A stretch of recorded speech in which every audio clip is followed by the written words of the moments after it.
刚刚 IGN 有放一下那个 Halo 的合集的比较细节的消息，就是一代是可能是拿那个360的重置版本，那二代是这一次重置，然后三跟四是就是 HD 化的原本的，就是直接把360版本的 HD 化而已。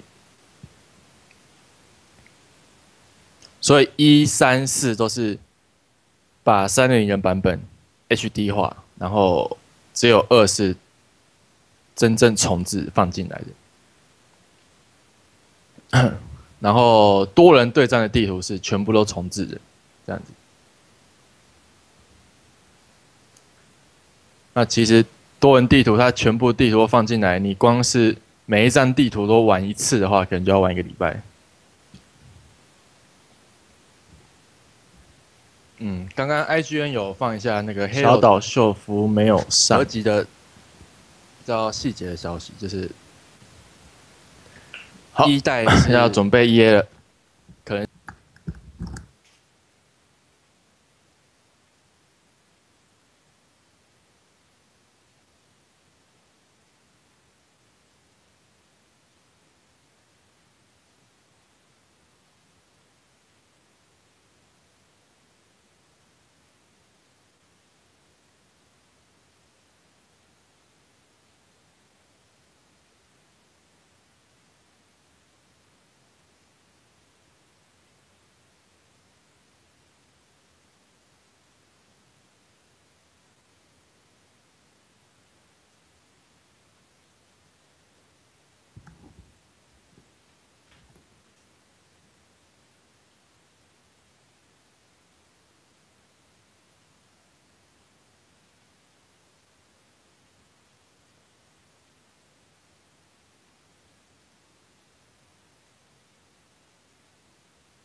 已经3点了。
3 left to go. Microsoft in the can. Let me introduce the folks here, and we're going to be jumping into EA very soon. I'm DJ Weed, joined here by Swifter. What's up, guys? Real quick, what'd you think about Microsoft?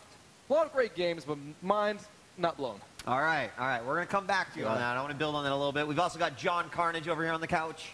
Unlike you, Swift, I was completely blown away by Fable Legends. Dude, it had me feeling chills and feels, dude. It looked amazing. When that monster busted into 1,000 ice cubes, John, like, oh my god. 好的，现在 EA 的场应该已经开始了，但是看起来各个平台的传播全部都是宕机状态。It's pretty interesting, some of the news they gave us, and we're going to probably talk a little bit more about that throughout the show. Of course, we've got EA imminent, right? It's going to start any moment. In fact, I think it's ready. Guys, EA is here. We're going to have another special hour after EA, and it looks like we're live. We're going to go right into it. This is E3 Live powered by Twitch. Here is the EA presser. There is no trial.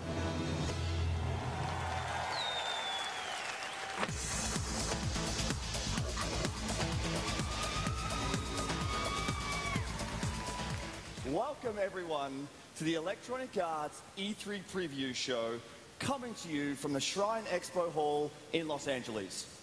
We're live on Spike TV, we're streaming around the world, and we're ready to kick off E3. So thanks for joining us today, and thanks to the team at DICE for starting us off with a look at one of our most ambitious new games, Star Wars Battlefront.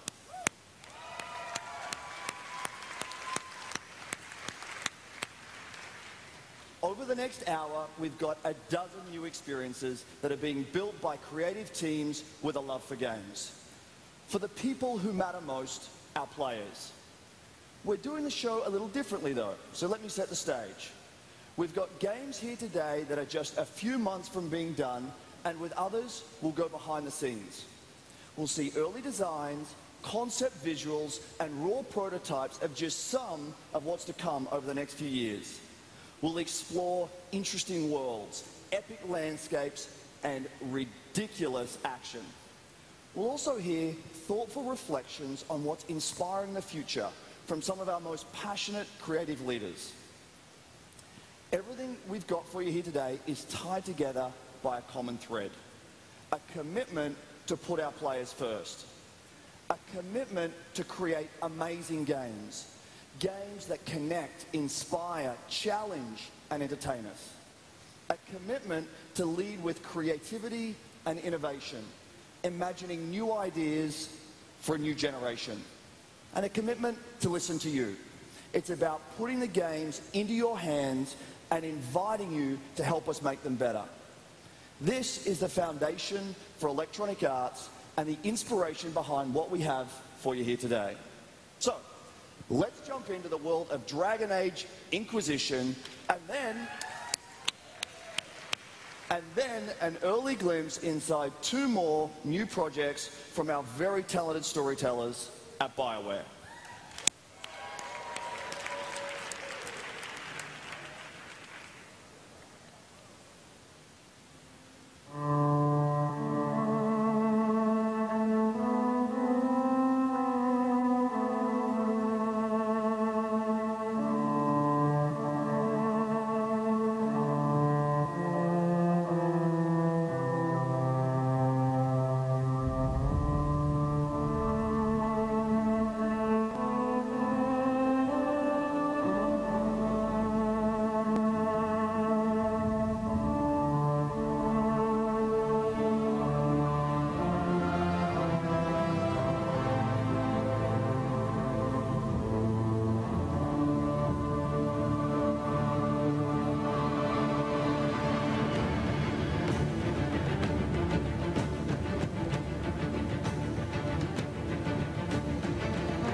好了吧，有了吧 ？Hello， 黑皇还在吗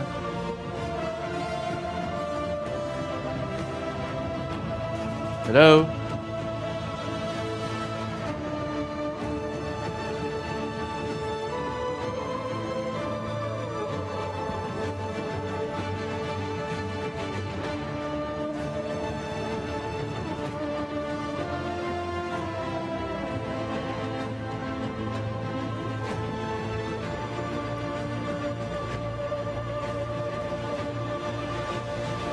声音太小吗 ？OK。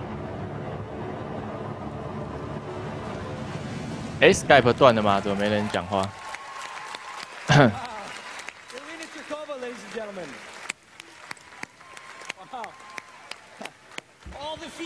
有啦，有。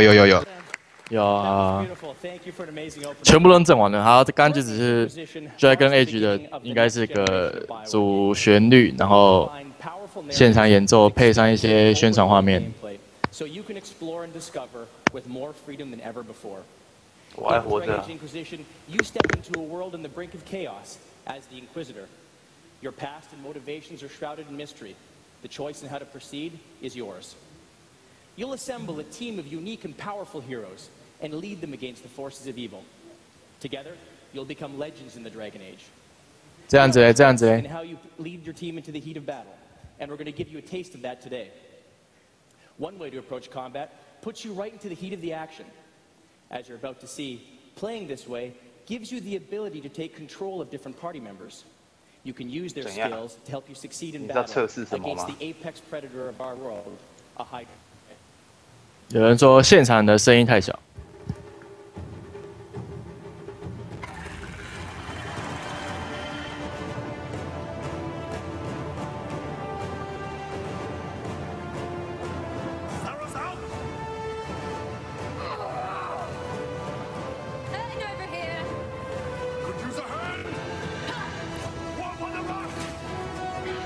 哦，实际游玩的画面，第一次展示就直接放打龙的。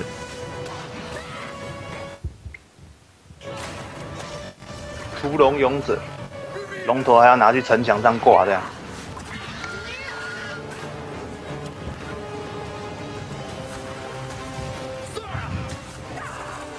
那如果没有玩过前作的人的话，顺便介绍一下，其实可以看到左边其实有4个角色嘛，但是这4个角色都是你在操控的。没了，来不及介绍，算了。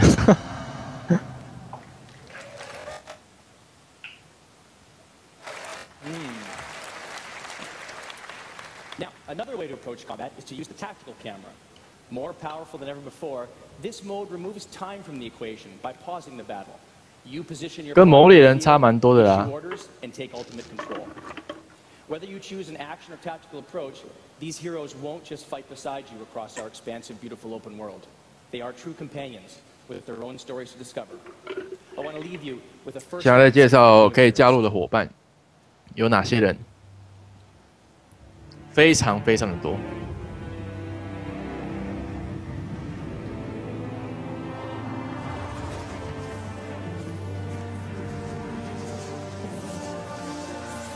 The threat has brought them from across the world. Blackwall, a Grey Warden will be no stranger to giving his life in defense of others. And this war may ask it from all of us. 那现在在一一的介绍可以当做伙伴的角色。 Who draws strength from the common, not halls of power. As passionate and reactionary as the groundswell she brings.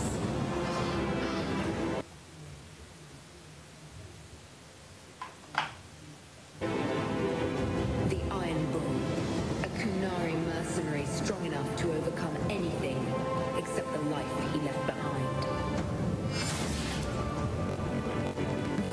哦，台湾微软公布1的发售这个售价，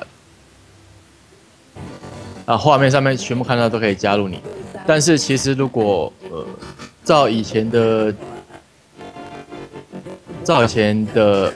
玩过1、2代的来看的话，不一定每个人你都可以拿到。如果你真的没有去找他的话，他就是真的没有人会加入你。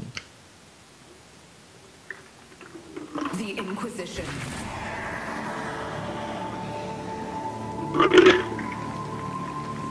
的呢？这个是什么样？现在是什么情形？现在这官方直接挂了吗？有，回来了。 哦，质量效应真的出来了。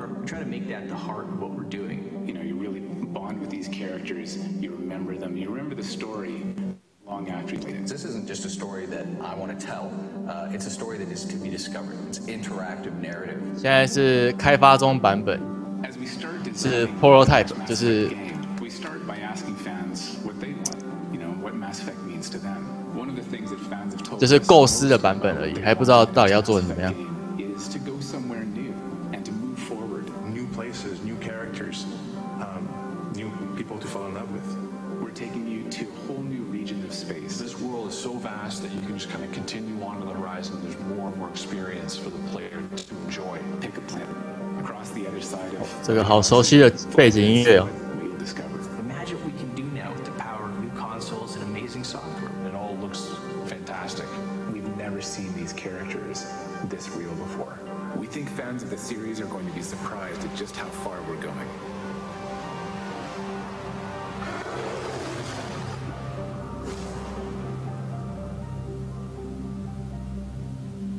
那么这一次开发这个新的质量效应，其实算是听他们讲，应该是把系统全部重做了，就是等于在开发一个新的游戏这样子，不是说继续把质量效应原本的系统继续沿用这样子开发一个续作，是全部做一个新的。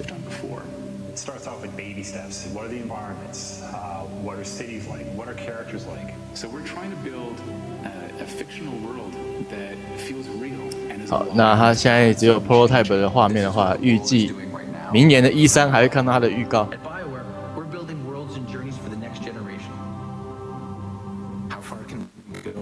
哦，模拟人生终于要出续作。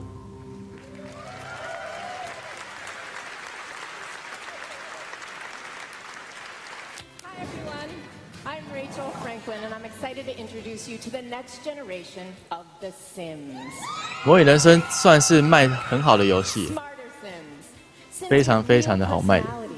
And the stories you'll tell about these Sims will be entertaining, meaningful, and sometimes a little weird. In previous games, you controlled the mind and body of your Sims. In The Sims 4, for the first time, you control their hearts. Here we are in our Create a Sim, where you decide what your Sims look like, and brand new to The Sims 4, who they are. You define your Sims' personality. The traits and aspirations that you choose. Xbox One 9月23哦，好久哦。And how they respond to other Sims. So you could make a hot-headed athlete who loves literature, or a romantic nature lover with a touch of insanity. 现场有人有玩《模拟人生3》的吗？ So many Sims to create. The Sims 4 features lively, vibrant neighborhoods, rich communities where anything can happen. This is a deep simulation where every Sim has their own story, and they're all connecting, colliding, and influencing each other's emotions. So the local gym is a great place for me to show you how personality and emotions influence your gameplay. You can tell how your Sims are feeling at a glance. Happy, depressed, energized. So let's meet Chuck. I've made him a hothead, so he's already prone to flying off the handle. And I can push him. 可是现在目前看起来跟3没有什么太大的差别。 It all kicked off last night when I introduced Chuck to Gladys, his rather eccentric neighbor. I made Chuck recite some of his poetry, but I haven't leveled up his skills yet, and frankly, his poems suck. So this is when the power of our simulation comes into play. Personality drives behavior, creating richer stories. And in this case, Gladys hates Chuck's poems so much, she decides to get physical. 而现在在介绍这个男主角的一天的生活这样子。 And he's still mad about it the next day. Now I feel bad for Chuck. Let's cheer him up. And what better way to do that than by throwing a party? So it looks like it's working. The neighborhood's shown up, and Chuck is now feeling playful. He's cracking jokes. He's becoming the life of the party. Uh-oh, here's Gladys, and she's still looking for a fight. Her foul moves 这款爱玩的人超爱的，可是如果是就是不爱的，就是觉得超无聊这样子，好像有点两极化。 It's full of wonderful homes and Sims created by other players. 奥巴马出现。 For the first time, you can share their Sims complete with their full personalities. I can bring another player's Sim straight into my game. It's that simple. So, ladies and gentlemen, meet Princess. 笑死了。 That party's really booming. Check out those dance moves, huh? Chuck's having so much fun he can't stop laughing. 那个人笑死死神直接出来。 He is laughing so hard, he dies of laughter. 模拟人生4。 Can you find moments like this? The Sims 4 is unlike anything we've ever made. These new smarter Sims are full of personality and humor, and the possibilities when you play with life are simply endless. We invite you to create your own weird stories on September 2nd, when you'll get to play with the next generation of The Sims. Welcome to a world of exceptional Sims.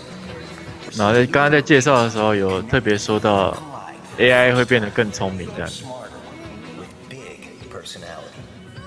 You create them, you control them. Their stories are yours to tell. They are friends, they are family, they are neighbors. These are all new Sims.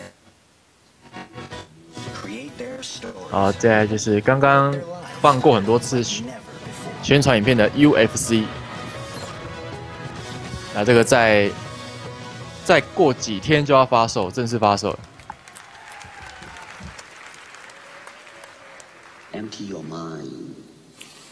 Be formless, shapeless, like water. Now you put water into a cup. It becomes the cup. You put water into a bottle, it becomes the bottle. You put in a teapot, it becomes the teapot. Now water can flow, or it can crash. Water, my friend. You know, the Gracies were founding fathers of the actual UFC, but I think the sport of mixed martial arts was started by Bruce Lee. I think he was one of the guys that made martial arts mainstream. Before the UFC, before any of this stuff was about, guys wanted to be Bruce Lee. Just a magnificent, extremely powerful being. He's someone that I strive to be like, and it just makes you feel powerless because no one's going to be like Bruce Lee, no matter how much you study or how much you know or how much you strive to be that type of person. He's just a truly extraordinary, one-of-a-kind individual. Whoa, whoa.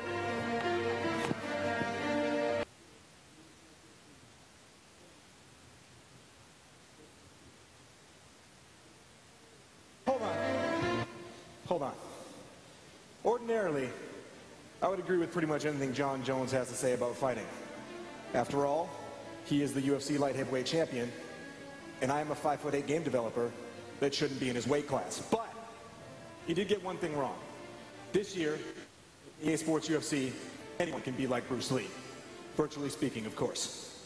And whether you're playing as Bruce Lee, or John Jones, or GSP, the team at EA Canada has been working hard for 2 years to make it the most awesome experience we possibly can.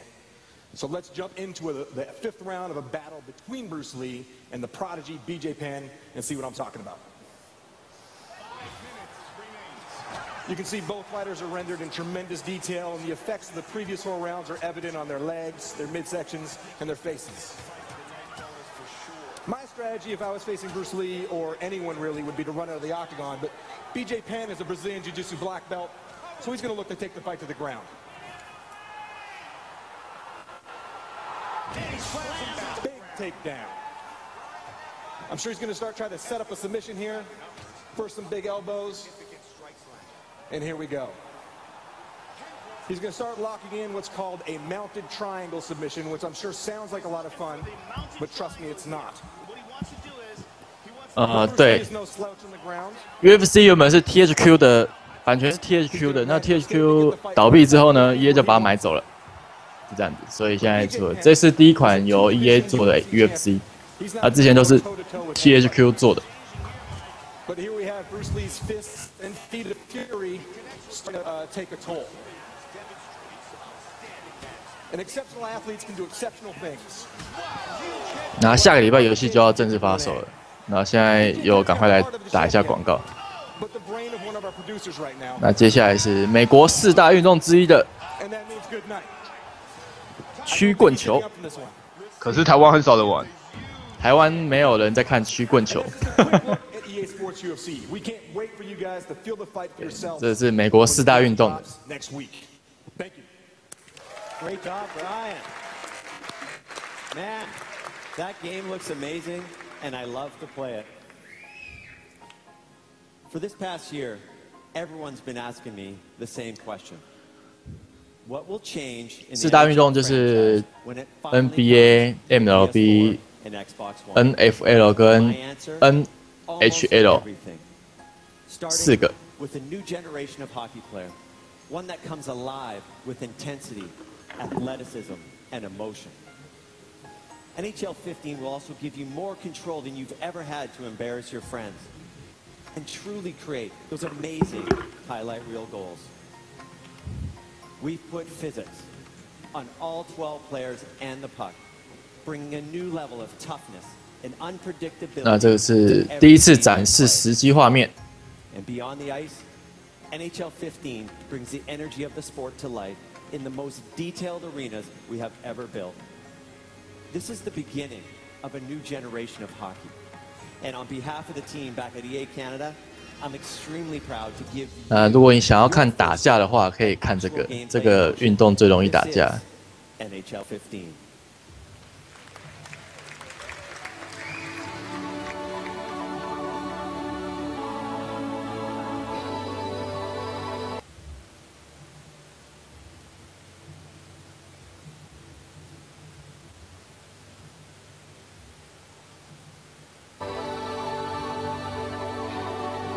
好，打架了，真的有打架。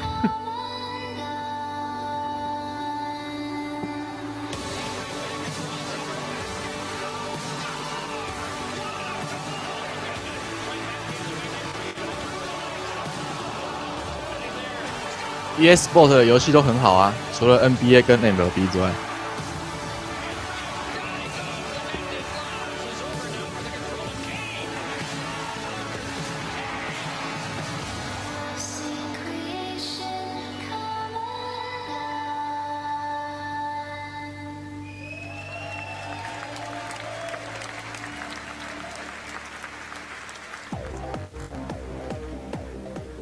Thank you to the teams on UFC and NHL.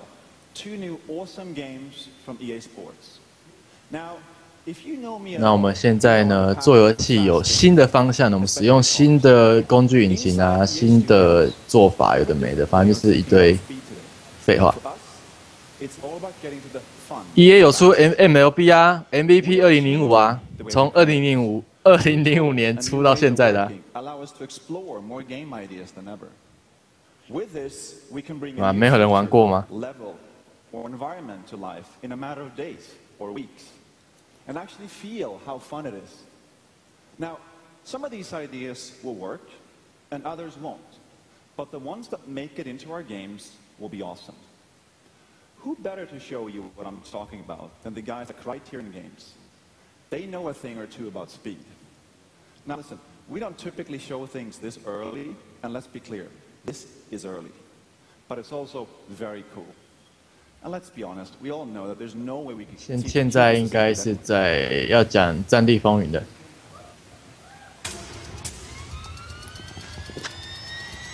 哦，不是，居然是《狂飙乐园》。 It's time for us to explore new adventures. Imagine what that could be. So with Criterion, it's all about the experience. Our history is in cars, going really fast and taking big risks. High action, kind of physical, speed, danger, huge crashes. Crashing's cool. 对啦，是 Battlefield。那 Battlefield 这一次新的 Battlefield 制作组是原本在做《狂飙乐园》的，是一个赛车游戏。 When we're ready for build review, we get in front of the screens and we play the game. Play the game, figure out the new change that needs to be made, build it, and then within about 5 minutes, play the game again. Because in our experience, the more times we go through that. 啊，不是我记错了 ，Battlefield 这次是原本做绝命异次元的，是吗？ We've got helicopters, we've got boats, we've got wingsuits, we've got parachutes, great combinations of vehicle and jumping over each other, through each other.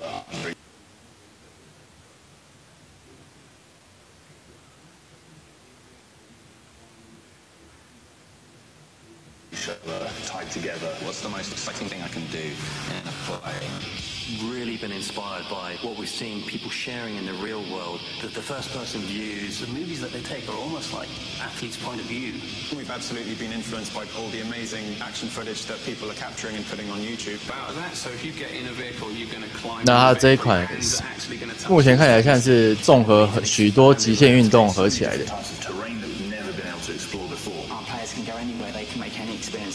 You're walking around our world and you're just looking at the vehicles and the scenery. It feels epic. It really is an ultimate game for us. It's a Criterion games. It's going to be fun.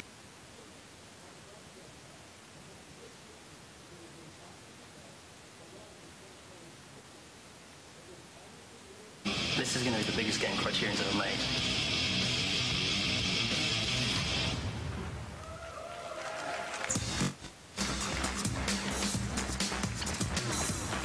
那现在他在讲说 ，EA Sport 呢，现在高尔夫球这个游戏是用航霜3引擎做的。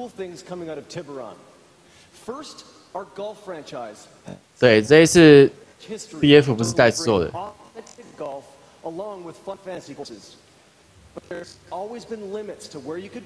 那我是对高尔夫球没研究啊。 不知道有没有人有在玩高尔夫球的？就是高尔夫球，高尔夫球环境都这样，然后人这样子是怎么回事？环境跟人搭不起来，是不是？还有战舰怎么样？高尔夫球需要这样吗？不对吧？这个是战地风云还是高尔夫球？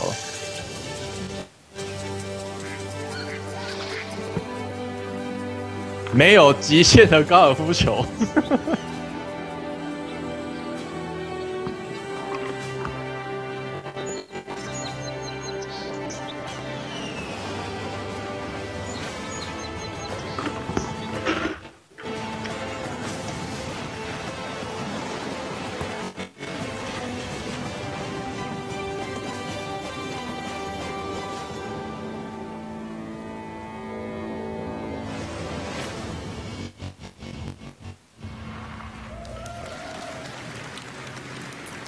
Yes, you can hit over a battleship.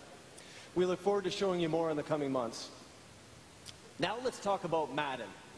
Gamers have been telling us for years they want defense to be more fun. And we get it, because defense is nearly half the game. 那现在在讲美式足球，新的美式足球，然后它有加入许多新的，就是玩家可以用的技巧。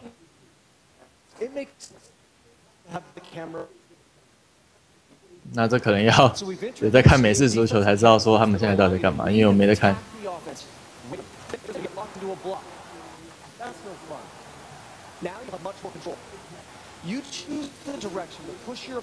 我是有在看橄榄球啊，可是美式足球就比较没在看。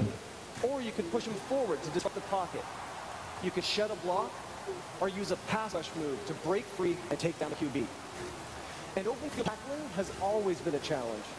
So we've redesigned how you make tackle to get more consistent results. A tiered tackle makes it easier to zero in on the ball carrier and set up the appropriate attack. Conservative tackles are the most reliable, giving you the greatest chance to take down your opponent. Or you can take a risk with an aggressive tackle, but it'll take more skill. Up close, you can pull off a big hit. Further away, you can dive towards the ball carrier to stop him in his tracks. I could go on and on about all the defensive improvements in Madden 15. Here's the point. You're going to have more control on defense than ever before. Now, instead of feeling like a liability on defense, you're going to have a lot more fun. 所以那么球员胯下那一包是依据球员真实的尺寸吗？ Hundreds of new player emotions and reactions. These play out in real time on the field, replacing old scripted scenes. And we've paired them with a new set of dramatic presentation cameras, all directed by an Emmy Award-winning cinematographer from NFL Films. If you watch NFL films like I do, you know the best in the world at showcasing the emotion of football. And now, you'll experience that in Madden 15. For those of you at E3 this week, we invite you to come play it. And to everyone else, you can experience it firsthand when Madden 15 launches on August 26th.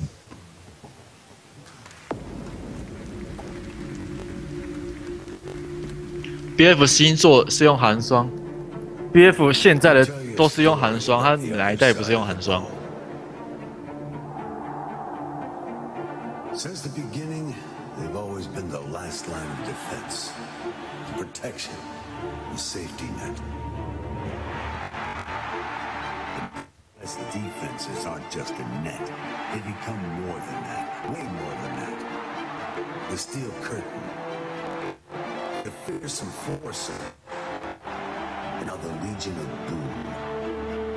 Well, I have one thing in common. 好吧，现在这些游戏对台湾人来说应该都没什么，有出跟没出差不多。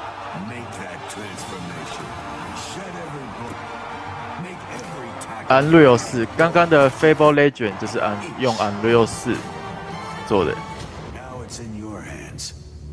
So what are you? NFL 15.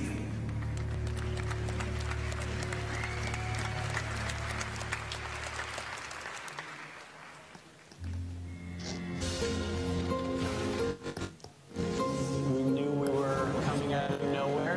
那现在是 EA 自己做的 DOTA 游戏，应该是吧？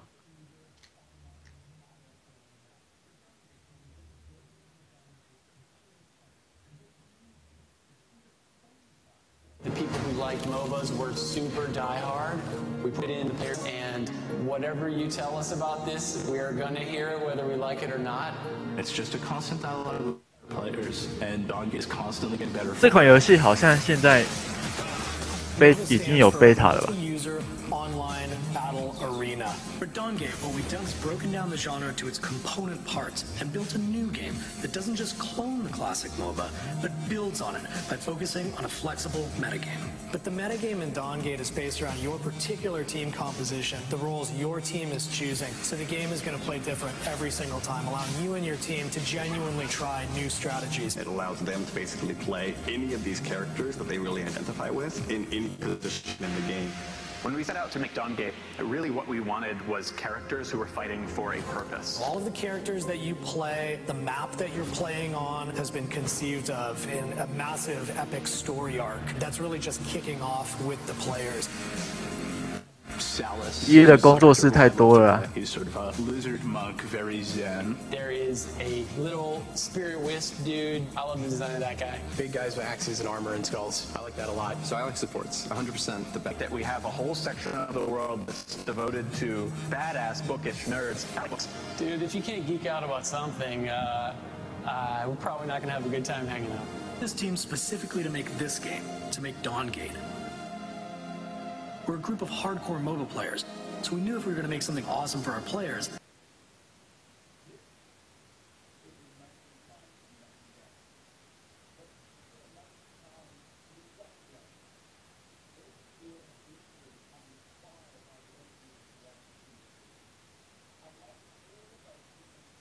it had to be awesome for us. 现在应该要进入重点了。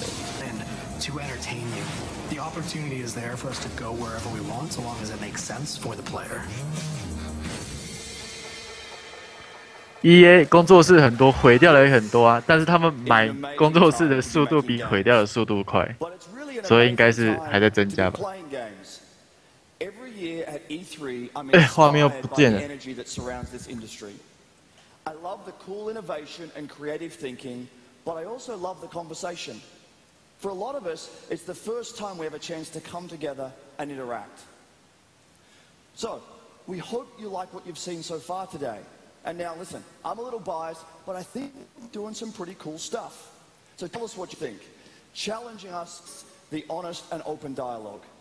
As I said at the outset, we're doing things differently, but not just for today. We want to invite you in early to share new concepts, to let you know our commitment to put players first. Have a little faith. We're not done just yet. We've got a couple more games to go.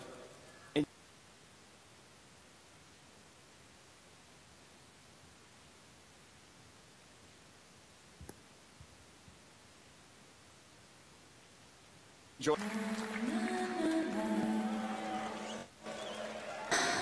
Research is about mastering the environment, and research is about faith. Here is where I started. The simplest building blocks of faith. And that would be the white, the red, the blacks. And of course, we kept the glove. That in itself is iconic for her. The sound tone of the game implies that everything we do needs to be elegant, minimalistic, and it has to have a certain attitude. Where we use colors, the accents are very specific and controlled. What she does, who she is. Faith's physicality and freedom of movement is interesting in contrast to a very conformist society. Faith and the runners, they've chosen to sort of step outside of this world voluntarily. I admire her independence, her integrity, her little ways. She's a runner. She's very strong. The overall look should give them a sense that, well, you shouldn't mess around with Faith.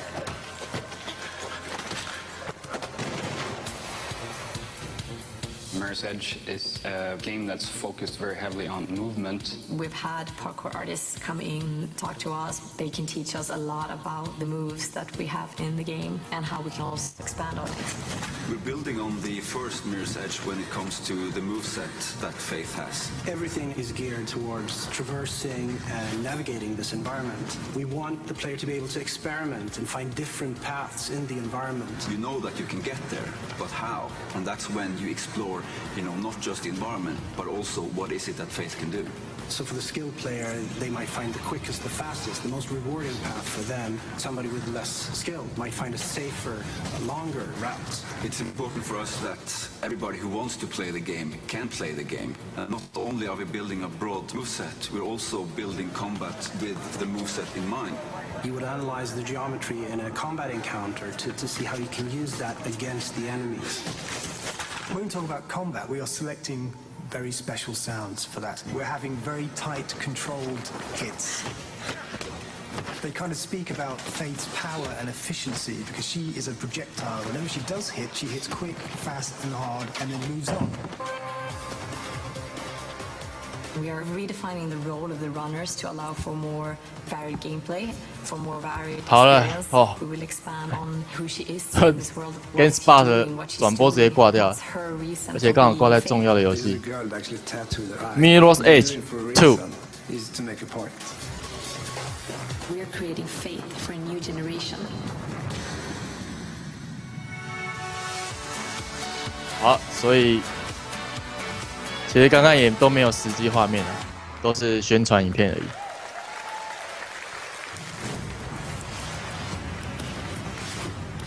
So, football is the greatest drama on earth. It has the emotional pull that keeps the world coming back season after season. With FIFA 15, we've created a game that lets you feel the emotion of football like never before. You will feel the game. Emotion touches everything we're showing you today. Incredible visuals that blur the line between the virtual and the real world, and emotional intelligence that connects every player on the pitch. Players now have memories. They will show their emotion based on the context of the match, from the ecstasy to the agony of defeat. 直接跳到 FIFA 15了。 Expression as a game developer we've only ever dreamed of, but now it's alive in FIFA 15. Our player control system brings an all-new level of player personality and responsiveness to the game. New stutters and strides let you cut, sprint and explode out of turns. And our new ball physics system models movement depending on precise contacts with the ball. It's creating astonishingly realistic trajectories and spin. You'll feel the physical. Mirror's Edge 1不算暴死啊，算是。 因为玩起来太多玩家其实真的是太容易头晕了，所以并没有卖很好。那现在 FIFA 15的话，就是介绍一堆，因为其实运动游戏可以改进的就是人物的真实性跟玩家可以操作的东西增加这样子。那刚刚就介绍一些，就是譬如铲球啊、拉人动作之类的。 更加的真实的，退曲会转圈呢。Hard slide tackles will tear the turf, and kits will get dirty. Ad boards animate, corner flags will move, and goal frames clatter on impact. The entire stadium is alive and packed with emotion.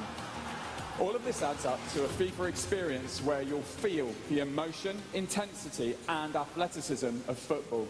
There's much more news to come before we launch this fall. This year you will feel the game. Football is the greatest drama on earth. This is our stage, our theater. I was born into it.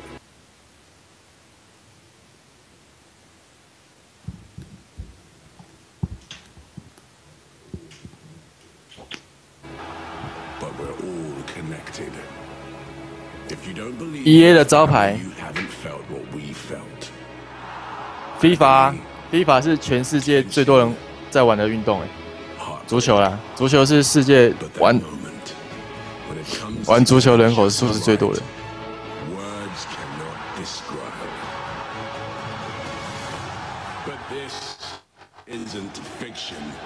This is real life. Our life. The stages are real. We can feel them, experience them. They come to life. 你可以玩家用主机版，就不用开 Uplay。Take their place as legends. Our heroes run through wars to ignite our imagination. An entire season changes with one kick, one bad decision, one slip. One magic moment lives in our hearts forever.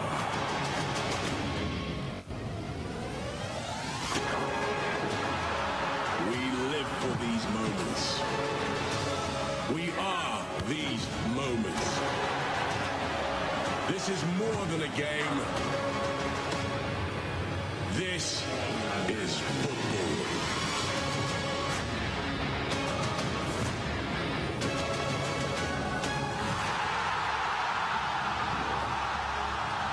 Game for Windows Live 超好的可以解成就啊！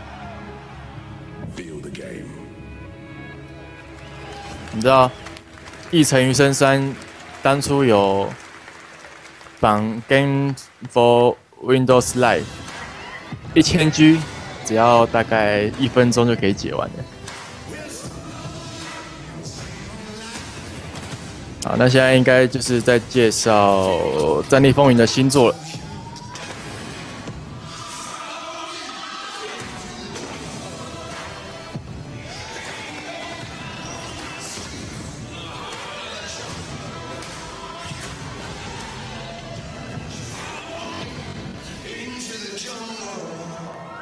那这次新作之前有流出一小段多人线上的 beta 版，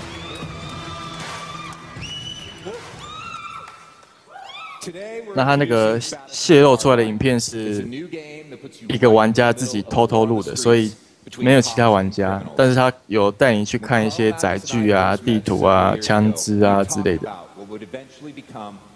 那目前看起来就是《战地风云》的风格，但是载具全部改成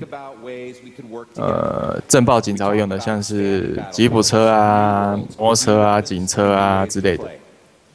3 years later, and here we are today. Cops and criminals, good guys versus bad guys. This is the foundation of Hardline.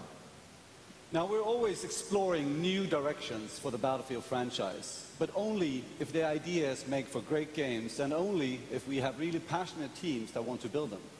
And of course, whatever we build, COD 不是 EA 的，刚刚微软已经介绍过了。So Steve and his awesome team at Visual started out by building Endgame, which was actually one of the X for Battlefield 4. Sorry, Battlefield 3. They learned what fans love about Battlefield multiplayer, which is team play, strategy, lots of vehicles. 那刚刚讲一下《战地风云》的线上，这是线上模式。那讲了很多优点，那其实就是跟之前的《战地风云》一样的内容，就是开放的大地图啊、载具战斗啊、合作啊之类的。Needs to be an amazing multiplayer experience. Now let's check out some of the gameplay footage from a 32-player match and heist. This is an all-new mode where the criminals are trying to make off with the loot and the cops are trying to stop them. So let me paint a picture for you. It's a normal day in downtown LA. Then all of a sudden, all hell breaks loose. Alarms are going off, an armored truck has been taken out, SWAT teams are swarming the scene. 那这次呢，就变成恐怖分子对上警察的戏码，就不是军人了。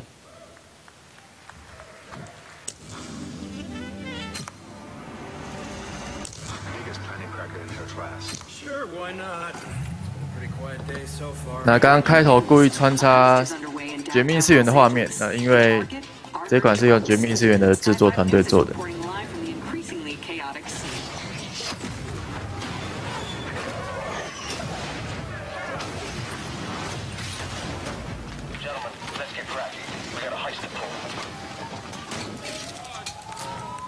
好，可以看到另外一边有人骑着摩托车，开着吉普车过来了。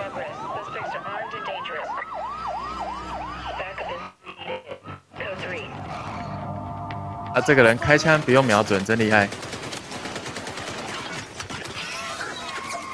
啊，对，然后这一代的场景地图会有很多轿车、厢型车、油罐车之类的，都可以去开。但那个就只是真的是当载具，没有攻击力这样子。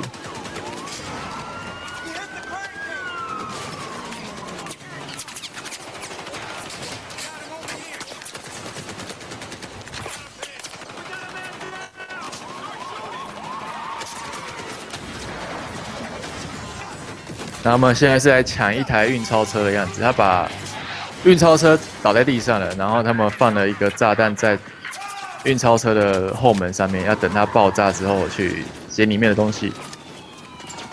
然后现在捡到了要逃跑了。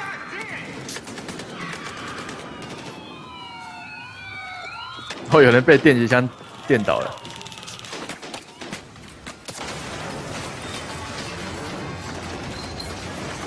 卖点当然是线上啊，《战地风云》没有一代的卖点是单机啊。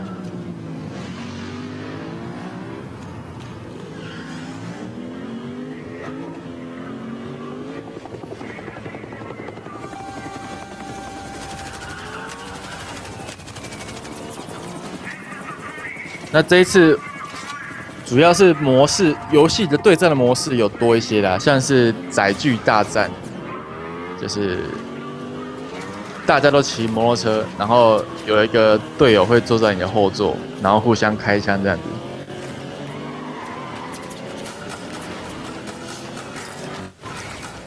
这类载具战应该会比较刺激，跟之前的《战地风云》比起来的话啦。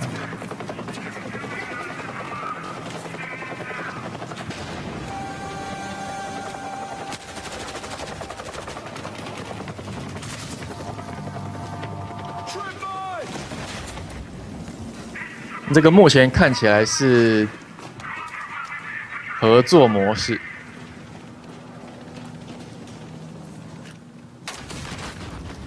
好像不是，是对战。那敌人有点笨的样子。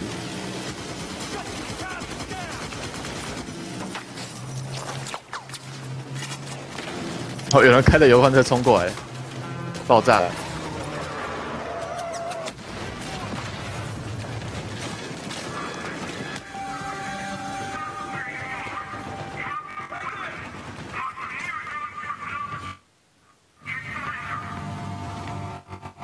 哦，有人刚刚挂着缆绳滑下来，直接上了一台摩托车的后座，蛮酷的，就是。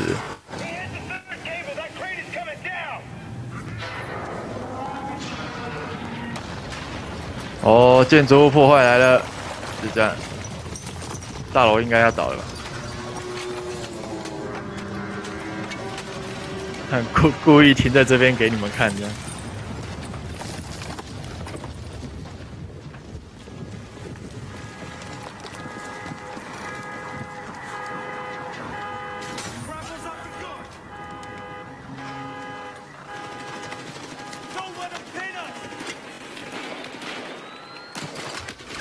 如果你觉得不想要跟作弊的玩，你可以考虑家用主机版本啊，作弊的少太多了。球棒，居然拿出球棒！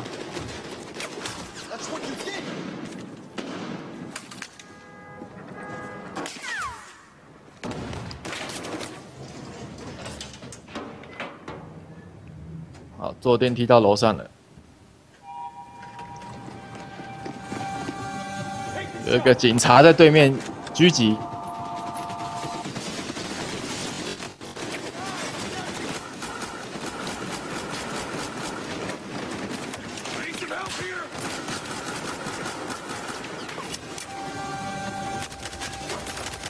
我觉得这个拿到钱的人应该有锁血吧，不然他怎么都不会死啊。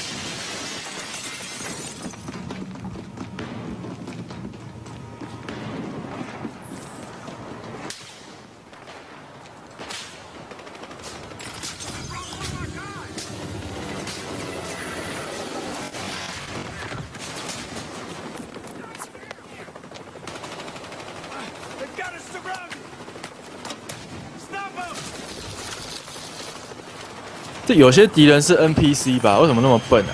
还是他们故意的？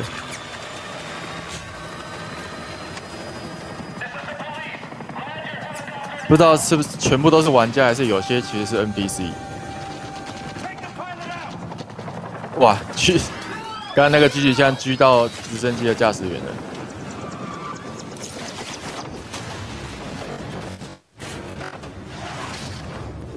啊，被抓到了。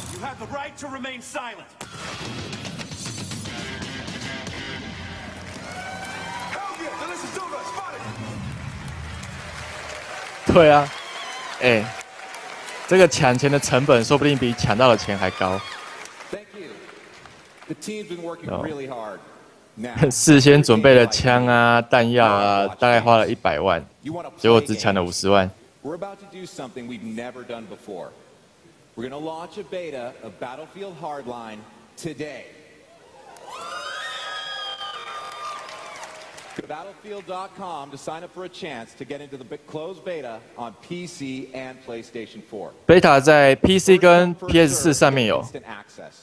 And here's Adam Boyes from Sony to give you more details on a cool new way you can get into the beta on PlayStation 4. Hey, Steve. Game looks amazing. I've been a huge Battlefield fan for a long time. My brother and I used to play a lot of Battlefield Vietnam back in the day. So it's a huge honor to be here. 那你们想要参加 beta 的话，就赶快去它的官网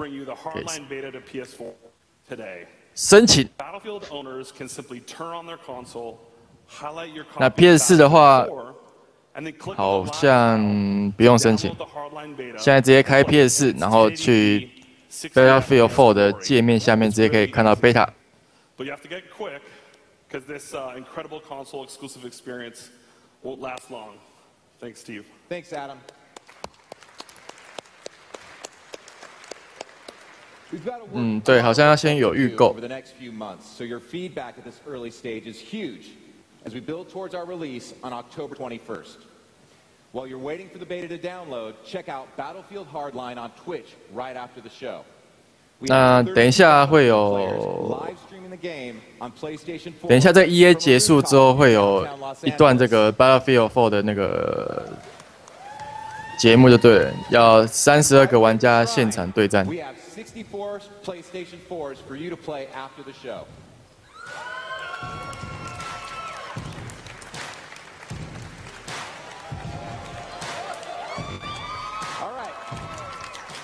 哎，今年16啊，今年没有 NBA。对啊，超囧的，去年回来一次，今年又消失了。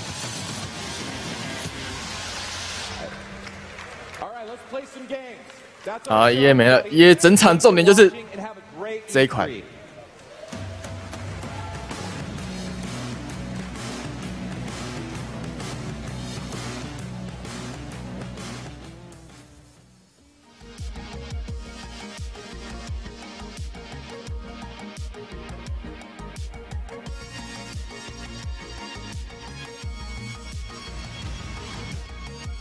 哇 ，EA 连 Titanfall 的新的 DLC 都不打算出来宣传一下的。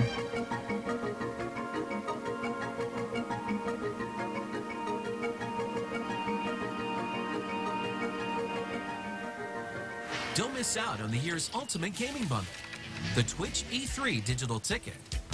This collection of digital goods includes content from these renowned studios. You decide the price. Each purchase benefits the ESA Foundation and its mission to improve children's lives through video games.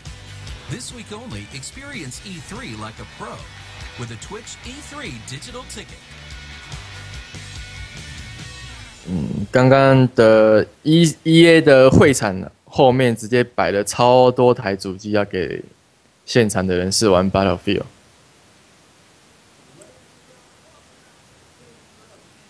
Ladies and gentlemen, welcome back. This is day 0 of E3 Live, powered by Twitch.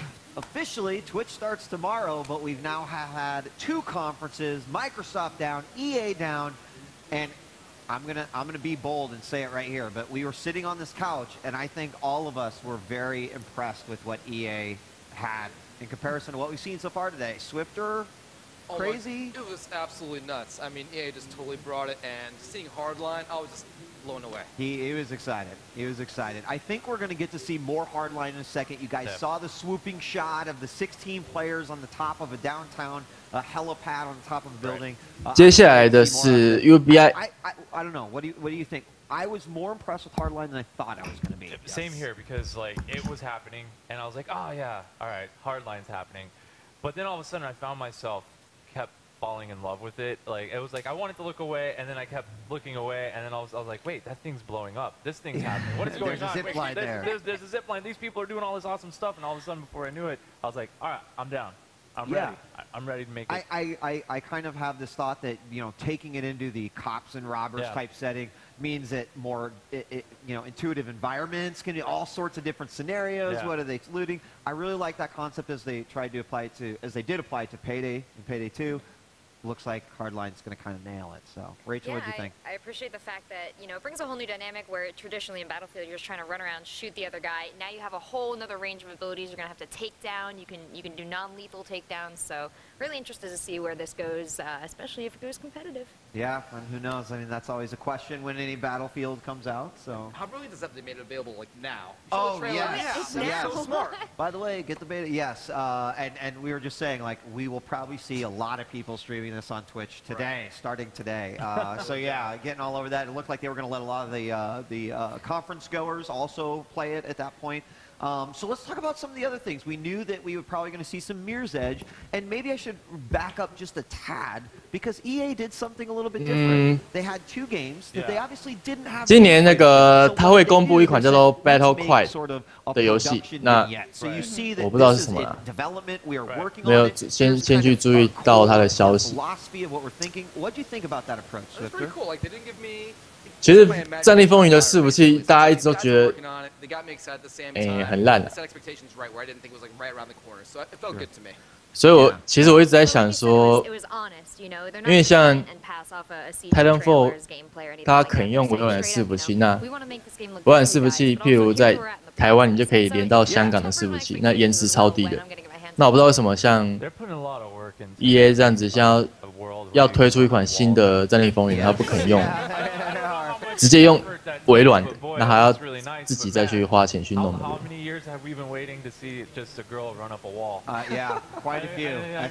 好好，我会发 PG。Yeah. Kind of, I think. Sort of. Yeah. Looks like Faith got a redesign on that one. So. She had her eyes tattooed. Yeah. Or some. For a reason. For a reason. We also had Mass Effect. 哦，对啊 ，EA 还有质量效应的公布啊。Production overview of what we're doing. But even without 只是什么都没有发表就是了，只是跟你说已经确定在做了这样。Yeah, he was. He was getting me giddy. So. Yeah. Was it prototype? That's what they're saying. Prototype yeah. footage. Which again, I'm going to be okay with that. Right. I think, you know, we had some of the issues with, of course, last year and some of the footage shown, and then what it was gotten, and I'm sure even the Division, you know, as we saw earlier today, similar thing. Like now gamers they're wide-eyed, they're watching closely. Oh my God, the reflection in his helmet when he was walking, like it. I get suckered in by that kind of stuff. So that's their marketing to me, I guess. I'm sold. Okay, so I want to. We were talking about Mirror's Edge. We're talking about the redesign of Faith. Let's actually take a look at Faith. Battlefield 是现在我不知道啊，因为我是去年玩的。当初刚出的时候玩的时候超怪的，你只要是手动搜寻、筛选，就是你那个伺服器，你去筛选说你想要玩哪个类型的，然后找到的场哦。都是满的，你找不到有位置加进去，都不知道为什么。不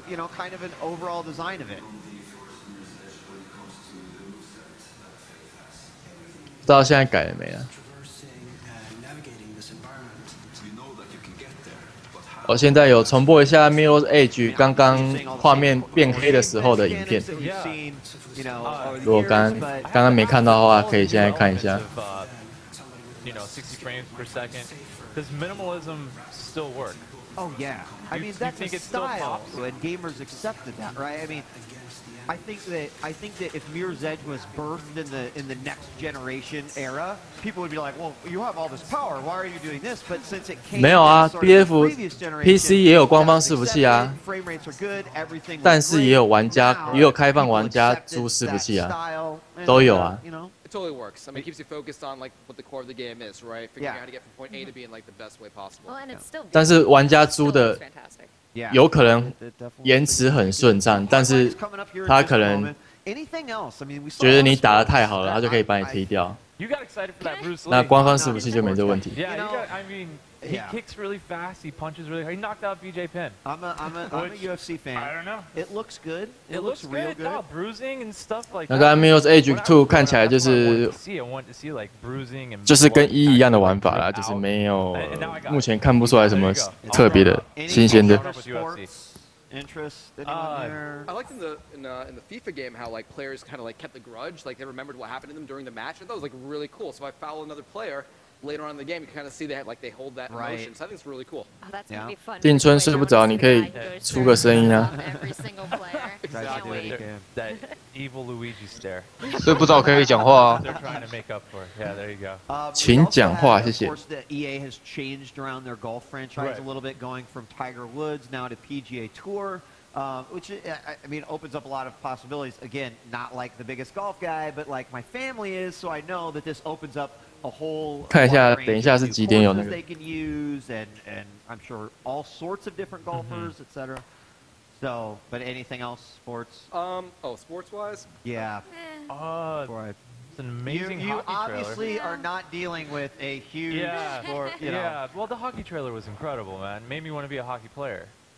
You guys got into the hockey trailer. I was into that trailer, man. That music was like, there was something about it. I was like, yeah, if I could just start all over again, and I would be a hockey player and fight on the ice instead of awesome wrestling. music. Yeah, and then they had Kane in it. I had no idea. You know, maybe we can it's have what? The ice rink match one day. All right. Right? There's the cage. You've got the yeah, you're right. You're layer of absolutely ice right. over the 我战地风云系列作，我觉得最好玩就是 BFBC 2。 No, not yet. No, not yet. Well. 这个世代的，上个世代的。 We have, of course, the hardline. We're going to see more of that in just a second. Oh, of course, we can't forget Sims 4. Sims. Yeah, I was rooting for the grandma the entire time. That grandma was brutal. She was the insane grandma. Yeah, I love that. And then the guy, the climax of the trailer seemed to be the death of a guy from last dude. Of that dude. Yeah, I kind of like that. I was laughing, I was hoping he would die the entire time, so I was glad that kind of worked out. Oh, okay. And Death has a tablet. Did you? Let's. This is some of the footage from Sims 4. You know. Obviously, we might not be the target audience. Target audience. But you do have to say, from Sims 3 to Sims 4, the game looks good. They've obviously improved on all the animations, and that's a big part of it. People do machinima of this. 可是 BFBC 2是没有出电脑版的嘛，所以玩的人比较没那么多。因为 BFBC 系列算是战地风云的类似外传啊，但是它的建筑物可以摧毁的程度是最高的，没有像《战地风云3》啊跟《战地风云4》就是可以摧毁的建筑物实在太少了。在 BFBC 系列里面，也可以看到整个地图全部都是矮房子，每一栋都可以把它夷为平地。而且 BFBC 系列也是职业跟职业之间的合作会比较那么强烈啊，像是很轻松的就可以合作，把一个定位枪射在一台坦克上面，就可以很容易让工兵去拿 RPG 瞄准。虽然《战地风云3》跟《战地风云4》也有啊，可是怎么讲？它的标定枪好像是配在狙击手身上嘛，那 BFBC 标定枪它不是配在狙击手身上。Right. I mean, that was such a great part of it too, and I think like that just opens things up, right? I mean, because people are like, well, just return to all the places you've been, but really, isn't where the meat and potatoes of it all is where you haven't been. Yeah, so, you're in the universe. Expand the universe. It looks incredible. Do you guys think it's a hard sell going into new characters because we spent 3 games following? 定存睡不着，快讲话啊！ Sometimes saving them, sometimes killing them. you know, if Shepard's gone and 等一下会有另外一款 Battle 快的 how long will it be before we're all 发表。 falling in love with Bobby McPilot? You're right. I think that's a tough sell. It really is. Kind of is, right? 对啊，就是因为《战地风云3》跟《战地风云4》，他把标定枪配在狙击手身上，这样子。可是狙击手就是距离就是比较远，他根本懒得去标定坦克，变成说那个标定枪根本就是跟废物一样，因为根本没有狙击手会有想要去把它拿出来标定坦克。但是 BFBC 系列就不一样，它的标定枪不是放在坦克身上，而不是放在狙击手身上，所以变成坦克超容易被标定，连直升机也超容易被标定。那个工兵拿火箭筒根本就是从头射到尾。所以我觉得 BFBC 系列是《战地风云》上个时代真心觉得最好玩的，加上建筑物破坏的可以破坏非常多，就是一眼望过去满街道都是房子，但是你可以直接从墙壁开一条路到你想要去的地方，不用慢慢走。It sounds like 16 versus 16 is about to happen. EA's Battlefield Hardline is coming up next. We're going to see a full-on competition on the top of a building from downtown Los Angeles. We've got more E3 coverage coming at you for E3 Live powered by Twitch. Let's take it to Battlefield Hardline.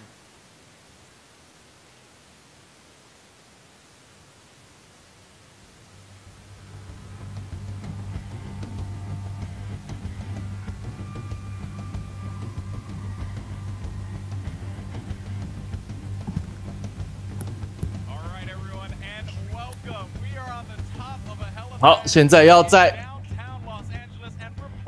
这个是真的是大楼的屋顶吗？ all getting ready to game. I'm Alex Mendez. And I'm Corey Dunn. This is just a ridiculous type of setup here. I mean, you can see again 32 players behind us. We have downtown LA as our backdrop. And what better way to showcase Battlefield Hardline? 那现在就是要现场直接找32位玩家来玩，直接真的玩一场。这真的是大楼的屋顶的。没错，是小队合作系统，所以要合作才可以标定。但是你把标定枪配在狙击手身上，根本他就是不会拿出来标。但是 BFBC 它不是标定枪，它不是配在工兵的身上，它是配在其他职业，我忘记了，反正不是狙击手，也不是工兵。那这样子就是比较容易会想拿出来标坦克就对了。That's ridiculous. That is ridiculous. It's incredible. Let's be serious. I mean, that's this type of whole experience that we're seeing here, and we'll look forward to seeing some. 所以等一下玩输了要跳下去，是不是 ？Battlefield Hardline team has been working so hard, and to make all of this type of things possible, I mean, we have our sponsors as well. That's right. I mean, of course, a big thank you to those guys who are supporting us here. Of course, GameStop, as well as AMD and Sony PlayStation. Big thank you to you guys for supporting us and for supporting this ridiculousness here, because it's absolutely incredible. And of course, another thing that I want to point out too, we're actually going to be checking out the map High Tension, which takes place in downtown LA, conveniently enough. And we're going to be talking with, like you said before, Ian and Thaddeus about why did they go that route, the themes of Battlefield Hardline, and of course the game types. We're going to be taking a look at Blood Money as well as Heist. And you know, we have Heist coming up here in a little bit. I'm pretty excited, Corey. Yeah, it's going to be a lot of fun to be able to just dive right in. We've got, again, 32 gamers that are around here that are going to help us show off this game. And it's just going to be a lot of fun as we just hop directly into it here in just a moment. But before we hop into our first game. Yeah, that's right. Of course, guys, our first game. 然后在他们转播台可以直接看到 PS 标志。应该是有合作之类的吧，所以 Beta 现在只有在 PS 上面可以，还有电脑可以，电脑有而已。And if you look at it, I mean, of course, you got the Battlefield Hardline on the outside whenever you get the chance to be able to pre-order. Of course, it's not really about the outside of the box, but also what's inside the box, and that's that money clip, as you can see, right? Well, it looks like. I'm sorry, Corey, I forgot to tell you. So, you know, I basically just jacked the money clip threw some stacks of cash on it. You know, doing what I do best. Well, first, I don't know if that's my money clip, and I don't even know if that may even be my cash, but... Not at all, not at all. So we're already starting off the stream here. I guess we've already determined who's going to be the cops and the criminals here. Go ahead and hop into the action here and check out Battlefield Hardline, folks. It's awesome, and I think it's time to actually go right back into this. Again, guys, brought to you by GameStop. Thank you to them. And now, you know, before we get into it here, you'll notice a couple similarities if you're a fan of Battlefield 4. You have the spectator mode making a dramatic return once again. Tabletop perspective is back, third person, first person view, as well as, like you're seeing right now, the beautiful free-roam camera. Yeah, so we get the chance. You can see at the top they've kind of changed things up a little bit. They've kind of brought forth the scoring, or more so the objective, a little bit further here, and so you can really get a perspective of what we see. You've got the alpha side there, and how they're broken down into squads. So just again, the spectator mode, a lot of similarities that we saw there from Battlefield 4, and we really get that dramatic element that that makes Battlefield so interesting to watch. But right now we're in the game type that is heist. Again, this map is high. It is high tension, and it's a lot of fun. One of the things that we'll get the chance to talk with during our interviews is going to be about the vertical dynamic of it.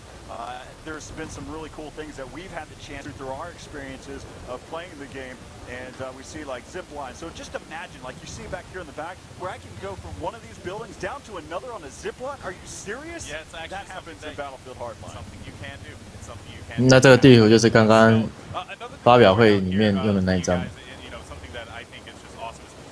那这一张地图也是之前泄露，大概上礼拜就泄露的影片的地图是同一张的。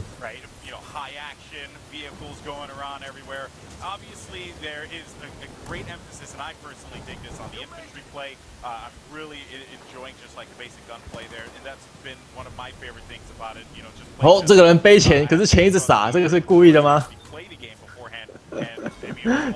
走到楼上钱就掉光啊！ So basically, the premise of it, and I'll actually go ahead and bust out the tabletop, is you have two objectives that you have to go to, two particular cases. You can actually see one of the players actually carrying a package right now. That's a Zhao's Kun. So the basic premise: grab the package, take it over to the drop-off point. There are two drop-off points in the map, and it seems like he got pinned down. So now the cops have the opportunity to actually. 啊，又转圈了。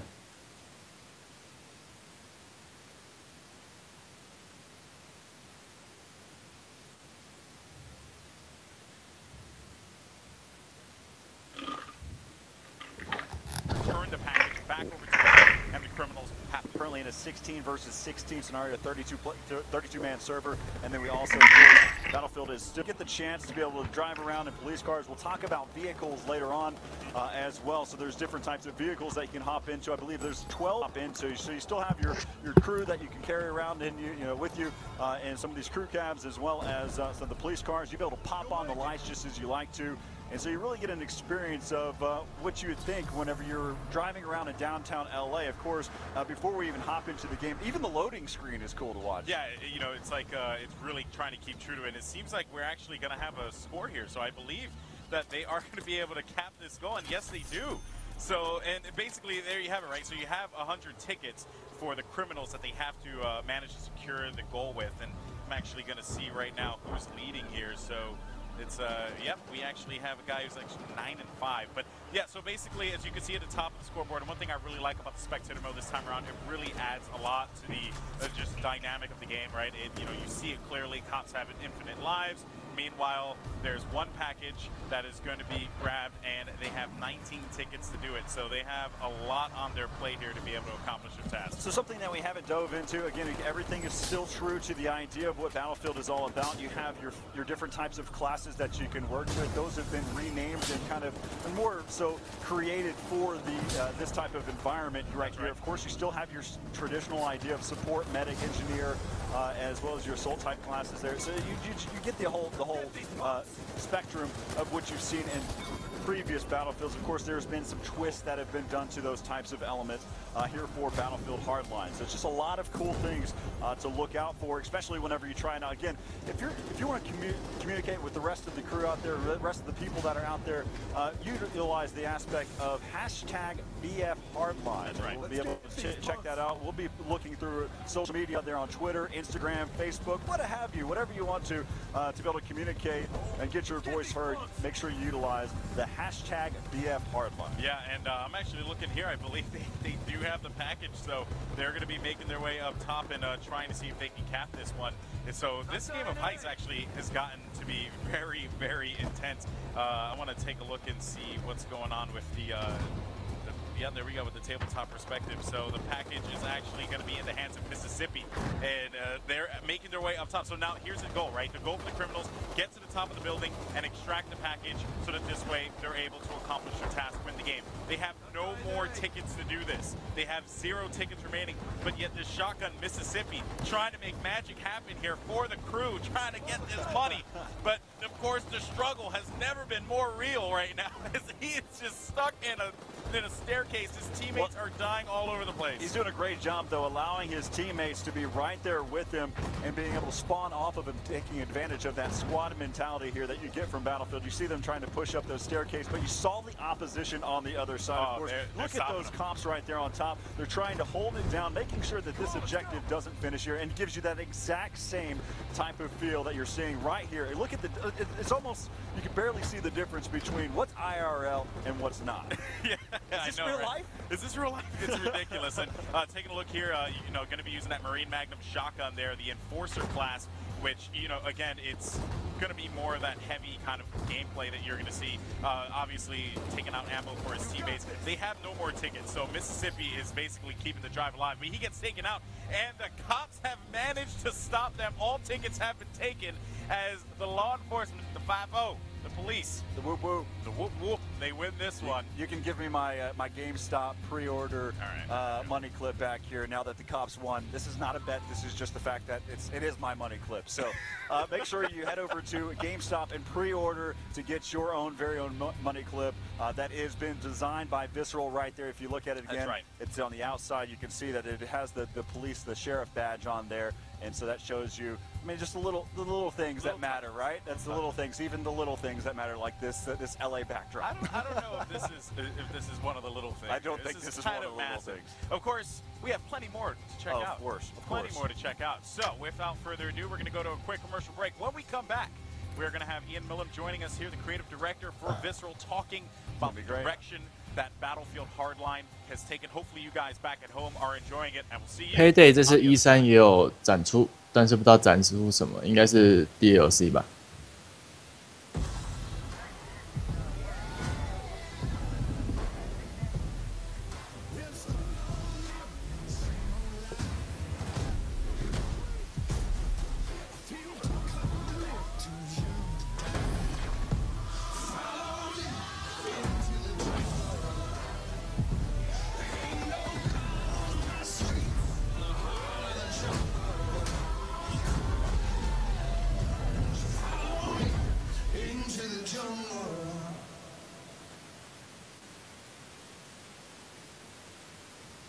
10月21就要上市的游戏了。希望这次 bug 不要那么多啦。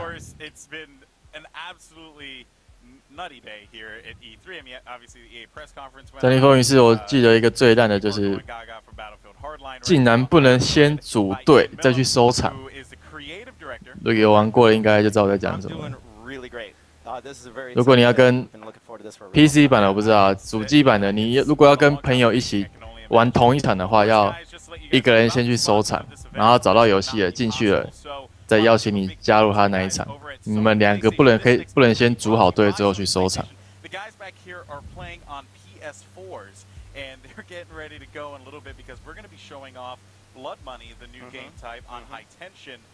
对啊，太多游戏塞在10月了。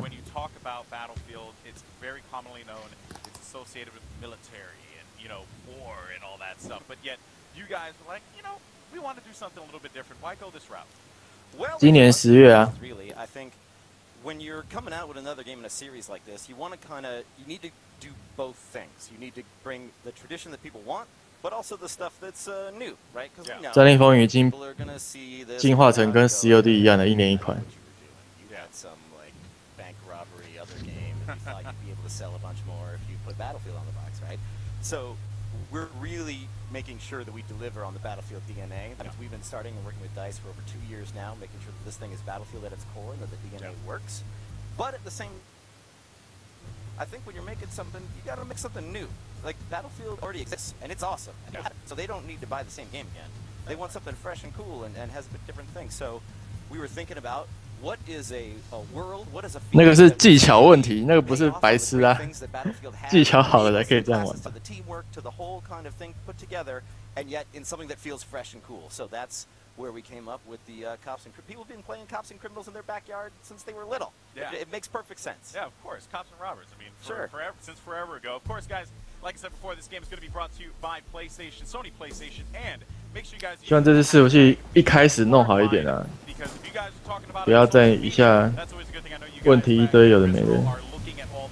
Oh yeah, and you know, making sure my phone's blowing up right now. I can feel it. I can only imagine. And of course, if you guys are talking about it out there, use that hashtag #BFHardline. Just want to hammer that way, whatever social media you guys decide to use. Also, one more thing I want to point out is that we're going to be giving away a couple of PlayStation 4s to you guys. Yeah, so you guys who are talking about Battlefield Hardline. So, you know, we want to thank our fans for obviously tuning in and having a good time watching the game. Without further ado, let's go ahead and jump into the fun here because we got Blood Money. 拟真，要拟真的话可以去玩美国陆军可以，还有一款叫做闪击点行动。 Why go this route? Is it just because you have a fantasy of just wanting to run over to a vault with stacks of cash on your back? Well, it kind of you come. 闪击点行动已经很久没有出新作品了。 Fantasy experiences that you want to pay off on, and then there's the strategy and gameplay. Who is this mode for? How does it sort of work? And in this case, I love Blood Money because it really pays off on all the things that Battlefield is great at: the teamwork, the fluidity, the tactics, the whole thing. And what makes Blood Money especially cool, the idea is that there's been some event, like it could be that a bank car crashes or whatever, so there's a big pile of money in the middle, and both teams are trying to get it. The cops are trying to recover some and put it away, the criminals are trying to get some for themselves, of course, but the vaults they take it to are not secure, so this is a mode that really allows for like epic comebacks, like one team can almost have 对啊，是不怎么好玩，但是它就是真的是你真的，真的是你真的设定啊。 我记得他连步枪都要弹道都会下坠，不是只有狙击枪。但是游戏是不怎么好玩的。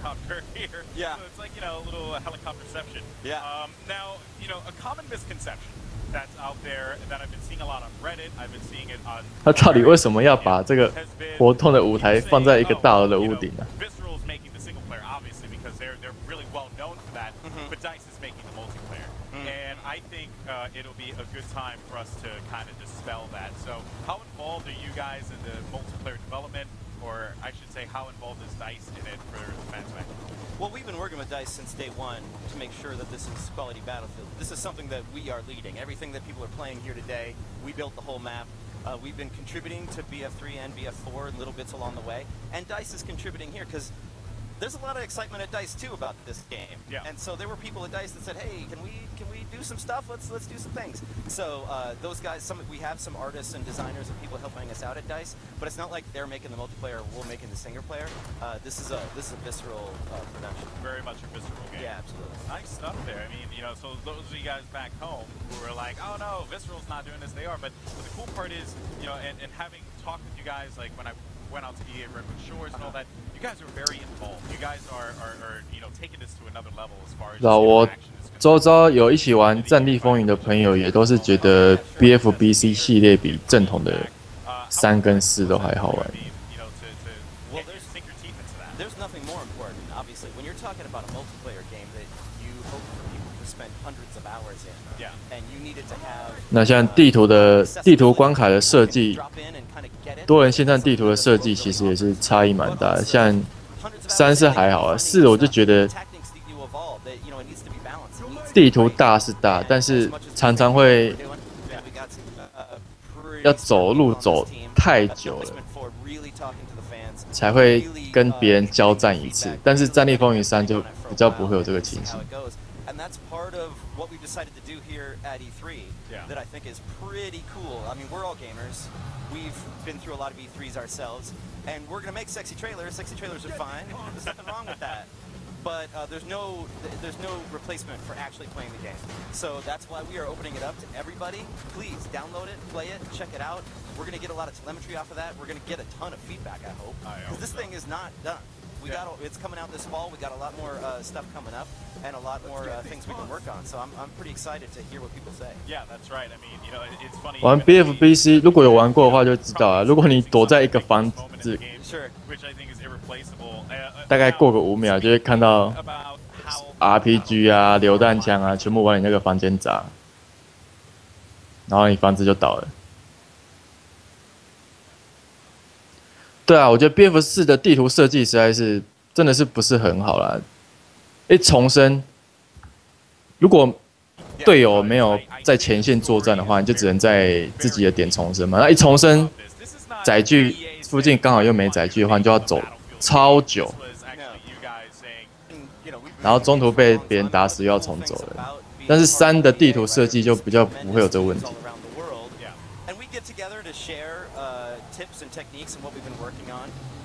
目前看起来是比《战地风云4》有趣很多啊。They just started basically, you know, having a love fest about, man, your game's awesome. I love Dead Space. Oh, really? I love Battlefield. And they just 像刚刚重生之后走路走太久的问题，在这个作品应该就不太会有吧？因为路上所有的车辆都可以开，所以你一重生之后就随便找一台轿车，直接冲到交战那边去啊。不会有那个走路走很久没有载具做的情形。But then, right, I was a little bit worried that maybe DICE would just want us to exactly do what they've done. Like, were they going to let us do something with it? Were they going to let us change it up? Because they've been working on this thing for a very long time, and a lot of those DICE guys have been there since day one. And but I thought, man, I really think Cops and Criminals would really work.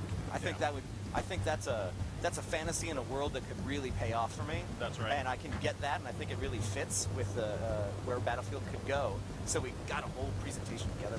如果你要看建筑物摧毁的话，其实这种城市战的话，它是不可能设计说每一栋都可以摧毁啊。应该就是跟《战地风云3》跟《战地风云4》一样，就是可能其中1-2栋可以，其他都是你再怎么炸，它都是屹立不摇的。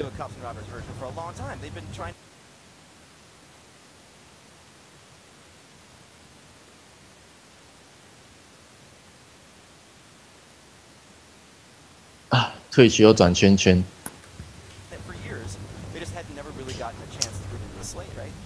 可是《战地风云3》跟4的地图，其实我觉得差不多啊。可是3就没有那个走路走很久的问题，不知道为什么。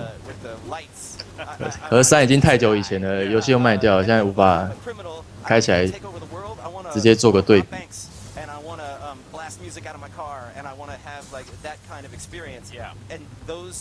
Fantasies translated so well, and those experiences we wanted to create translated so well. It was what DICE had to do. Well, we have to make this. This has to happen, and we've been going ever since. Nice. Again, I find it to be cool because obviously EA has a lot of studios, and EA works with, there's a lot of interconnectivity there. So it's interesting to see a studio like Visceral, very much, 是啊，抢载具就好了。可是很多人都是载具开了就走啊。载具上去就走了，都不看后面有没有人要跟着上去的，然后就一个人开一台啊，一个人开一台就会有一半的人没有载具坐啊。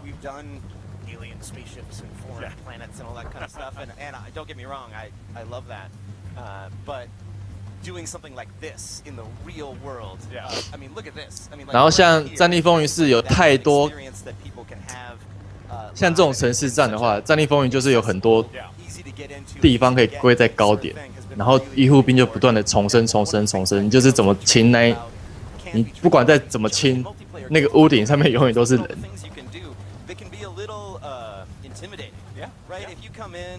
And you haven't played this before, and you're like, wait, where am I supposed to go? What am I like my teammate? And then some guy comes by in a helicopter, and bam, you're dead. Or it's so there's so much going on, and really experienced people can own other people, and what we think that this fiction really offers, it's super gettable. Like I know what I need to do as a cop or a criminal when it's like a heist or it's blood money and I got to get this stuff. Like I get it, I get what I need to do.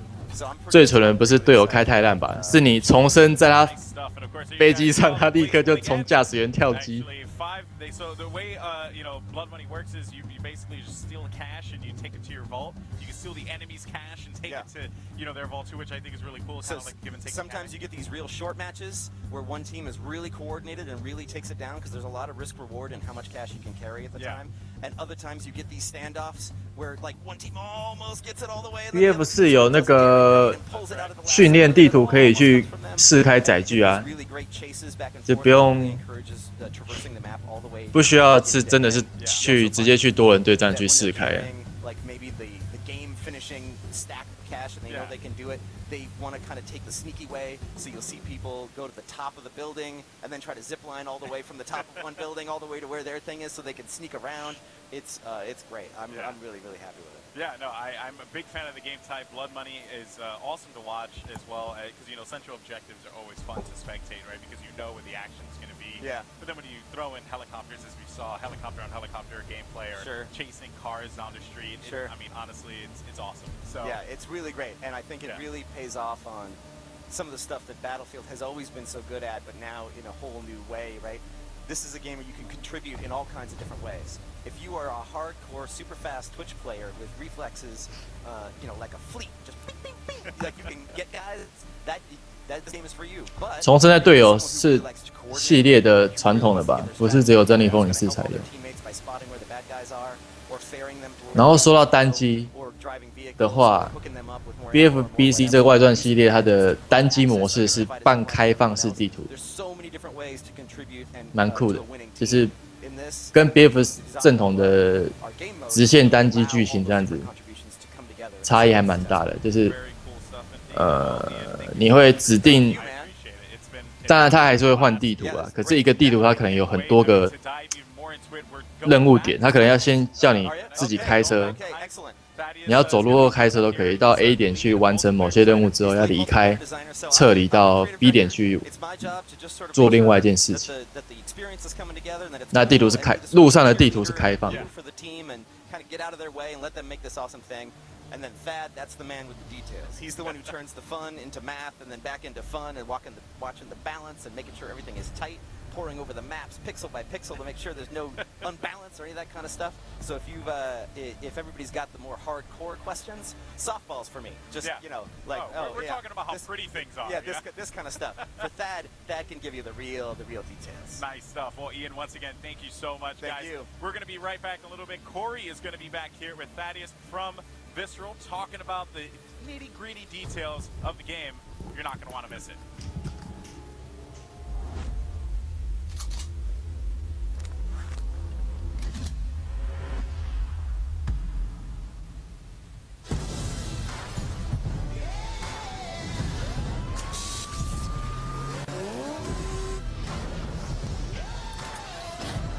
说到重生系统 ，COD Ghost 的重生系统也是很烂的。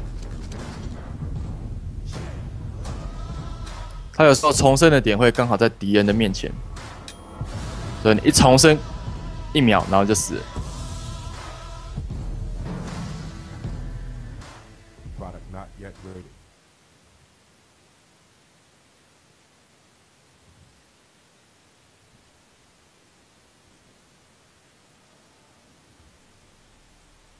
丁春，快讲话。 Welcome back. As you've seen, we've got some great action from Battlefield Hardline throughout that was we had a chance to be able to talk there to Ian Millen, and now we're here with Thaddeus Sasser, the lead multiplayer designer. Thad, thanks for hopping on here. Of course, I want to dive right into it. I want to sit there, and a lot of people want to know if they're in good hands. So tell me a little bit about what your resume is all about. Absolutely.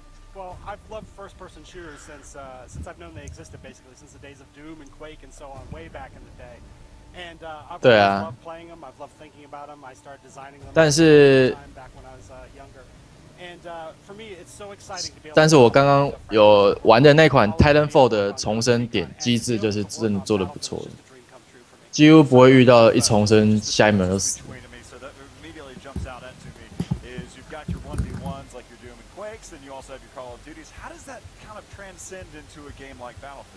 Well, I'll tell you, I had a lot of learning to do when I first came onto the Battlefield games team. And the DICE guys have been instrumental in helping you understand how Battlefield is put together, how the maps are made, what kind of metrics they look at, what kind of distances they have in game, how the 1-3的地点，我记得是在洛杉矶。One of the things that you had mentioned to me real briefly too is that Visceral actually had a part of Endgame from Battlefield 4. Endgame, that's right. X-Pac 5 for Battlefield 3. Yeah, we had a lot to do with that. You know, we worked on things like the dropship and capture the flag and dirt bikes, which you'll see a return of in Battlefield Hardline. So one of the things, it's our final match here of the day. It's brought to you by AMD, who's been a huge sponsor of Hardline Team to make things possible here. So don't forget, if you're playing on PC, you can even stream directly using the AMD Mantle technology. 对啊 ，Titanfall 几乎是不会有人啊，少部分时间真的还是会一出生就死，因为可能你在出生之前，系统判定你附近假如50公尺没人，可是刚好真的有一个不好意思，就是不小心真的有个驾驶员，刚好他就是往你这个方向全力冲刺过来的话，那你就真的会重生之后立刻死掉。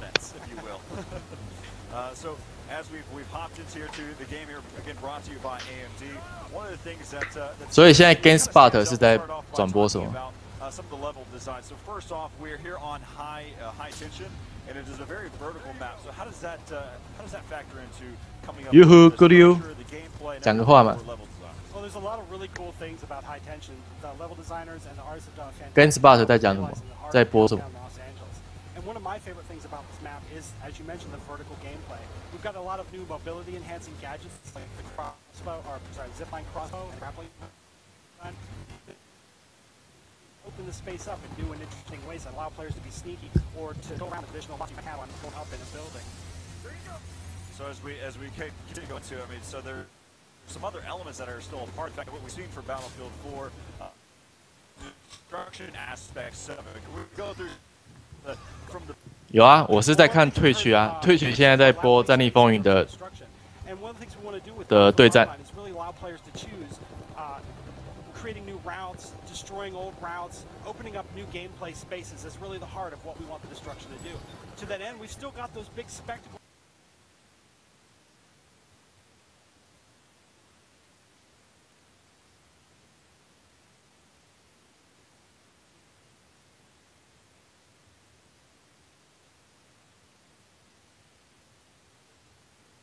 They can drop this crane on the play space, and it completely changes the vehicle flow a little bit, and it gives players some interesting cover choices and concealmentizing in Battlefield Hardline in regards to destruction. So let's talk about this. We're on high tension. What are some of the other maps that we get the chance to experience? Are there going to be a lot of LA type things, or what do we have? Well, I think Battlefield traditionally had a wide range of maps, from very rural to the very urban, and Battlefield Hardline is no exception. You'll go a lot of different places, maybe even some exotic places you haven't necessarily thought about before. We've got some exciting surprises in store for you. 这就是如果你想要获取 Battlefield 这个新作的额外下载，可能是下载包之类的话，你就必须要去订阅它的新闻 newsletter， 那应该是用 email 订阅吧。And of course, if you're wanting to talk about it right now, make sure you utilize the hashtag BFHardline there for your Twitter, your Instagram, Facebook, have you. They're on social media. But one of the things I wanted to talk about too, especially while we're going into the nitty-gritty, the nuts and bolts, if you will, of this game, or the pixels, if you will. That's what Ian had mentioned. Do you really go through each individual pixel? Well, there's a lot of pixels in the game, so as you can imagine. Of course, yeah. So we go back to continue with the environment aspect of things. So how do you differentiate between the 32-man type environment to a 64-man with Hardline? Well, there's a lot of factors at play there, and one of the biggest ones is the game modes. Certain game modes work best with smaller player counts, and other game modes work best with large player counts. So a lot of it comes down to 好，这边 K 之前有准备一些问题，想要在中场没东西可讲的时候来问一下观众。那第一个问题就是，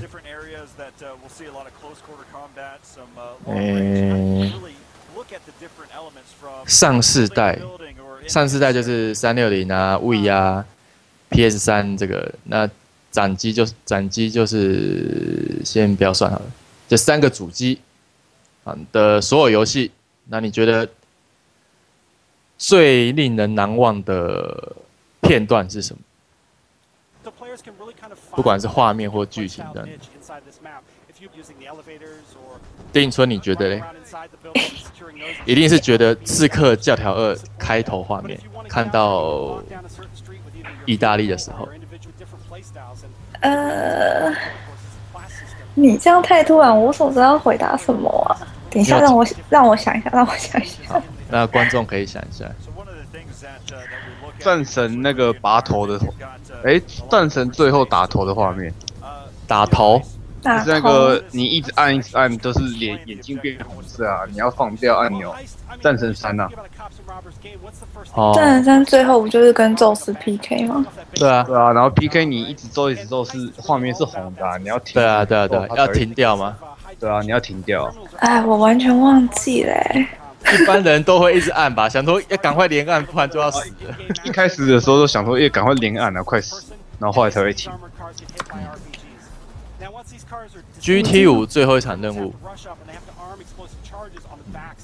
有观众讲说 GT5 最后一场任务，赛车吗？GTA5 啊，不是 GT5 啊GT5 最后一场任务到底是什么？GTA5，你赛车到底是怎样？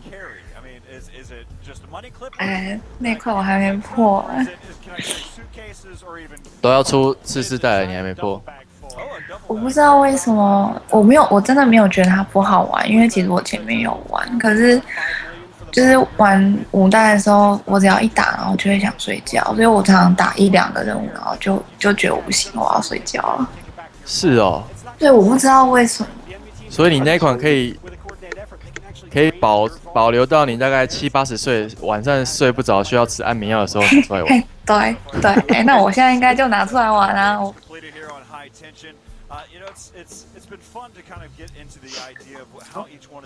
这边偷偷爆一下料 ，GTA5 的消息就是，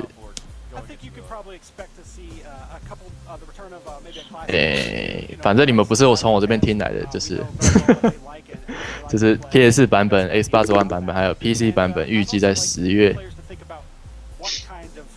推出。10月。对，所有的游戏都是在10月。那我小声的讲，就是它的容量有62G。Oh my god！ 容量22G， 所以一片 BD 塞不下。那 PC 版双层的应该可以啊。PC 版啊，我是在讲 PC 版塞不下。那所以有2个方案，那就是一个就是一片 BD 加上一定就是需要连上线下载多的那12G。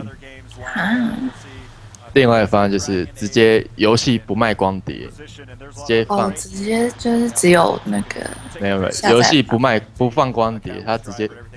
到底是谁一直在刁我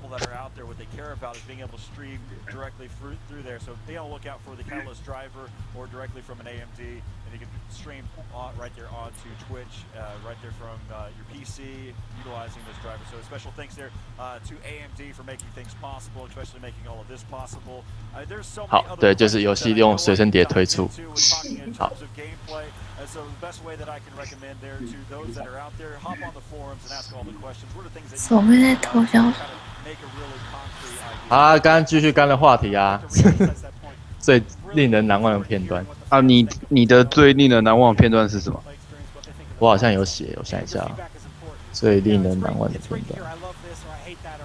因为我那时候投票写什么、啊，我忘记了，太多了。最令人难忘的片段，要我突然想的话，就是不知道。想一下啊、哦，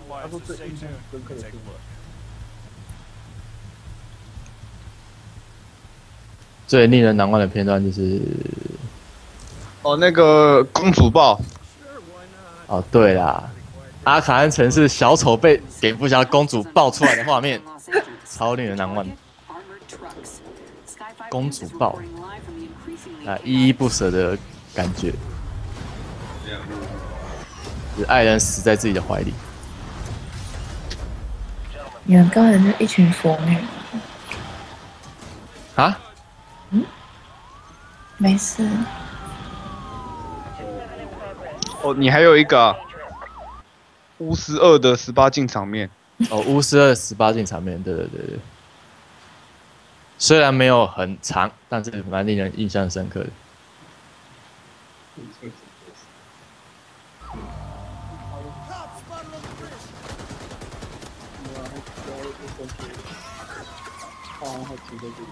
结果现在画面又在重播刚刚发表会的画面。那你那个最傻眼的，有没有游戏是你最傻眼的结局？结局最傻眼的，有没有？结局是最傻眼，很傻眼的游戏，就对了。结局吧，结局。对，结局，我觉得最令人傻眼的结局就是，我好像选2个吧，一个是质量效应3，一个是最后你选了3个。是哦。最后生存者。啊，还有刺客教条2。对，刺客教条2和质量3。为什么？这条2就每个玩家应该都会跟主角一样喊出 "What the fuck" 一样啊，就是突然先知转头过来对观众讲话，对玩家讲话啦，不是观众。然后我觉得还好啊，就是怎么讲？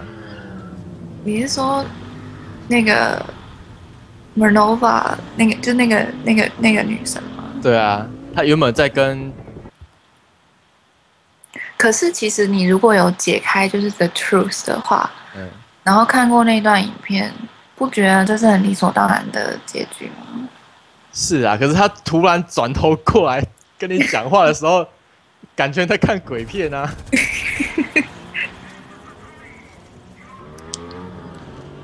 我觉得呢，好像还好哦。然后最后生还者，我是觉得太扯了，就是。突然把人全部杀掉，就是为了把那个……最后在手术室那3枪，我一点都没有犹豫，就开下去了。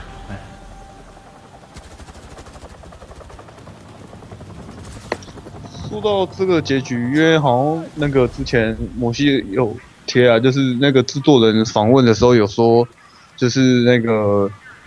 他们有做调查，就是如果他是已经是父母的人，多半是支持，就是对这个结局是赞成的。然后如果只是纯粹玩家，就是没有小孩的话，好像是有一半一半的比例。对啊，所以可以给大家参考这样。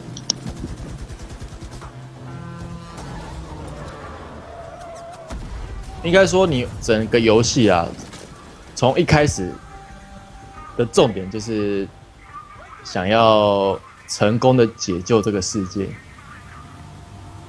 然后最后是急转直下，就是这个目标不再是你玩家的目标，这样子。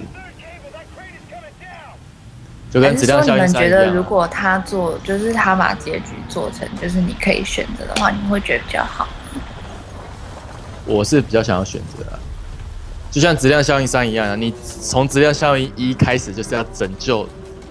整个银河系跟人类，可是到最后突然转成说，其实你不管怎么做，都是救不了。就是这样子，所以就是会令人傻眼。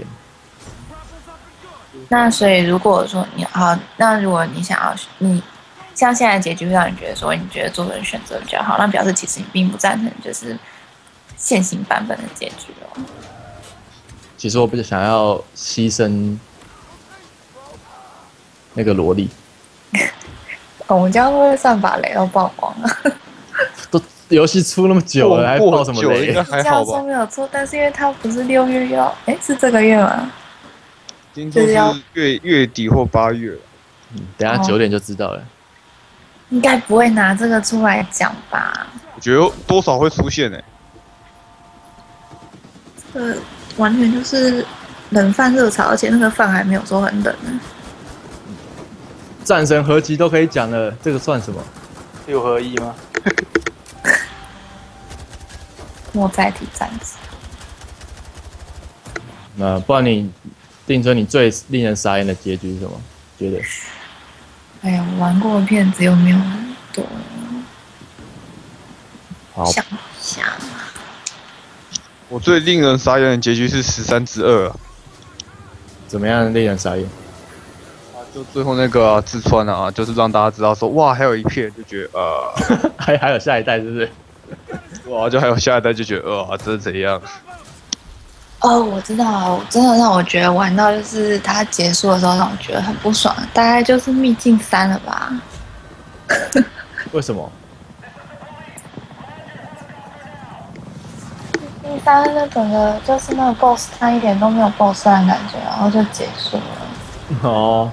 对，然后就整个就很草率的感觉。虽然说不是什么不能接受啊，但是就是觉得很草率。那大概是少数就是我玩过然后很不喜欢。可是2代的 BOSS 战也是，那至少还有一点 BOSS 的感觉啊。而且其实是因为有那个平台，所以很好打。因为你只要掉在那边，然后一直打数值就好了。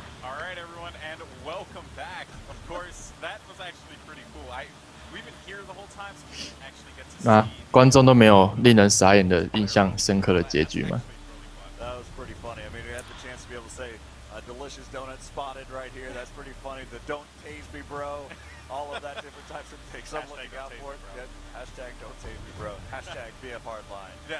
Alan Wake 傻眼。Alan Wake 是结局没有好结局而已吧，就是困在湖底面继续写作。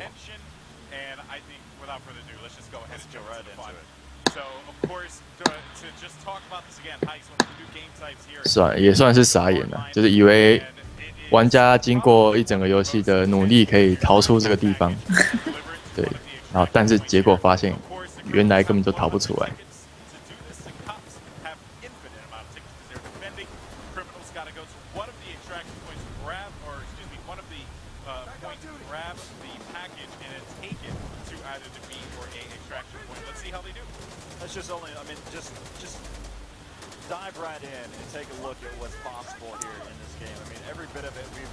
生化奇兵无限哦，结局令人傻眼。生化奇兵无限的话，我是觉得它的结尾收得太快了，就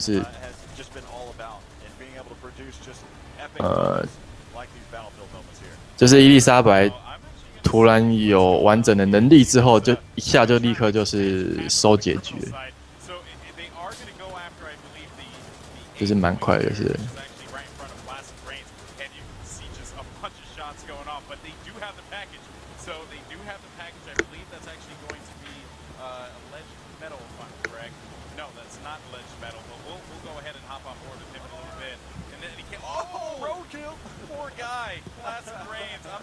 DLC 的剧本 ，Alan Wake DLC 的剧本不是接着 DLC 吧？不是接着本传的吧？就是纯粹的，也没什么剧情，就是纯粹的打怪物这样子而已。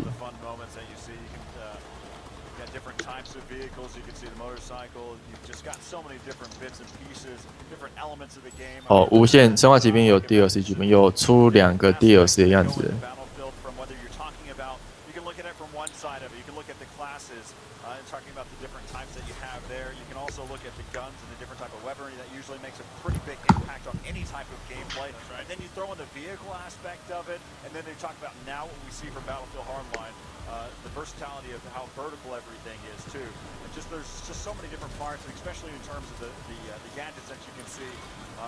I love to see the grappling hook come, as we saw it come back here into the Battlefield Hardline. It's just really, really fun to watch here. All right, so one of the packages have been taken over, so they do manage to retrieve. 哦，汪达与巨像，那个不是上世代，那个是上世代。不列入讨论。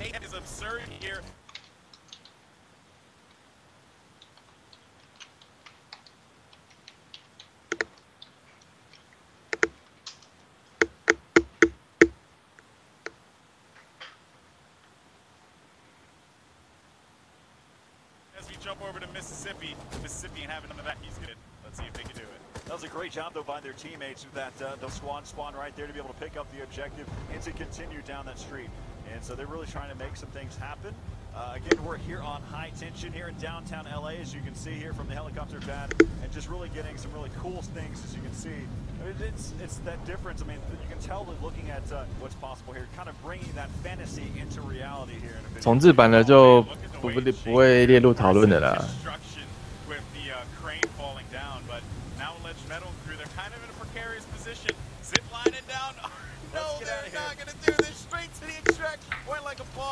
And they managed to secure ledge metal with the win.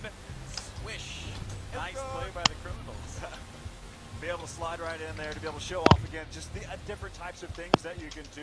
You can just sit there and pop a little grappling hook, climb your way. 汪达与巨像的 HD 版本一样可以爬到一开始那个层的上面去吗？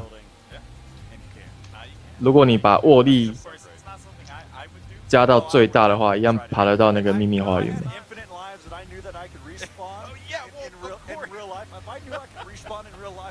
有人知道在讲什么吗？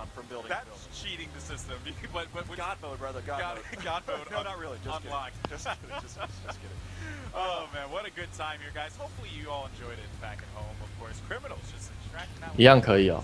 哦。 They needed some chance to get some redemption, as we saw a lot of the games went to the cop side, and so there you saw the criminals get the chance to finally come back and to win at least one there. And really, what's been great about this, I mean, look, I mean, we've had this great experience through and throughout. 32 players behind us that have been joining them, been playing Battlefield Hardline. We're right up on. 不要再讲万达与巨像了，讲到万达与巨像就会想到食人大舅。 LA as a backdrop. What can you ask more of? He's really thinking about the details and just think if they've got that much passion and trying to put a really good stream together for those of you at home, just think about how much passion they'll put into the game and what they have been putting into the game already. 等一下是6点才开始，是不是？ Anything like that that you really want to get out there, not only explain that, hey, I've got a great idea or this would be cool, also explain why, because really that's the beneficial parts whenever you're trying to talk to any type of developer. Is like saying, hey, this is a good idea, and that's what you should go with. So that's right, and of course, this event would not be possible without the sponsors who made it happen. A big thank you to GameStop, as well as Sony PlayStation and AMD. Big thank you to you guys for supporting this absolutely incredible stream, right, Corey? It's been ridiculous, and of course. Hello, Skype 还有人活着吗？有啊，还活着啊。有啊，还活着啊。啊 K 他们呢？啊，我神手，我在讲话。哦，可以在玩 DOTA。DOTA。哦，他在玩 DOTA 2啊。好，来讨论下一个话题好了，就是游戏还没玩到之前，非常的期待，玩到之后就想要撞豆腐自杀的游戏。复仇龙骑士3。复仇龙骑士3，好啊。我想问一下5万，为什么你还没玩到之前会有期待的感觉？被那个广告的影片稍微吸引了一下，这样实际上买了之后放进去玩，深深的感到失望。真的、哦，他那个宣传影片竟然可以吸引到你。没有那个一般人看到那个影片，通常就会直接放弃这一款吧。没有，最主要也是有中文版，可能我们买来玩玩看。不一定啊，不一定，因为要看你对前作有没有爱啊。哦，有爱的话，应该可以无视那个画面。人。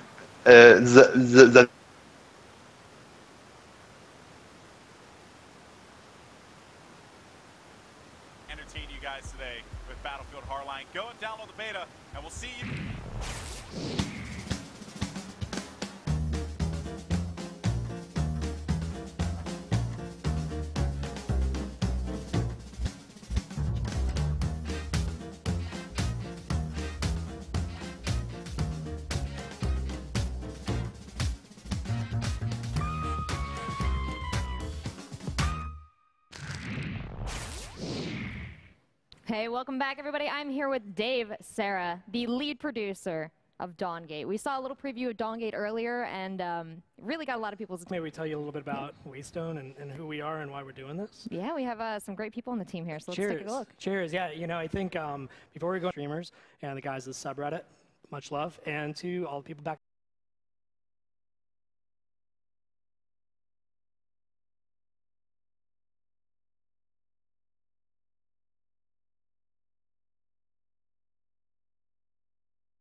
the studio. Thanks for making Dawngate. All We'll right. switch over and watch this. Yeah, let's check it out. Cool.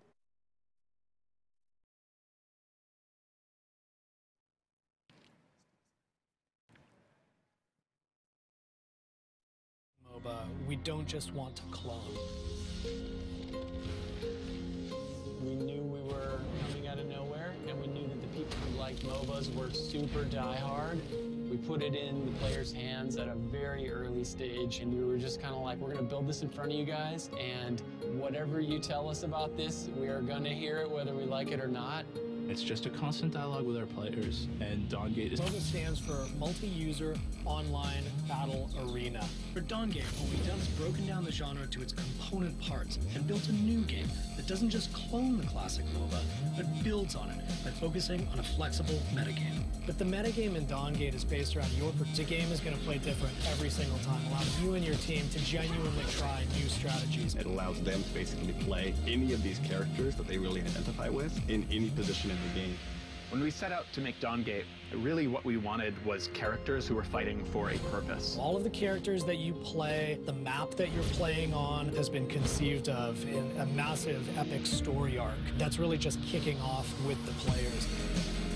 Salus, he's a character who I love to play. He's sort of a lizard monk, very zen. There is a little spirit wisp dude. I love the design of that guy. Big guys with axes and armor and skulls. I like that a lot. So I like supports, 100% the best. I like making supports and playing supports the best. I really like that we have a whole section of the world that's devoted to badass, bookish nerds. And I like books. Dude, if you can't geek out about something, we're probably not going to have a good time hanging out.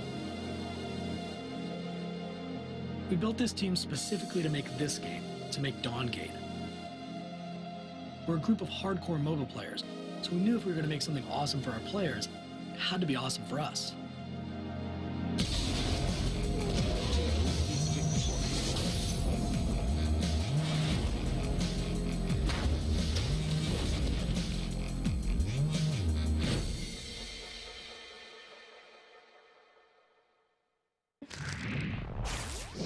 So those are your coworkers. That looks like a pretty good community in there. It's a good bunch of people. You know, we built something really from day zero at Waystone that was really what we wanted it to be. You know, we were actually a team of, I think we were like 17 people when we first started out, and we're just around 50 now. And, you know, we just wanted to keep working together. And the game that a bunch of us had made together had shipped, and we kind of looked at each other and said, well, how can we continue to work together? And so we said, well, let's pitch a game, you know? And we said, well, what do we love? And this is about 2.5 years ago. We said, well, there's this really neat thing happening called MOBA, and right now it's kind of, you know, recreating itself, and we think there's a genre here to explore. So do we think we have what it takes to actually bring something new to the space? And that's really who Waystone is and what we're all about, and it's what Dawngate is. Well, it's interesting that so many people are choosing to enter the MOBA genre, because originally MOBA was just a game. It was just Dota, and now we have 1,000 different ways to be a MOBA. You know, there's not one way. So, you know, in what ways is Dawngate similar to other MOBAs before we even get into how it's different? Yeah, totally. Thank you. We never get that question. It always starts out the other side. How is this different? You know? Well, but it's an insightful question, because there are certain things in genre that should stay the same.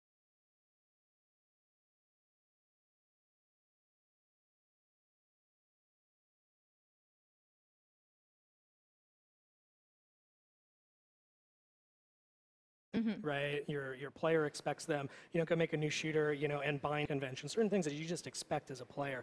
MOBA's no different, you know, so mechanically the game's going to feel very similar to existing games that are out there. Might feel a little closer to one than it does to another, but as a MOBA player, you're going to be able to sit down and go, okay, I understand where everything is. I know where my hands should go. I can just play this game. Right? And that extends to, with us, we thought about camera as well. You know, do we want to change the camera? And we decided no. We thought that the top-down view did things for the genre that we just didn't want to move away from. So mechanically, look and feel-wise, one game to another should feel similar. But we do depart in some pretty fundamental... It does feel very much like you can sit down, you can play it. You know, it does make it feel like it's part of a genre. You know, I understand the genre, I understand this game. But you brought in some elements that really put a lot more control, I think, in the hands of the players. So can you tell me a little bit what you did with the Shapers, who are the avatars that you play in the game? Sure, yeah. Fundamentally, you know, and I want to get into lore a little bit later, you know, but lore is a big deal, completely unique. But from an early place in design, we said, well, what are we going to do to the overall design of what a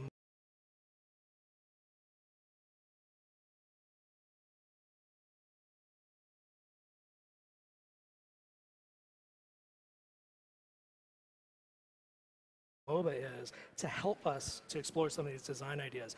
So we did things early on, like we removed mana as a resource, right? And actually for a lot of the hardcore players inside the studio, we were like, oh no, this is never gonna work. How can you possibly do this? You're removing all of this incredible gameplay. And we tested it with hardcore MOBA players like us. And we said, what do you guys think of this? And they said, no, that's a terrible idea. That's trash. Get that out of here. And so then we said, okay, play this game. And they go in and they play the game. And they said, what do you think of that game? And they're like, wow, I loved how like I was always in the fight and I could just use my abilities and it was... See, now you've taken out mana. What did you replace it with? You know, so we do want to keep skill cap high for shaper design. So not all of the shapers have specific resources that are specific to them. So Reyna, she's a big old tank. She's awesome. She uses discipline. Freya, she uses a rage mechanic. So those mechanics are there. But basically we said with this game, how can we kind of make some changes that remove some of the taxes that you know, just are kind of holdovers from other designs. So that's one thing. But all of that kind of leads toward something we call the role system, right? And so the role system in Dawngate, basically at the design level, it breaks the math of how your character makes your money and scales through the game off of the design of the shaper itself, and it puts it on as, hey, who are you going to play? And you play the shaper you want to play. And they say, well, what role are you going to play here? And then you say, okay, well, I really like the micro of last hitting. I like that gameplay. It's fun for me. Take the gladiator role. That's going to allow you to then go last hit and get bonuses that I, as a tactician, am not going to get if I'm last hitting. So before you even get into the level of a game like League of Legends or Dota, where you're primarily constructing your character just off the items that you put on them. You're actually putting another step in here where you choose your shaper and then you're choosing how they approach the game and even earn that gold to get those items. You got it. And the idea is, we're actually trying to remove a level of complexity from you without sacrificing any depth. And, our current kind of marketing tagline is this notion of break the meta, create a flexible meta. This is what we're really trying to do. And I'll cop to it. Our game's still in beta. We're not done with this. We're still working on this. I think we're probably 70–80% of the way there. But the goal is that any of these roles can be played by any of the shapers so that you don't have that experience of, I want to play this shaper tonight. Oh crap, that guy locked in the support shaper or whatever it is. No, okay, I can't play that. So you save that argument for once everyone's in the game, right?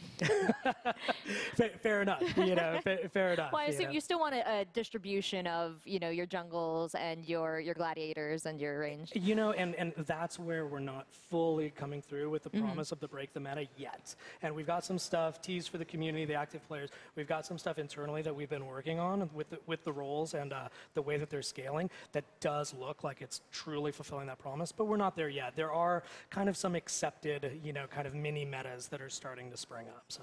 Sure, and going into that, I mean, one of the things that I found really refreshing about this game is we were talking about the economy and the way that, traditionally you just kind of earn gold over time a lot of the times in MOBA, and what you're actually taking in Dawngate is you're placing that visually on the map in a way that can be disrupted or augmented by the players. That's exactly right. So if you look at the Dawngate map, kind of top down, looking at it, you go, okay, yeah, it's a MOBA, I get it. And then you notice, wait, there are only 2 lanes on this map. There are these kind of 4 circles in the cardinal corners, and then there's this huge jungle in between. And basically what these 2 lanes and these spirit wells and these big jungles do is they open up all different kinds of strategies. And kind of key to these strategies are these spirit wells that you were talking about. They're resource nodes. So if you're StarCraft player, they're like Crystal or Vespene Geyser resources. They're mines, they're money source, and they're global. So your entire team is getting this, and over time they spawn little workers, cute little guys that are like, yep, we're doing the job for you, boss, no problem. Thing is, you can go and attack your enemy's workers. About 15 minutes into the game, these wells will unlock. And at that point, you can actually go and steal the wells from your opponent. And like you said, we're trying to put the economy on the map so that at a glance you can say, all right, that's the state of the global economy, right? Not necessarily the player-based economy, the individual's economy. Maybe somebody's still fed and is carrying hard. And we don't want to take that away from the players because that feels good. But putting the economy onto the map just kind of mixes it up, reduces a barrier to entry without removing any depth, right? And it actually allows us to do things that we like in other MOBAs that are often criticized emphasizes too hardcore, like economy denial, right? We've pulled that out of the lane, but you can still go to your enemy's spirit well and basically harass their economy. Right, so you're not killing your own mobs in front of them and denying them the gold. You're going to their gold well and you're killing all their mobs. Correct, exactly. So, you know, something that's immediately communicable to any player of any skill level. Okay, he's attacking my well. I got to do something about that or not. Maybe I can't. But I understand what's going on, as opposed to that feeling of, why does this guy keep killing me in lane? I don't know. You know, he's denying you your creep kills. So. Well, I think what's interesting about that is not only does it put the economy on the map visually, but it creates another fighting point. And that seems to be something that really drives the narratives of these MOBA games, is when they fight, when these teams fight, and where they fight, and what they're fighting over, what's at stake. And another thing you added to the map right at the center is the parasite. The parasite, yeah. You know, and actually behind your question is something that's really important for us from a design philosophy. There's this notion of PvP versus PvE. And Dawngate is a PvP game. Everything we're doing is about PvP. So when we think about objectives like the Spirit Wells and the Parasite, it's all about forcing team fights to happen. Same thing with the Guardian at the base, which we can talk about in a little bit. So that Parasite in the middle of the map, he's a scaling objective. When you first start the match, he's kind of a little dude. He'll do some damage. You can probably solo him if you want to really give it a shot. Definitely take him down with a couple. And over the course of the game, he's got 3 stages of evolution, and he gets more powerful, he's worth more, and he has new abilities. And basically what happens is you take him down, and he will level up minions in lane, and it basically turn one of those minions into a super minion that's going to help your lanes push. So not only is he an incredibly important strategic objective, you know, from a gold and a buff standpoint, but he's also affecting how the map is going to play out. Because of that, Dawngate players learn really quickly, I need to keep my eye on Parasite. And that, of course, goes back to a PvE objective forcing a PvP conflict. Right, so you're going to have to see players with great map awareness and also a lot of teamwork seems to be a big focus here. You were telling me before about how you guys are going to deal with one of the biggest problems in MOBA, which is kind of the rough community. It drives a lot of players away. It's a game that requires teamwork. And what we've seen over and over again is people trying to punish people that are doing these bad things. But you guys are taking a really interesting take on it. A psychology-approved take, I think. Psychology-approved. Ding! This is, and this has research behind it. That's right, that's right. Well, there is actually a lot of thought that's gone into this design, and there are some psychological concepts. Basically, we're trying to reward and encourage positive behavior as opposed to being punitive and punishing negative behavior.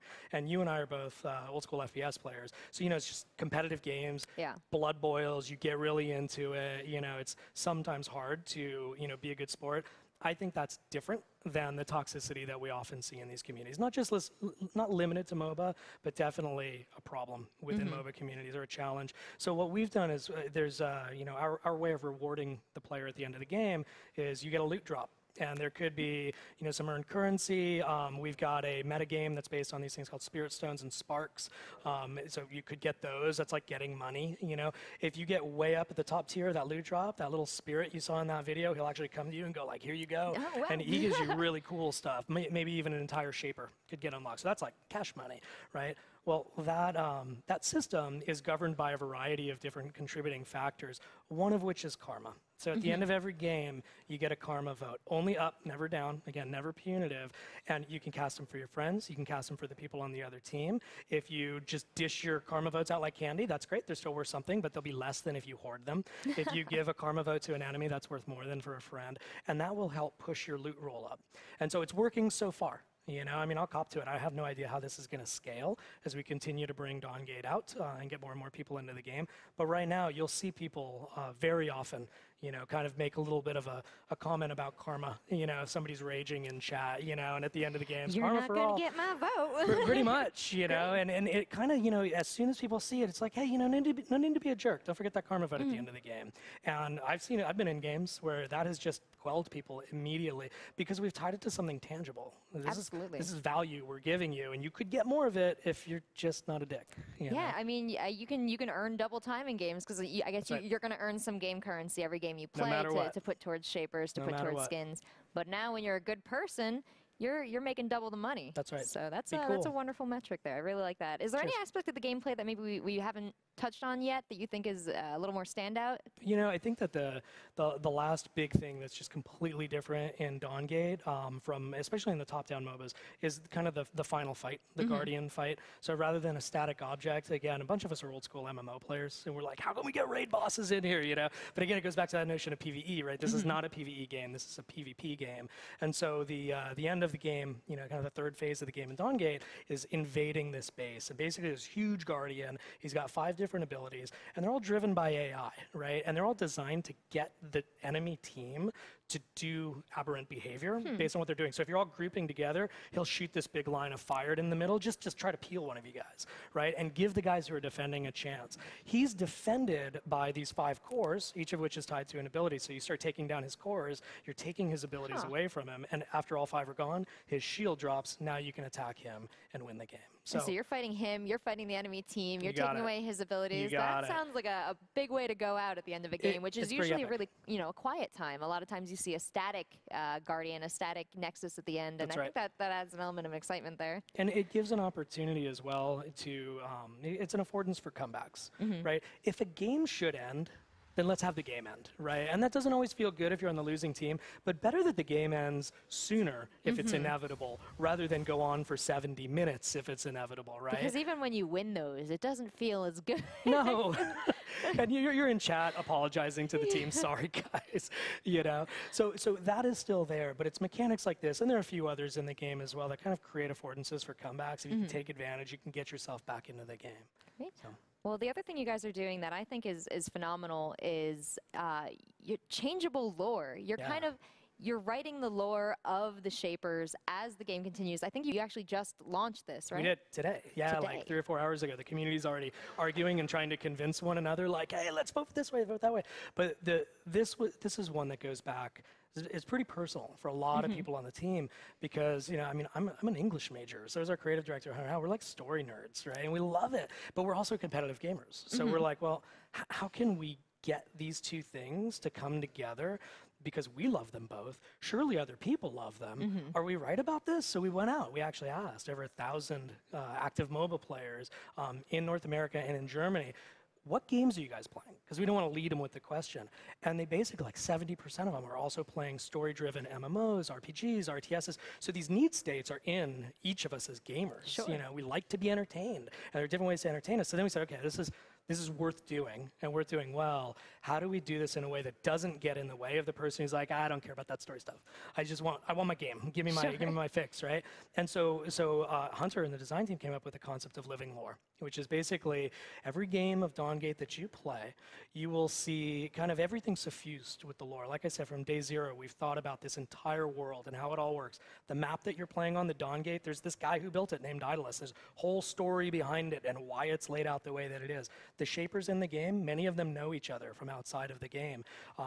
So the story. So you're going to walk up to him in lane and they're going to be like, oh, hey, Jim, what's up? That's exactly right. If they know each other. And if they're on the enemy team, they might actually talk a little bit of shit to you. Oh, well, or they might say, you know, oh, I'm sorry, it has to be this way this time, but prepare to die. You know, so there are small touches like that that happen all over the place. And then to celebrate PAX East, we launched our webcomic, the Dawngate Chronicles. And that's been dropping 3 full pages a week for the last, well, since PAX, you know, so for a couple of months at this point. And all of that's been leading up to what we just turned on about 3-4 hours ago, which is the living lore. And so the way that this works is, again, we want to keep this separate from the gameplay so it doesn't block people. When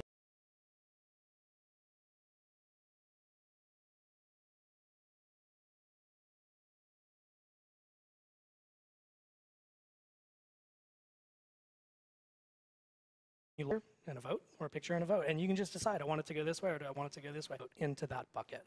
So, and these are meaningful votes, right? This isn't what cereal does Reyna eat for breakfast. This is, you know, does the North, you know, go and entreat with the merchant princes in the West and form a new alliance, or do they go over here to this abbey where a long lost friend was and possibly introduce a new Shaper into the game, right? And that's kind of, I think, where it all comes together for what we're trying to do is, no matter what the players do, their choices will then feed back into the game in the form of new content. So new shapers will come into the game, possibly cosmetic items, a new skin, et cetera, et cetera. So if you're participating in the story, you're actually affecting everything for everyone. If you don't care about it, it's no sweat off your back. You just take a vote. I'm sending her west. You got Whichever game, whatever. Send her west. Go west, young lady. You know? Off you go. But the idea is basically this is this kind of crowdsourced story that puts the players of a campaign. Yeah. And we honestly, we don't know how the story is going to end. Hunter says, like any good DM, we don't know how it's going to end. And that's kind of the compact that we're making with the players, is that you guys can take this anywhere. And inside the studio, we're beta testing story. We don't know where this is going, but let's do it. So. Well, I think one of the greatest things we saw in that video that we started off with was that your team is happy people, hardworking people. I mean, happy people make fun games. Cheers. And it looks pretty fun. So when are we going to be able to get our hands on this? Obviously, people are already playing. You can jump in now. It's open now? It's open now. I can do this right now? Believe Hold on, this. let me just... Believe this. I'm going to She's going to the box. All right. You know what? I'm going to toss it over to social. I'm going to go download Dongate. Is there anything else you want to tell the people? No, just peace out. Thanks for playing. Come check us out. All right, we're going to commercial, guys. We'll see you in a little bit.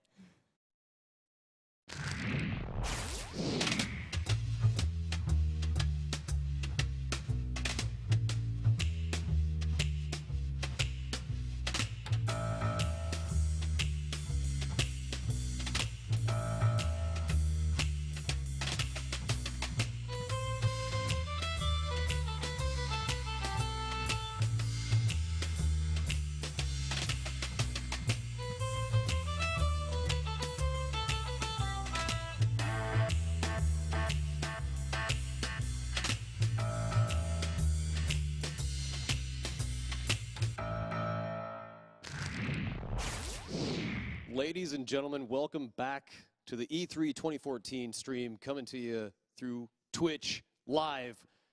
It is madness here. I am Elvis. I'm here with Andrew WK. We're at the social media table still. Standing here literally for what, 6 hours now? 6, 7, 9. I don't remember anymore. I can't feel my legs.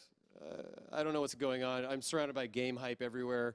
We're still reading your tweets. By the way, the hashtag, of course, is E3 Live. Keep sending them in. We're about to pour through a bunch of them, get some of your feedback on the thing. I guess for me, really quick, I just want to say I've been loving some of the announcements. Just even seeing Mass Effect 4. I feel like a lot of you out there. I saw a lot of belly aching with the E3 press conference or the EA press conference. And I was like, it was Mass Effect 4. You could at least see some of the development. It looked beautiful from what I saw. Mirror's Edge 2. Yeah, Mirror's Edge 2. I got a little glimpse of Star Wars, a little Battlefront 3. Yeah. It's like, what does it take to please you people? Tell us in the hashtag. Let us know. I think the answer might be coming up. It might be Far Cry. Is that it? They just want to see a little Far Cry, or yeah, maybe it will be Mass Effect. I don't know. What is it? Let us know right now. Hashtag E3 Live. We're going to go to you, and also blow us up in the chat. Yes. So while we're waiting for your tweets to come in, because it takes a little bit there, and there it is. Oh, Phalanx, give me that shout out.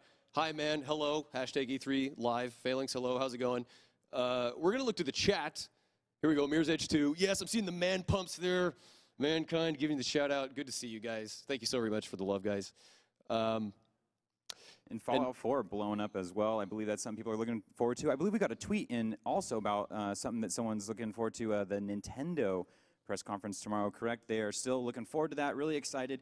I'm glad that people are still really, really hyped. Like, they haven't seen enough games yet. They're just like, I want more. Give me more video games all day. That's how I am. Give me all the games you got.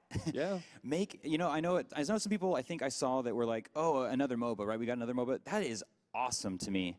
Bring me more MOBAs. You know what happens when you get one game? You get no options. That's right. Make 30 MOBAs, right? That's right. It's like 1984 stuff. It's like, here's the MOBA you're going to play. Yes. Options are always a great thing. Look, Fallout 4 just spamming. Oh, there it is. All over this. Yep. Absolutely. So Half-Life 3, of course. Of course, we talked about that earlier, right? We were talking with Valve. Oh, that's for sure. Half-Life 3. I've played through half of it already. It's not that big of a deal. Don't worry, guys. I told them to shelf it for a while. I think they're going to do that. Okay, yeah. And the Last Guardian, because we got that Sony press conference coming up. Let it happen. Come on. Like, how many years do we have to wait here? If you don't get Last Guardian, I'm going to have to console DJ Wheat for the next, like, I don't know, month or two, not getting Battletoads. He's been crying in the back at the table the entire time. So yeah, they kind of like the rumors swirling around, and I would love to see a new Battletoads, absolutely. Me too. That's, but let's take a quick look at some of the tweets coming in. So we got, we got new results. And there's a quick update on that, just to let you guys know. I see a tweet here from, I mean what I say. Let me try and get it here. We are just so busy here. Okay. Yeah, because I think what we're going to do, we're just going to try, we're going to go through some of the tweets, because we just want to cover as many tweets as we possibly can. But we got it full screen here, so here's a tweet from, I mean what I say. He just says, Hotline Miami 2, E3 Live. The interview did happen. Dennis Whedon from Denaton Games was here, and I had the pleasure of interviewing him. Dude is so awesome. We talked about Hotline Miami 2, and I believe the reveal, it's been revealed what the new exclusive content is for that game. I feel like I still can't really talk about it here, like on our cast. It's ironic, but that will be coming later, I think, towards the end of our broadcast. So definitely stick around for that. That's like a bonus round content. See here, them digging back into the tweets. Fallout 4 would make us happy. Please. Yep. Yeah, it seems pretty much across the board. Bethesda, please, Bethesda. I know. People just dying for like that one game. Everybody's got that one game. Like last night I was in the Twitch chat. There was one guy that was just like, when is Sims 4 going to be announced? So I'm actually excited about this tweet here. Man is looking great. For those of you that don't know, this guy has been deathly ill for 2 weeks, willed himself back to health for E3. What were you doing? Were you just like, I must play games? It's been a lot of hacking of mucus and other disgusting things I probably shouldn't talk about on this cast. But stifling the coughs back, and I can only hope that I didn't just inoculate the entire staff here working on the show. But I am soldiering on. So I shouldn't have eaten your sandwich, is what you're telling me. No, nor sipped out of my straw either, because we've just been inseparable here at the social media table all day long. Because basically, we're chained to the table here, but that's neither here nor there.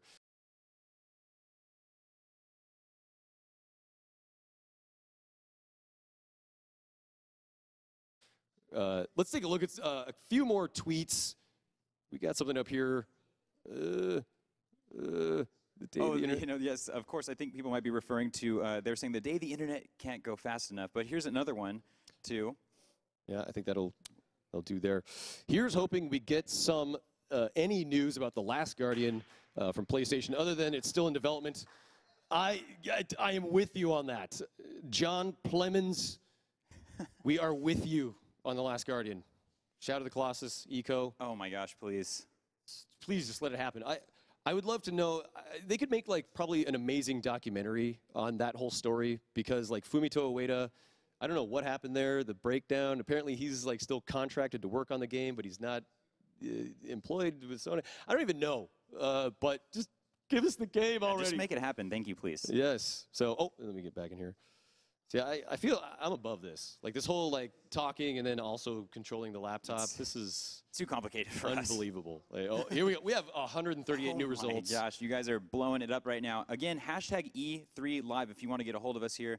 We'll be checking out tweets, and we'll be checking out the chat too from time to time. Yes, getting your feedback. I know that a lot of people were actually really excited. They're trying to get that demo on PS4 right now, but everyone can't get the hold of the beta keys. I wish I had any information on that. Like, I've just been over here kind of reading through the tweets. But yeah, were they saying like PlayStation Network was down or something? No, I'm not sure. I know that everyone's like hardline, hardline, hardline. It's kind of cool actually to still see like a lot of people really excited for it. I would say that there's been a lot of positivity for hardline overall, and I do like the aspect, you know, the whole cops and robbers thing. There's a little bit more there, I guess. Sometimes it's always fun to be the bad guy, right? And one that's also a little bit more grounded in reality. There are these people that well, not that These much. people. These people. Oh no, I'm in trouble. Oh gosh. All right. What? Yeah, I'm cut. I'm cut. I'm gone. Yeah. Oh, okay. No, you're good. Yeah. So of course it's something that's a little bit more grounded in reality, and you can be this this criminal that just kind of like runs around. Of course, you can do that kind of stuff in other games as well. But this is kind of like one where it's just like you're right to the action. That's where you want to be, right? Yeah. In the action. Absolutely. So. I think it looks great. I mean, you know, it's not my personal thing, but I can totally understand why people would enjoy it. It looks very fun. Just one last one here I'm going to touch on. I just grabbed this randomly, and then we're going to cut to a quick commercial. This is from Magnus Jansen. He says, The Last of Us 2, E3 Live, PlayStation E3. I don't even know how I feel about that. Honestly, The Last of Us is one of those like experiences I feel like I wouldn't want to see it become like a series that just kind of stretches out and, you know, they kind of keep revisiting it. But yeah, you're exactly right. Sometimes like that's all. I just wanted that encapsulated in that one time. Don't expand it anymore, because then you might change what was right about it, you know? It was such a cohesive, just like beautiful experience. Like even when they announced the DLC, I was like, I don't know. I'm weird though, so I can confirm that. Thank you. Yeah, you might already know that if you watch my broadcast, twitch.tv/man-vs-game. I believe we're ready to cut to a commercial though, so I think we might be sending it over to Swiftor for the commercial. He's right here. He's like, no, you're going to commercial. Whatever. You got voices in your head. That's right. I got one too. They tell me where to go. So we're going to cut to commercial. So stick around, guys. We will be coming back with Swiftor. Has some exclusive. He's going to have an exclusive look at some awesome game footage right after this. I believe it's going to be The Witcher 3.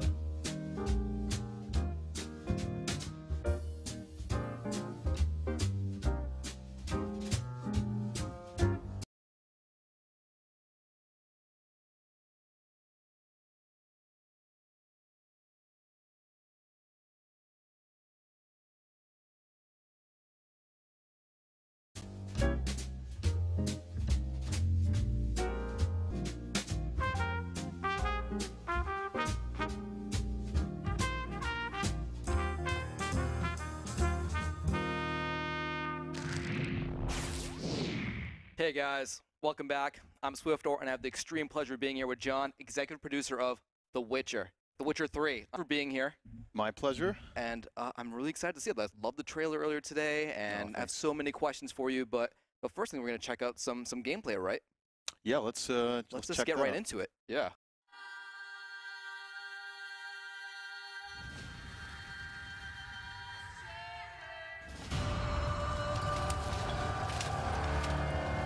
Once we were many, now we are few.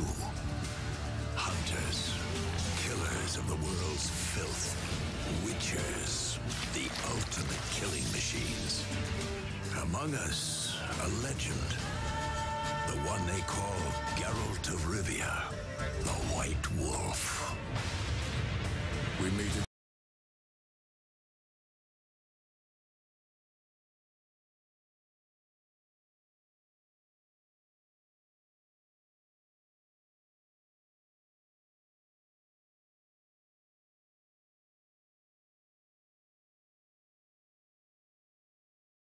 Witcher.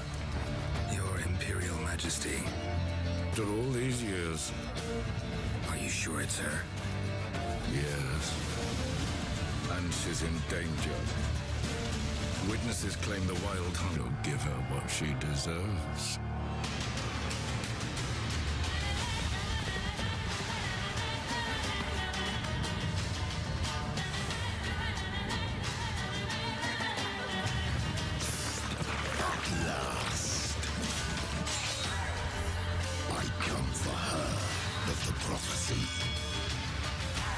Every decision you make will bring devastation.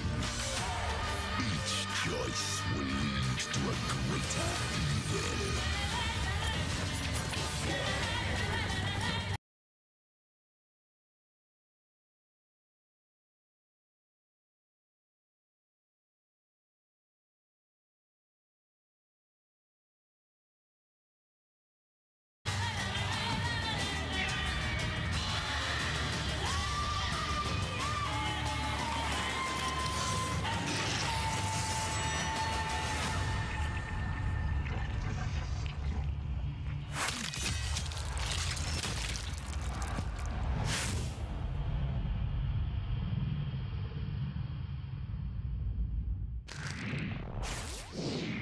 All right, and that was a great trailer that we intentionally went into. Absolutely, wow. So I do have a few questions about the trailer if you want to take them. So I mean, well, first of all, did anyone else's jaw just drop when he Geralt had like decapitated that dude? Yeah, characters will be cut in half, and heads will be cut off, and arms are going to be severed. So it's going to be really cool. Yeah. Yes. And we also saw Geralt do some underwater work there. So I mean, how much of that we're going to see in the game? It's quite a lot. You know, it's a big open world game, so you can go underwater a lot and do treasure hunting and do quests and do combat underwater. So it's gonna be. Can you tell me about it, or is that top secret? Yeah, well, there's gonna be some ranged combat and there's gonna be some melee combat. So it's gonna feel good. It's gonna look good. It's gonna feel good. It's gonna be really interesting and really fit into the storyline really well too. Right on. So are we ready to go into the gameplay, the actual gameplay? I don't know. Are you guys ready? Are we ready, guys? Can we get some gameplay on the screen? Yeah, let's bring it on. Any moment now. Yeah, there we go. Whoa. It's a great opening scene. Okay, I don't hear any audio. Oh yeah, where's the game audio, guys? I mean, Geralt is really sexy, but I need some.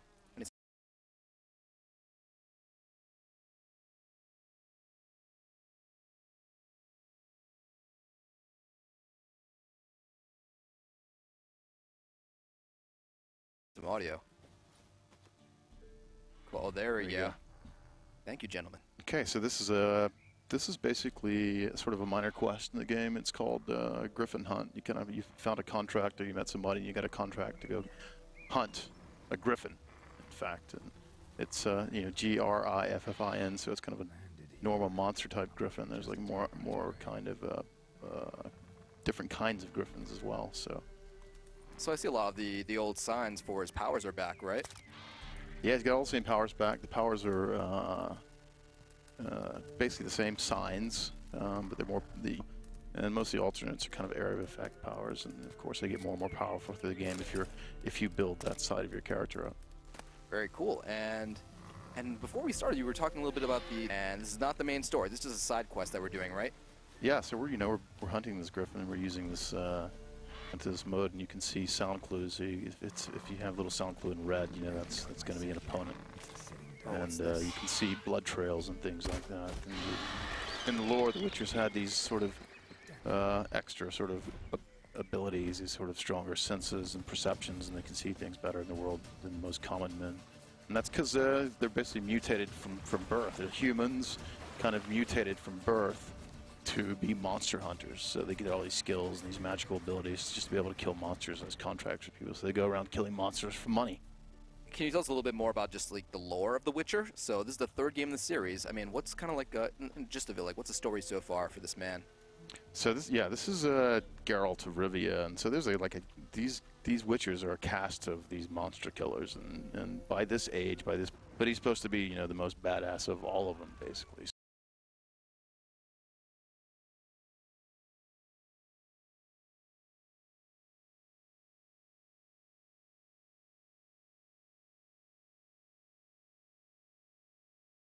So it's about him and his story.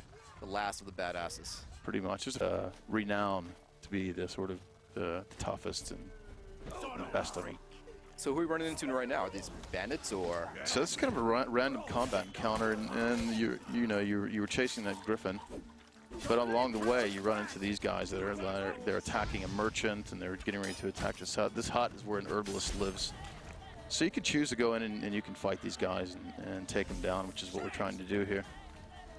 Now, this is some pretty slick combat. It's almost like we have a pro gamer doing this gameplay for us. Yeah, it's Luke Knack. He's a pro gamer, pro Counter-Strike gamer. And champion, right? World champion Counter-Strike player, and he's one of our gameplay analysts at the studio, and kick everybody's ass. So I need Lucas to decapitate this guy right now, or chop off an arm or a leg. Come on, Lucas, I believe in you. He's got to set it up for the decap. Let's see if he can pull it off. It's all right. Just finish him if you need to. Oh. Yeah. Get him so there, he stunned him. Ah. Nope, and he killed him with there a bow. There we go. Oh, is he still crawling away? No I like decap that. There. I love how they just don't fall to the ground. They're just that's awesome. You can come out.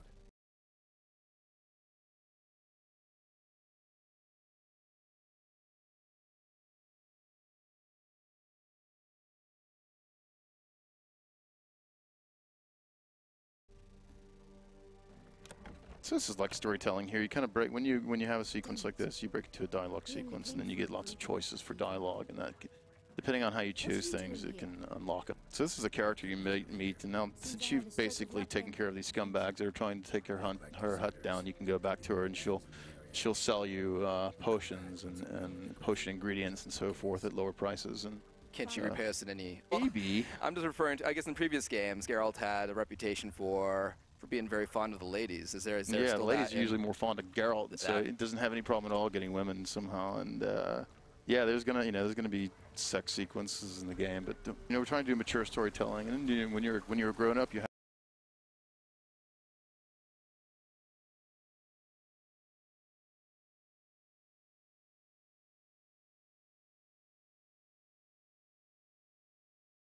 sex, so that's something that just makes the world more believable, more real for us. Right, it's about respecting the gamers too, right? So we're still on the hunt for this Griffin, right? Yeah, this is kind of a cool area. It shows you how big the world is when you get up to this vista. And everything you can see in the world, you can actually travel to, and you can go on foot. And in The Witcher 3, we introduce mounted riding, so horseback riding, and there's also going to be mounted combat. So you can use sword, you can fight swords from horse, and you can use that crossbow that we've added to the game also from horseback. So let's go into the weapons. On his back, I see, his two swords. So he has like the silver sword and his like regular sword. Yeah, and he's got something new, right? So right here he pulls out still sword, and this is sort of a define. So Lucas is basically trying to take him down. Yeah, Lucas.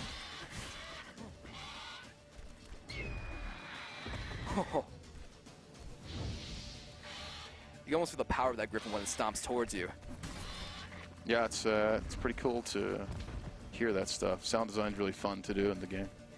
And these encounters can get pretty insane, right? I mean, this Griffin's huge, but do they get bigger than this? Can you tell me? They can get bigger than this, yeah. We can't really talk about all the monsters that are going to be. It's kind of a spoiler to talk about all the monsters, but you saw a lot of stuff in the trailer, and so you fight all those monsters, obviously, and there's a lot more. I think there's like, I don't know, 70 different kinds of monsters in the game, something like that.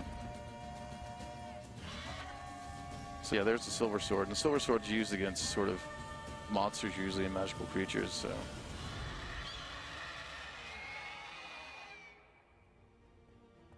So yeah, that was a quest, and one of the things you had to do is like take the Griffin's head. So that's a trophy. Now you take that back, and you probably get some other reward for it. And now he's going to Novigrad, and that's what we're really introducing as a big city that you can have like sort of main storyline side quests in as well.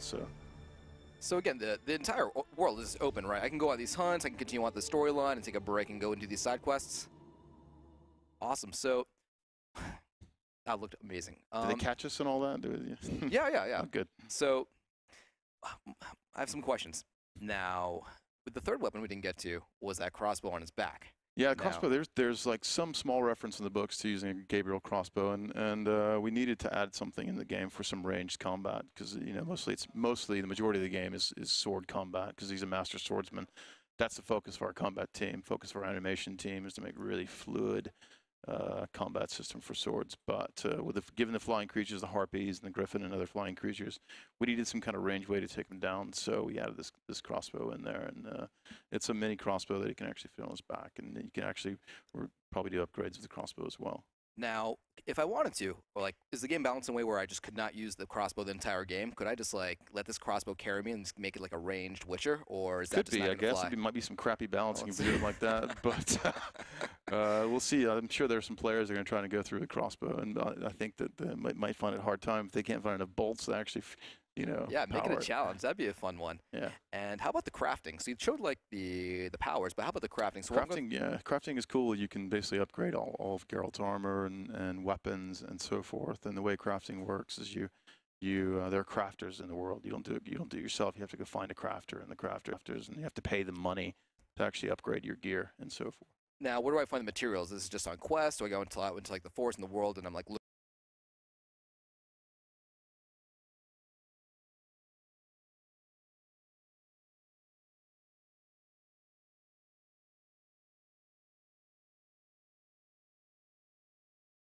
looking for certain beasts to kind of like collect those materials? Yeah, certain monsters drop certain materials that you can use to go craft your weapons and upgrade. Badass beard. I mean, was that just like, the definite look you were looking for? Did you grapple with some other looks for Geralt? Well, we want to get close to the Witcher 2 girl because it's a recognizable character now. In fact, so it's like some progress there and how he's like aged. He's not really aged that much, but so we grew a beard, making it a little bit more scruffy, and we knew from the beginning we wanted to add a beard to the character, and a lot of the time has been like focused on. All right, Oh, sorry. What, guys? Oh yeah, sorry. Yep. So how about the sorry guys. So I have to play The Witcher 1 and 2. Like, for me to really enjoy Witcher 3, do I have to? Should I have gone through Witcher 1 and 2, or could I just jump right to Witcher?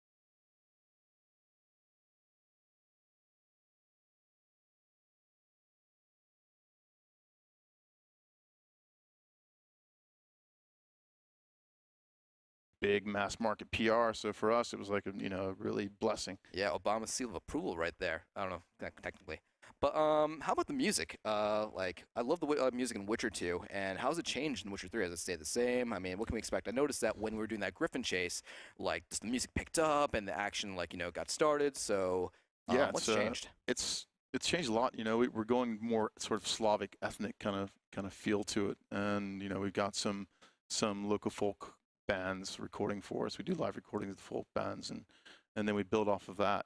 So it's gonna like the vocals you heard are from this girl. I think she's singing in Serbian, in fact, and so you got to go out there and learn Serbian. Yeah, I was about to ask, what was she saying during battle? Like, what's the? I don't know what she's saying actually. Dude. It just sounds cool to me. Very cool. So where can people go to learn more about The Witcher? Yeah, you go to thewitcher.com. I think it's /Witcher 3, but just go to witcher.com and you can find it. Awesome, awesome. So how about well, thank you very much for your time, John. I can't wait for Witcher 3. When's it coming out? It's February 25th, I think was the date, so sort of late Feb next year. All right, awesome. Thank you, John. Can't wait for The Witcher 3. And yeah, Thank let's head to some commercials. Thanks, guys. See you soon. Thanks.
Welcome back to day 0 of E3 2014. This is, of course, just our first day. Day 1 technically starts tomorrow, and this is E3 Live powered by Twitch. Now, I want to take a moment because we have here in the studio on day 0 of E3, we promoted these fine gentlemen right here, Man vs. Game, and Justin Flynn joining us. Man, welcome to the couch. Thank you very much, DJ Wheat. It's great to be here. I feel like I leveled up. I did my time at the social media table. It was a pure joy. Don't get me wrong, but it's great to sit down. Okay. I'm not in the best fitness as you might be able to tell. So sitting down is my preferred status. Yeah, definitely. Justin, how do you feel? I'm feeling a lot better now that I'm sitting down. But I am excited, of course, too, to be a part of the little couch round table. You know, it's fun to hear more voices and stuff. Yeah. No offense, man. I know. Or anything. No, I can blather on. But you guys really. were cute at the table, though. I Yeah, like this. It was a good dynamic. I know. But yeah, I can't wait. I know Ubisoft's coming up. Yep. And it's going to be you've been talking about Yeah, a little game. mean, like, let's just get out there. Ubisoft is right around the corner, guys. It's our third press conference of today. We're ending the show with Sony, but of course, Ubisoft is coming up first. Now, before I start talking about what I think is great about Ubisoft, well, I mean, it's special because we have one of the Frag Dolls on our panel right here. So, Seltzer, why don't you kick us off? Are you excited for the Ubisoft press conference? I'm under NDA, Marcus. Oh, so okay. I just can't really, you know what? It's a wonderful time for me because at the company we get to see a lot of cool stuff. We get hands-on with a lot of cool stuff, and now finally, we kind of get to show everybody, and everyone gets to be as excited as we are. So this is a big day, and I'm really excited to talk maybe like after about all the things I can be like, no, poo-poo, I totally knew that all along. See, there's like, I feel like I'm being played here, guys. Yeah. Like, I'm not sure because I want Beyond Good and Evil 2. I mean, this is one of the greatest games that has ever graced consoles. I played it, I think, on like 3 different consoles because the game's that great. Most recently on PC. But Beyond Good and Evil 2 was teased a while ago with this like amazing shot of Jade like running through this market city, and everyone was just like, oh my gosh. And we all knew that it was for the next generation, but we were just all happy that we saw it. Recently, on a Rayman Legends stream that happened on Twitch, the developers stopped playing Rayman Legends for a moment and broke out this giant, huge concept art of Jade from Beyond Good and Evil 2. Yeah. So I put the clues together. I feel like it must be here, man. But you know what? Every time I try to get some emotional reaction out of Rachel, she's just like Stone Gollum. And like, I think you're probably going to be disappointed, Wheat. I don't know. So, I don't know. It is. It's an NDA. You should So probably the crew also big. What do you guys say? Beyond Good and Evil 2, am I the only one up here who's super fanboying over this game? I wish I could be there with you, man. I have not experienced the greatness of Beyond Good. God, I know. this is good. Just slap me, just punch me in the face. I can't believe it. I know. I don't even deserve to be here, honestly. I call myself a gamer. Once Ubisoft is started, we'll talk about the promotion thing. No, I'm just kidding. There you go. That's okay. Yes. You know what? Back to the social media table with you. I'm jealous because you get to experience it for the first time. That's right. Please don't spoil anything. I won't. What about Beyond Good and Evil 2, Justin Definitely. Flynn? I cannot wait. I'm really excited. I also played it on multiple platforms, and I'll play it again. Release it one more time. Why not? Yeah, exactly, right?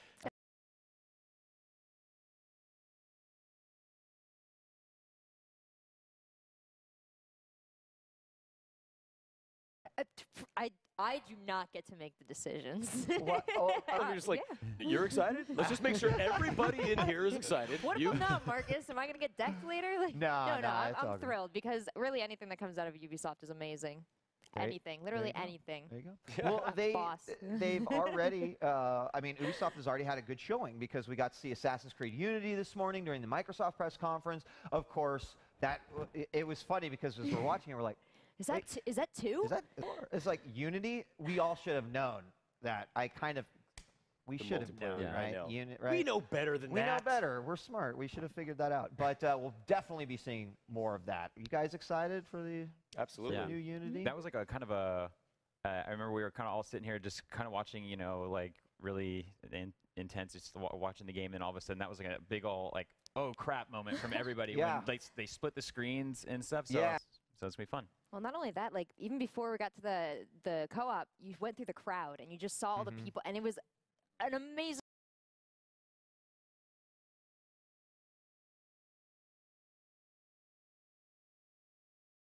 Gorgeous experience. That was, even when those stills first came out online, it was, it could not have been anything but the real thing because it was such an incredibly intricate, detailed game. So I can't wait to see. And yeah, looked good.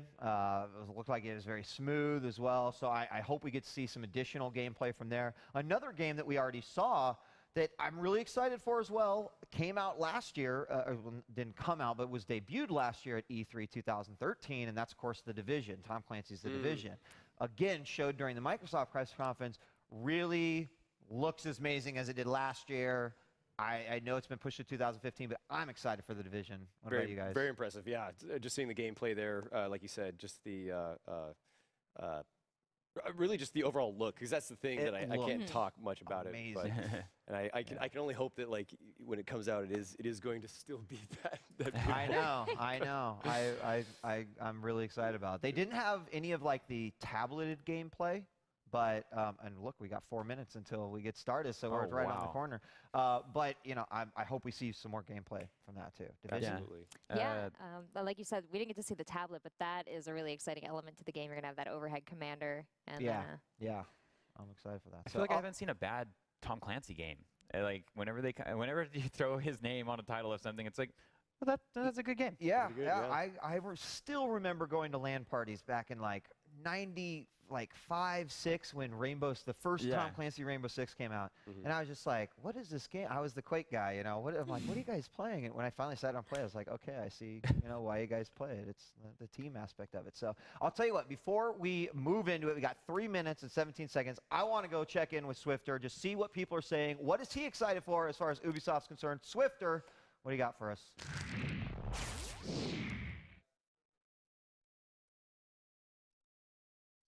It's hashtag E3 Live. Let's see what you got going on. So first off, I know we got Ubisoft happening in a few moments here, but we have one tweet from Crash McLeod here asking if that's Andrew WK on the couch. Someone just make it clear, that's the Justin Flynn. Don't do that again, buddy. All right. Next up, let's see. Austin Turtle over here. Just, oh my God, the rabbits. I'm personally pretty excited to see any kind of new raving rabbits from Ubisoft, but I said it wrong again. But here we go. Can't wait for that. Let's see what other tweets we got going on here. Filler. Yeah, that's me, buddy. All right, that was from that. Swifter, what are you?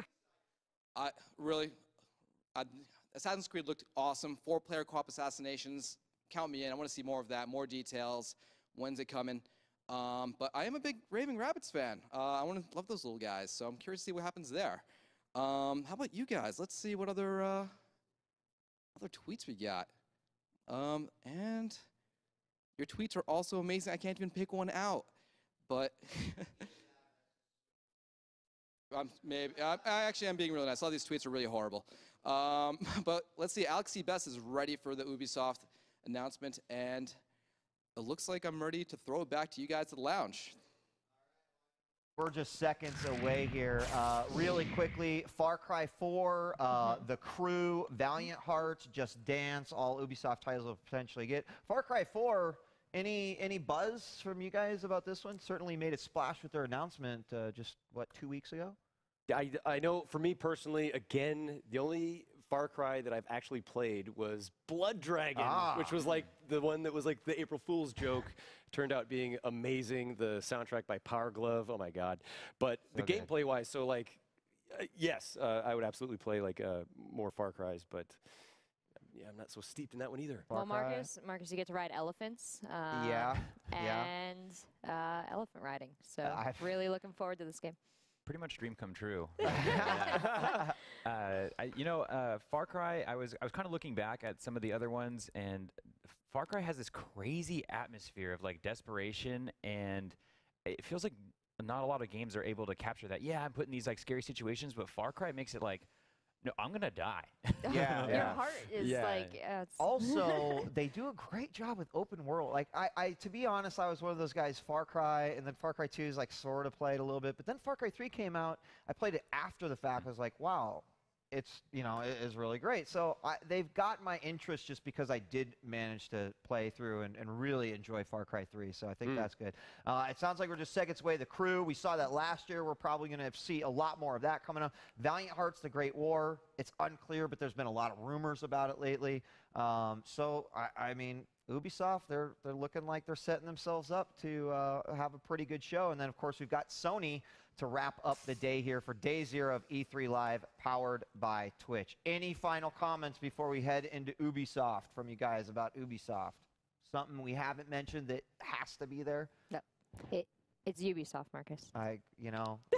You can't get rid of 37 years ingrained in my memory. So I don't know. I'm interested in the latest Just Dance. So blow me away, Ubisoft. Yeah, I guarantee you they've got all the hottest songs, and they're ready to go. Hey, so. I got to connect, and I am ready to dance. Guys, ladies and gentlemen, it is time. Ubisoft starts now.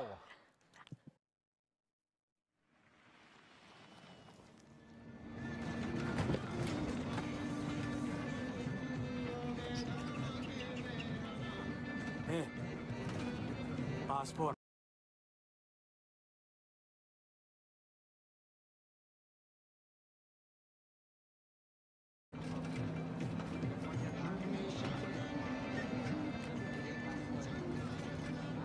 Breathe. I'll do the talking.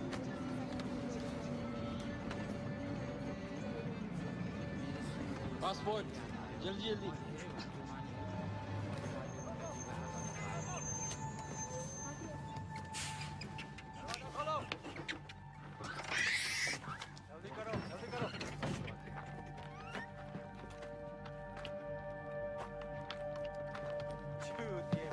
What's happening?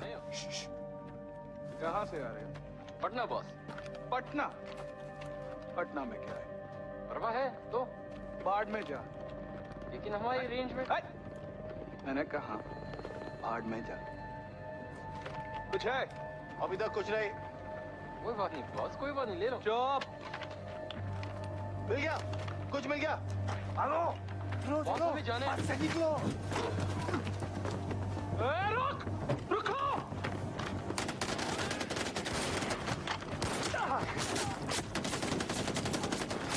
उड़ा लो. सबको उड़ा लो.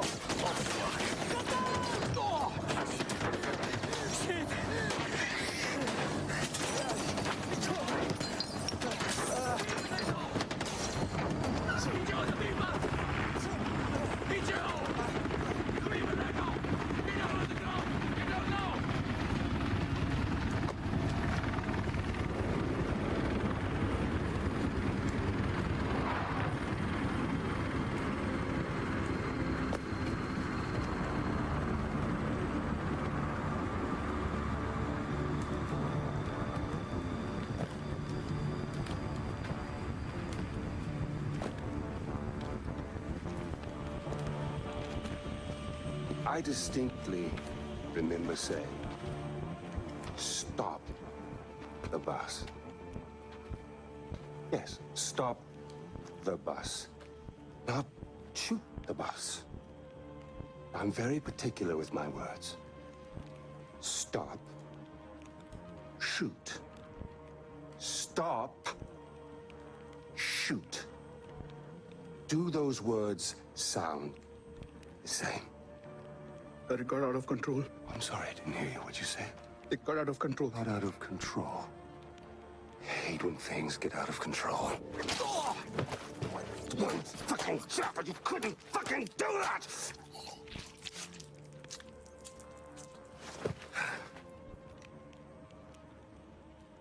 And I got blood on my fucking shoes.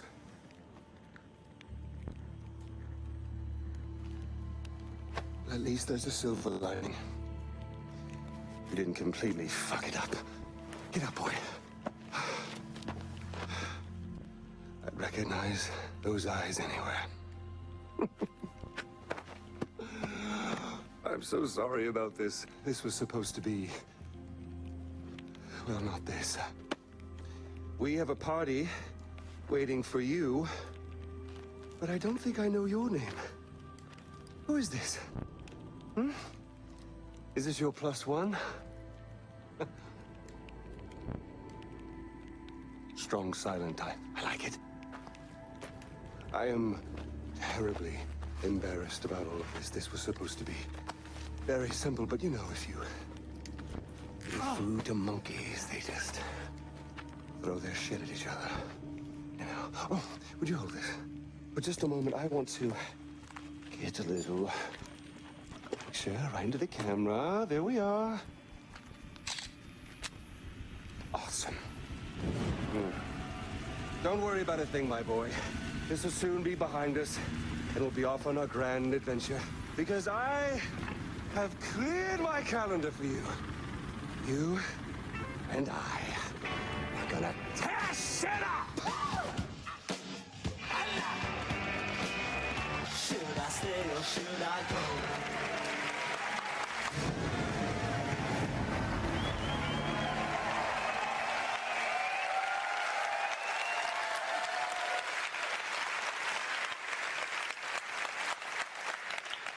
Hey everyone, I'm Dan Hay, executive producer of Far Cry 4.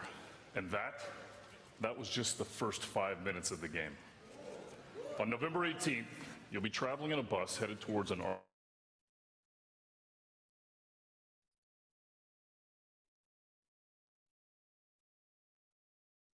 border at the foot of the Himalayas.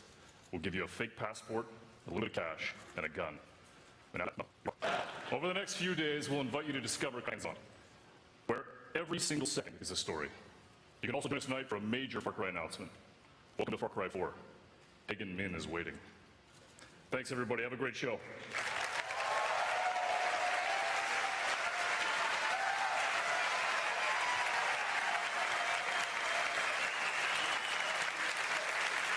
Holy shit.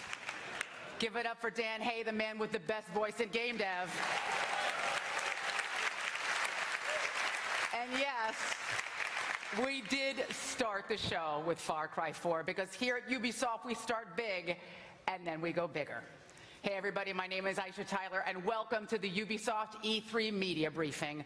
I am super excited. I'm hosting the Ubisoft presser and I'm incredibly happy to be back. And someone actually asked me recently, why do I keep doing these pressers when the internet is so full of bullshit? And I told them it's because I love video games. I love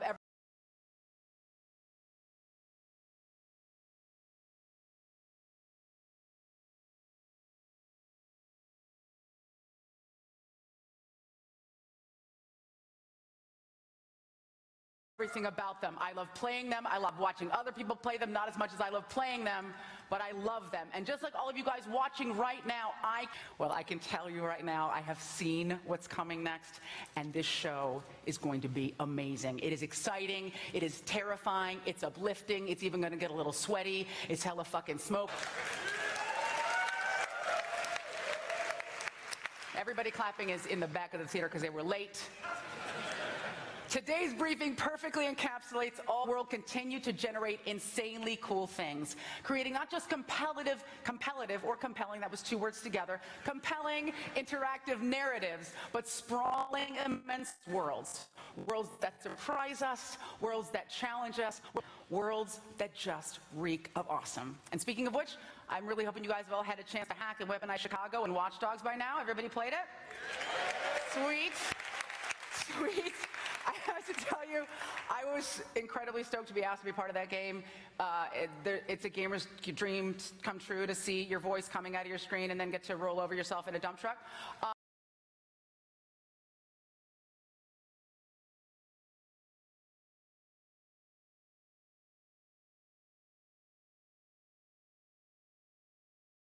Because while I have many talents, I got star throwing skills, I got nunchuck skills, dancing is not one of my skills, unlike most of my people. But luckily, no matter how much you suck at dancing, there's plenty to love about Just Dance 2015. Just Dance is a franchise that belongs to its fans, and since 2009, 100 million players have interacted with the Just Dance universe, creating, sharing, and being at the center of that experience. Just Dance 2015 not only features an updated track list with artists like Pharrell Williams, I know you're not sick of that song yet, and Ellie Goulding, but for the first time, the passion and engagement of the community, the gaming community,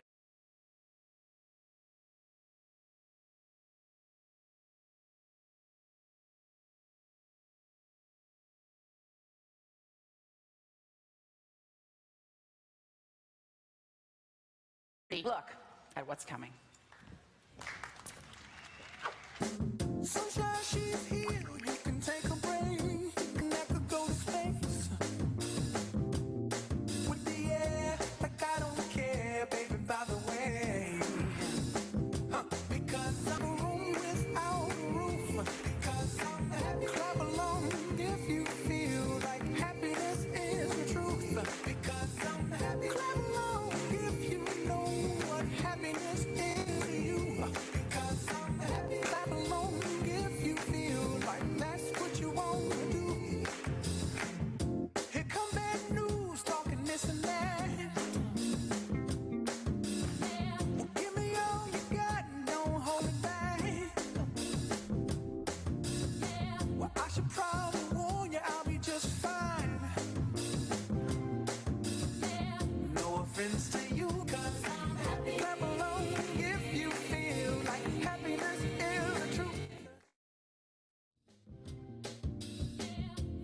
reference to you. Don't waste your time.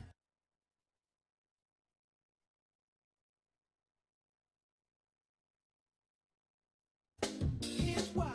Because I'm happy. Clap along if you feel like happiness is the truth. Because I'm happy. Clap along if you know what happiness is. You. Hey, clap along if you feel like that's what you want to do. Come on.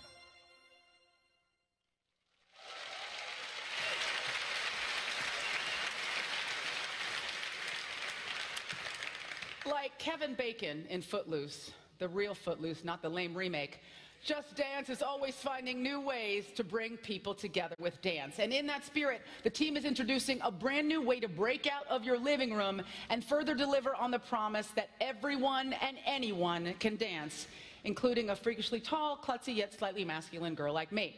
Here to tell us more is Just Dance's executive producer, Mr. Jason Altman. Thanks, Aisha. Hi, everyone. I'm here to introduce Just Dance Now, a completely new way to play the game with anyone, anywhere, and at any time. All you need is a smartphone and an internet-connected big screen, like a tablet, a PC, or a smart TV. Doesn't matter what kind of smartphone you have, or even if you're all on different connections, Wi-Fi, 3G, 4G, everyone will be in sync, playing together in real time. This isn't just a breakthrough for Just Dance. This is a breakthrough in latency-free, multi-device online gaming. Let me show you how it works.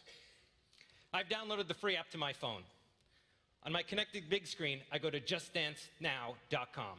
It detects my smartphone, lets me join the dance room, and we're playing Just Dance.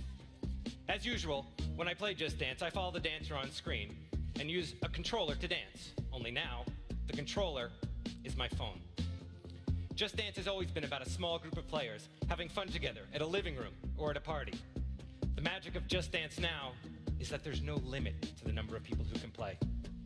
From 4 people to 20 people at a birthday party to the 2,000 people in this auditorium to 20,000 people at a stadium concert. Anyone with a smartphone who can see that big screen can join the game, bringing us one step closer to connecting the world through dance. Let's play.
Let's find out who our winner is.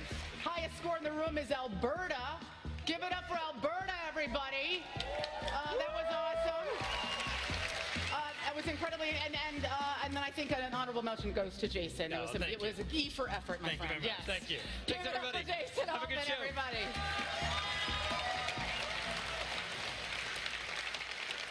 Well, no matter how bad you are at it, the fact is that dancing makes people happy. And frankly, I can't think of a place that needs dancing more than a post-pandemic New York City where millions of people have died from a virulent contagion. Just bleeding from all your orifices makes you want to jump up and shake it.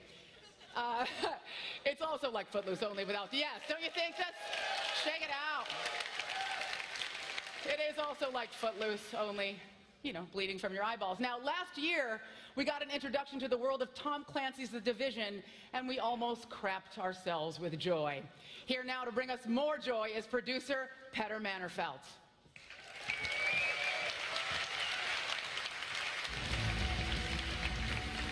Thanks, Aisha. Hi, everyone. It's great to be back here at E3 again. Last year, we were extremely proud to introduce The Division. And this year, we want to take you on a journey from the New York you know to the New York of The Division. As we demonstrated earlier today at the Microsoft media briefing, New York City has become a hostile place in mid-crisis and on the verge of being completely lost. Lost to a virus, lost to chaos, and lost to the factions who have taken advantage of the breakdown of society. As an agent of The Division, you're a member of a civilian elite, trained in secret and embedded in society. 3 weeks after the release of the virus, you are activated to uncover the conspiracy behind the pandemic and ultimately to take back New York. And now we're going to show how this all happened.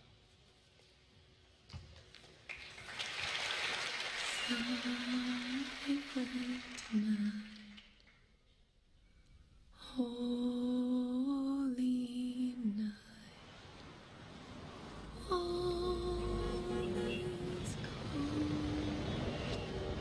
It's hard to watch something you love destroy itself, to see it fall apart. Disaster always feels so distant, detached. Someone else's struggle in some faraway place. It's not until it's in our city, at our doors, that we realize how fragile we are. All of us. All of this.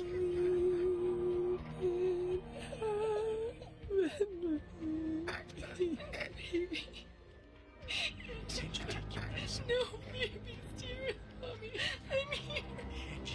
Mommy's right here. Right here. Angie, no. No. Please.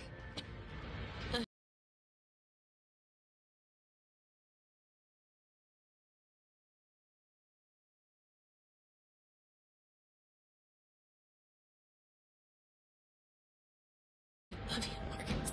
Sarah. Fighting broke out. Shooting today downtown. It came down hard, Give me my family back. and we fell. We buried ourselves in anger, fear. I'm sorry, Sarah. I'm just not strong enough.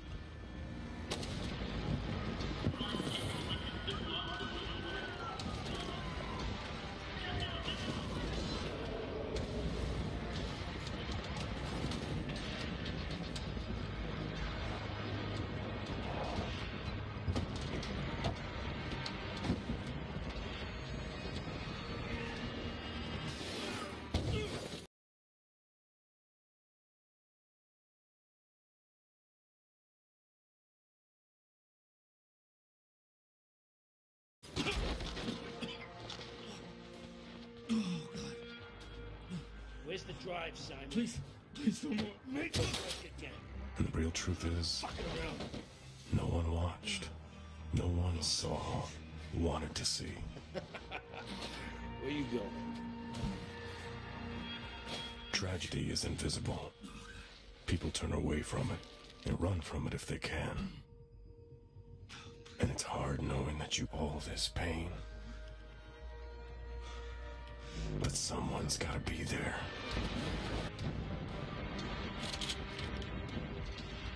To push back. Put the first piece back together. Put us all back together.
Last year, Ubisoft introduced a loud, fast, next-gen take on driving games. An MMO with the entirety of the United States, far customization imaginable so that you can road trip in style. The USA, coast to coast, without one single loading. True, expansive, open-world driving mayhem. Take a look at the crew.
Beautiful. So clearly the scenery is gorgeous and the map is gigantic, but it's what you get to do in that map that makes E3. Creative director of the crew, Julian Garrity.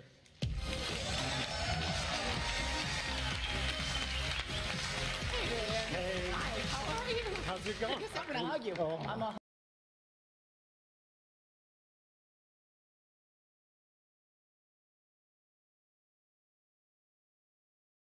hugger, yes. All right. So tell us what's new with the crew. I'm really excited about this. So, things have been crazy busy. We've been hard at work improving every facet of the game and pushing what makes our game really unique. The road trip you just saw there, that's just one of our 2-hour-plus missions that will take you from Miami to LA by the way of New York, the Rockies, Las Vegas, and San Francisco. Cool. A little out of the way, but really cool. Now, I hear that you've actually been opening up the doors to the studio. Yes, yes. We've been striving to put the gamers at the heart of our experience. So we've given extended access to the game to members of our community and driving fanatics. It's helping us get some perspective on what works, what needs some love, and what everyone thinks is awesome. The community is also inspiring new gameplay. Players were improvising challenges. For example, meeting at the foot of one of our snow-capped mountains and racing to the top in an off-road kitted vehicle. And so, the hill climb skill was born. Oh, that's awesome. Okay, but you did work outside of the studio as well, right? Of course. Okay. That version, we let it out into the wild. Since mid-May, we launched an operation called Route 909, and we allow players in 7 locations worldwide, from Montreal to Dubai, and cruise on various challenges. The challenges range from cooperative races to exploration and even customization. And the feedback has been amazing. People have been blown away by this happen. Currently, the 2 top teams are New York, who are at the top of the leaderboards, and Copenhagen, who have an unbreakable Viking spirit. But my money is on the Brazilian crew. Tune in to the crew battle playoffs on Twitch, June 10th and 11th. Okay, well, you see this footage and you're dying to play. I'm dying to get my hands on this game. When can I do that? You're in the right place. Okay, good. We have 4 different demos at E3. On Sony's booth, Microsoft, NVIDIA, but if you want the real experience, come to Ubisoft's booth, we have 2 motion seats. Oh, wow. And that's not all. For everyone who isn't at E3, we're opening our closed beta July 23rd. But you can register right now on thecrewgame.com. Awesome. Obviously, we're all going to do that right away. I'm also just going to point out that you say beta in the most adorable way. Super cute. I want to do the beta even more now. So tell me, I have one last question. It's the one that everybody's obviously been asking. What's the launch date for The Crew? November 11th on PS4, Xbox One, and PC. Rock and roll. Thank you. Awesome. Give it up for Joey and Garrett, you guys. Yes. All right, you can go almost everywhere in The Crew, but the one place that you can't drive is into the past. Thank you for that masterful segue. Sometimes you just got to make a hard right turn. Fortunately, Ubisoft has been making history seem insanely real for years with the massive favorite, Assassin's Creed. Yes, you know you feel it. So here to tell you what Assassin's Creed Unity is all about, please welcome Creative Director Alex Amancio.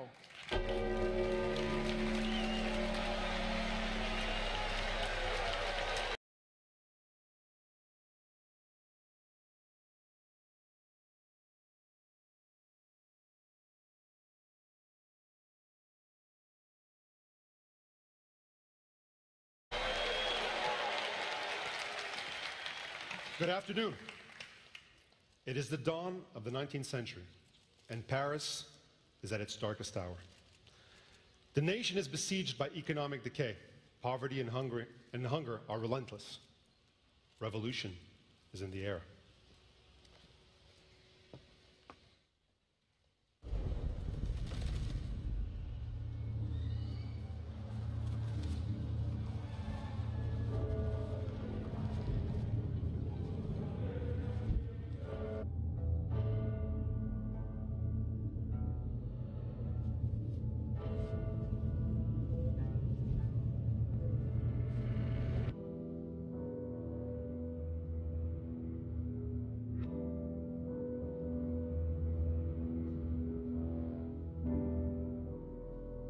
Welcome to your life.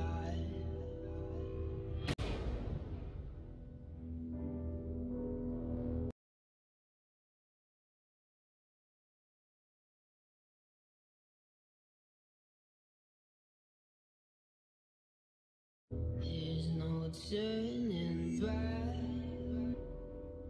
even while we sleep. We will find you acting on your best behavior. Turn your back on Mother Nature. Everybody wants to rule the world. Help me to decide. Help me make the most of freedom and of pleasure.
Are you ready to rule the world?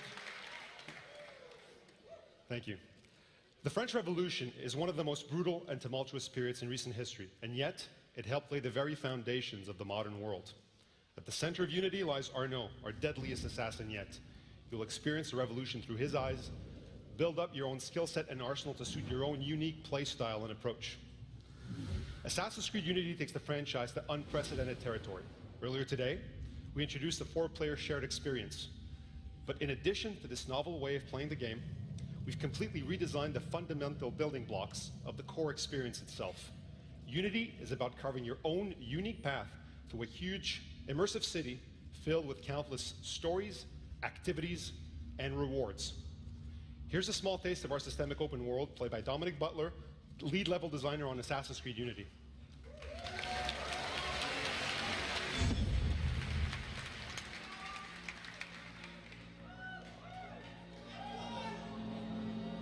Poor France is ill, and our city is a wound, inflamed by all efforts to heal her. A king once ruled, headstrong and corrupt. Now headless and a corpse, murdered by men just as vile. Today, fanatics from all sides spill blood on every corner. 1,000 terrors I mean to cure, day by day, street by street, Templar by Templar.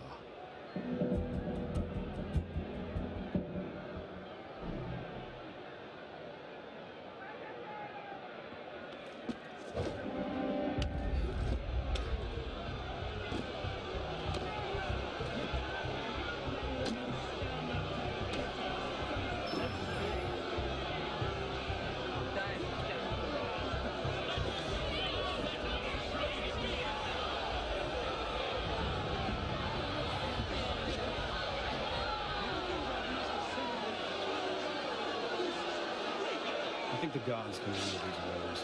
My target may be on the move.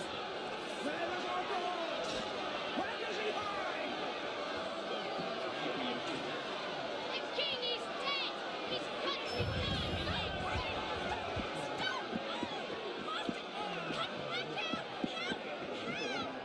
Look what they've done. Can you see anything? Is the body still there?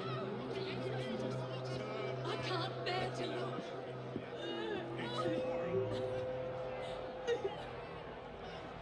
Bear up, madame. I will return to see justice done.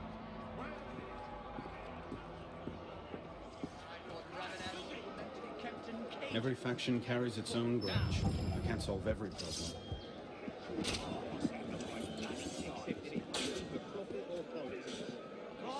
Here's the spot. If I'm not too late, I'll catch Captain Xavier at his dinner.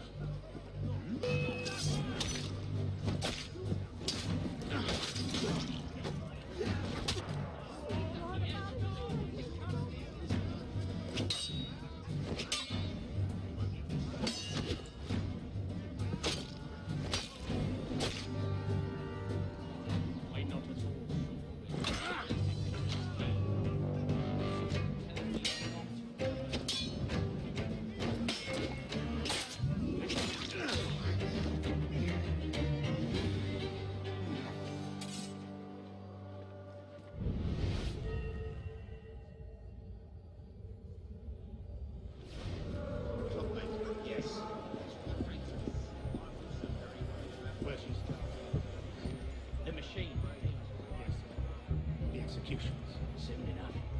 You skittish? Oui, and I'm not afraid to say it. It's Monsieur Theroux they're sending up today. A man with shady friends. If the Jacobins don't act quick, it's their own lives they'll be losing. Say no more. I understand you well, and it's making me nervous.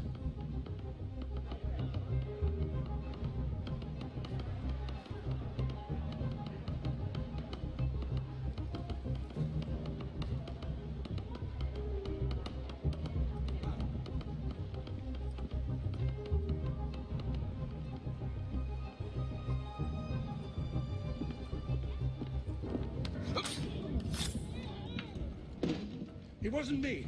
I'm not the man you're after. Where is he? Palais de Justice, the executions. Good. You should leave this place. Merci, monsieur. Merci. Merci.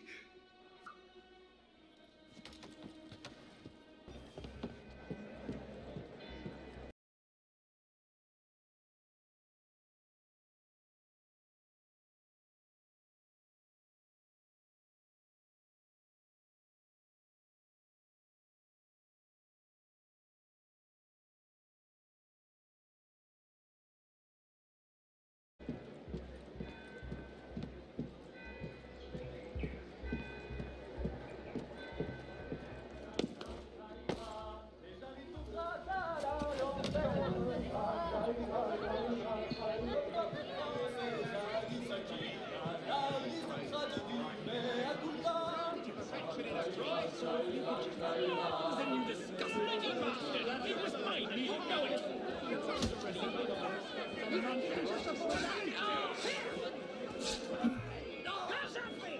You like that, eh?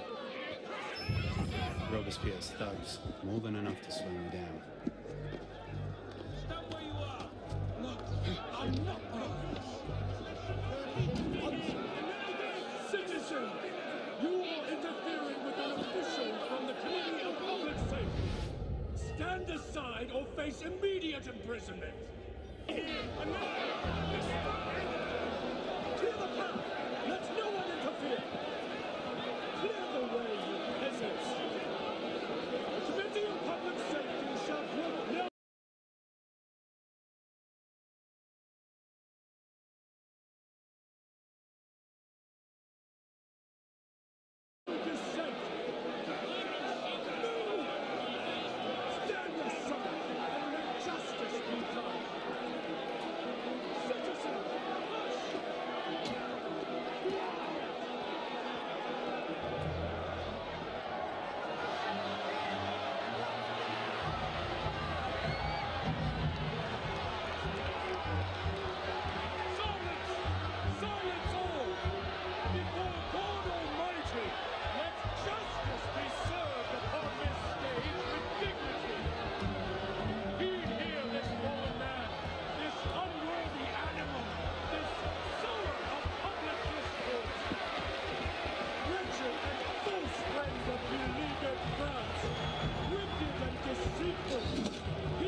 Thank you.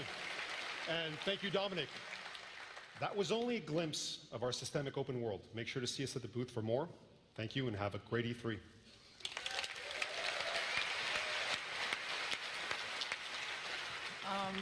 That was awesome. So while it is visually cool as hell and incredibly huge, the free-running aspect of Assassin's Creed always reminds me that haptic feedback from my controller is not a workout, no matter how close I hold the controller to my body. But fortunately, Ubisoft has a solution with a brand new take on fitness. It's fitness for gamers, and there are no gyms, no awkward progress selfies, or overly enthusiastic instructors that make you want to punch them and then yourself in the face. This is Shape Up. Please welcome to the stage creative director Charles Huto. Hi, Charlie. I gotta hug everybody. If I hug one guy and I don't hug you, I'm gonna hear about it later. So here we go. Yeah. Thank you. It's awesome. He's Hi, everybody. incredibly muscular. Wait. He is. Look at him. Okay, wiry. Fitness is boring. I know. I'm sorry. It's boring to do. It's boring to watch. And as gamers, we deserve better. Today, we are really proud to announce our partnership with Microsoft to bring a new type of training on Xbox One this November. Your workout will finally become an epic game. Your personal program, an exciting quest. And your coach will train you for the ultimate boss fight. Welcome to a new era of fitness games. We shape up, we took the key fitness moves that ensure a good workout, and we transform each one of them into an exciting challenge. You will sprint on the roof of a train, you will lift elephants, even punch asteroids. Because we can prove that you will do more crunches, more push-ups, and even more squats if your workout becomes a game. For us, more fun means better results. And I know gamers watching might feel a little skeptical about that, but I once tried to beat my high score on a coffee maker. So I feel like if a gamer thinks they can win at something, they're going to go hard. Sure. So let's see it. Cool, let's play. Awesome. We will show you 2 challenges today. First, piano step. Piano step. We wanted to transform a cardio workout into a full rhythm game. So that's me here. And by the way, that's me next to me. I told you he was wiry. Huh? That's what we call the replay feature. It allows you to record every performance, save it for later, send it to your friends, or as today, I will try to beat my own best score. Let's try. Let's see if I can teach me a good lesson. This is going to be awesome. Let me warm up. Adorable. Okay, that's me on this side. That's me this morning. Let's see what you got, Charlie. 3, 2, 1, let's go!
So let's see. You beat yourself. Oh. Well done. I'm already in a better shape than this morning.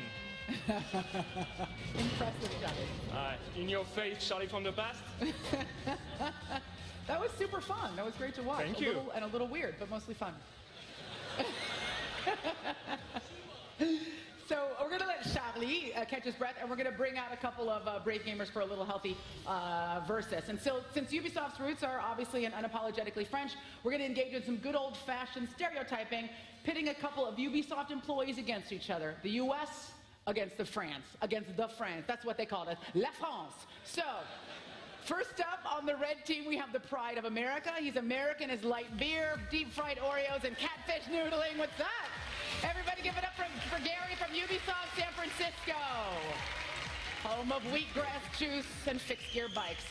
And la prochaine, on the blue team, we have l'Esprit de France. He loves leisurely 3-hour coffee breaks, making fun of American tourists, and playing football with his feet. Et bonjour.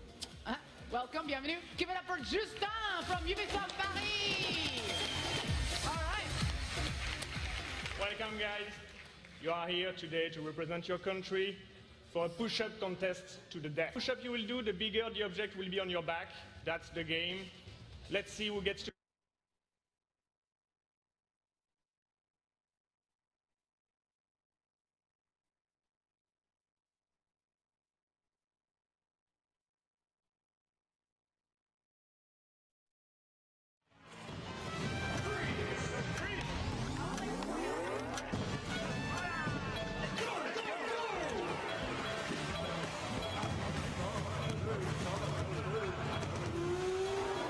Good job, guys.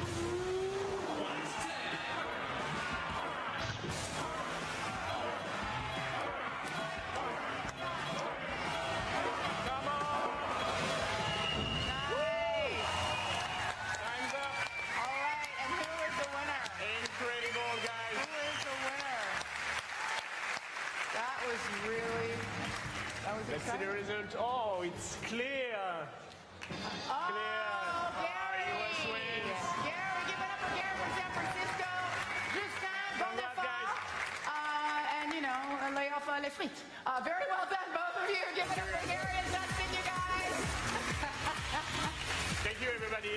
Come to see us tomorrow at the booth. We have more challenges to try. You will be able to try to beat me at my own best scores. Have a great E3, have fun. Thank you, Aisha. Thank you. Give it up for Charlie. Carlito.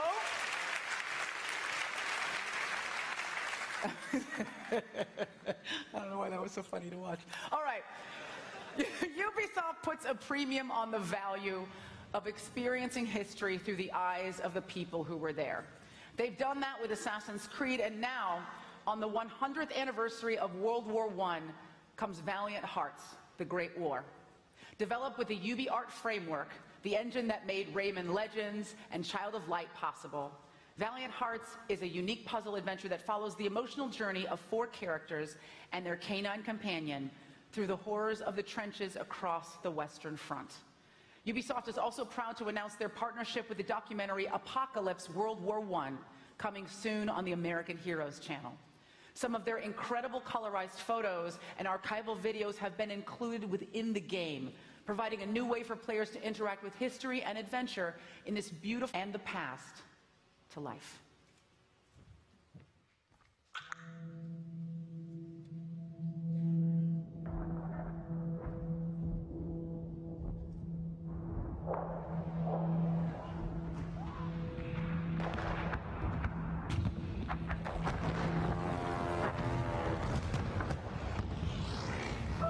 To my dearest friends, through the evil noise of artillery, tanks, and planes, I remember our adventures, our friendship, and our pain. My closest friend, Emile, in your twilight years, you came to fight, not for glory, but to mend your daughter's tears. Lucky Freddy, you were always fearless and with intent. I hope you have found peace with your letters that were never sent.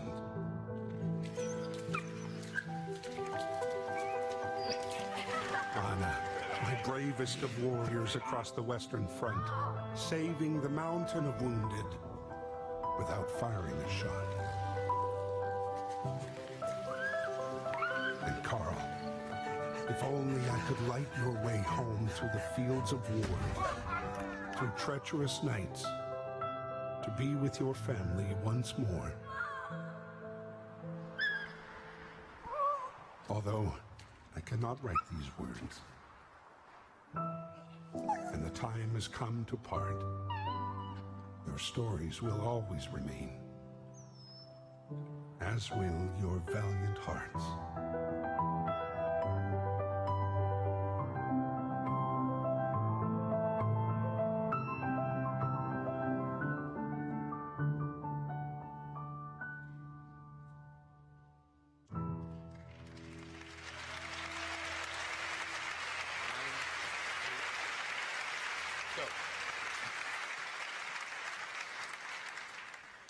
All right, so we've laughed, we've cried, we've learned some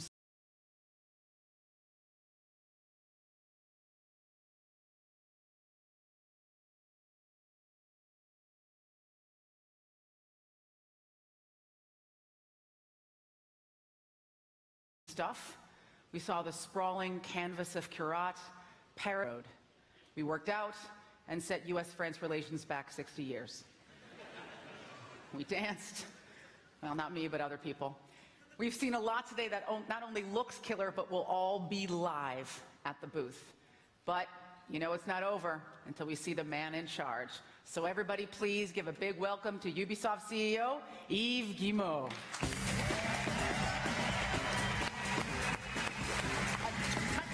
Thank you. How are you doing? I'm really happy. I'm really happy to be back. Yeah, good to see you again. Yeah, so I saw you recently on the game. Yes, I was in Watch Dogs. I was very honored to be asked to be a part of that game, so thank you. How did I look in the game? What did you think? You looked just a little bit shorter. But a little shorter in the game. Well, things really want to know. We're excited to hear what you have to say to everybody today. so first, I would like to say thank you to all the fans that are here in the theater and also watching us online. You know, we really depend on you and we love you very much.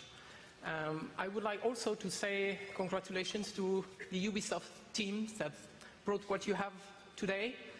And I also would like to show you one more game. I'm very happy to show you. So enjoy. Thank you.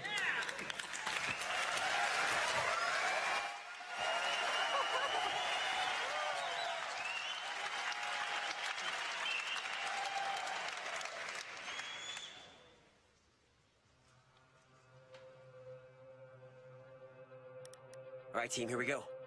Havoc likes to roam. Wrath, be careful, all right? I will.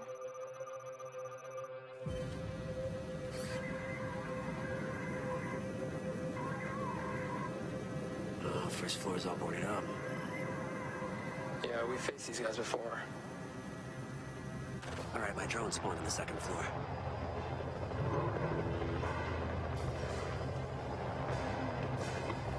Got one that just passed me. It looks like we got 3 more in the hallway. They're reinforcing the kids' room, north wall. Right there, they're blocking the master bedroom. I got one ground level. Looks like he's blocking the main entrance. Oh, I see the hostage. She's in the kids' room.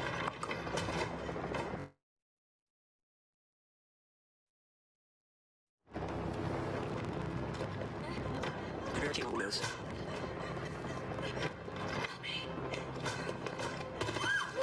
Ah, shit. They saw me. Drone's out. Okay, I say we breach the garage. No, I'd rather not. I mean, they always defend it with a shitload of booby traps. I say we drop in the roof and breach the 3 second-floor windows. We all come in at once. What do you guys think? Okay, yeah, that sounds good. All right, let's vote for a helicopter drop. Roger that. All set.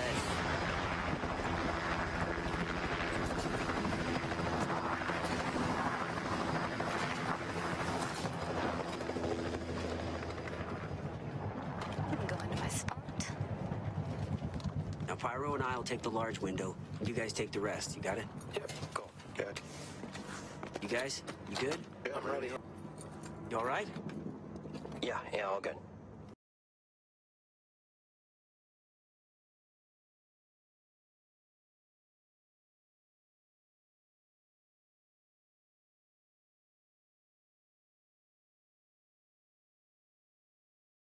All right, set up. And on 3. 1, 2, 3. Good job, guys. Yeah. All right, I'll get her. Okay. Revive me. Shoot, I got you.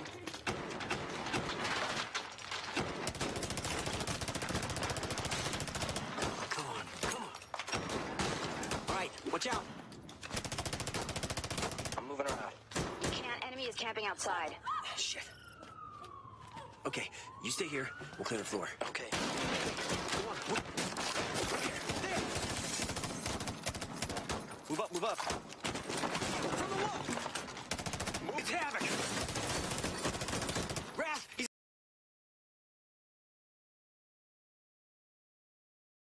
in the bathroom. I'm on him.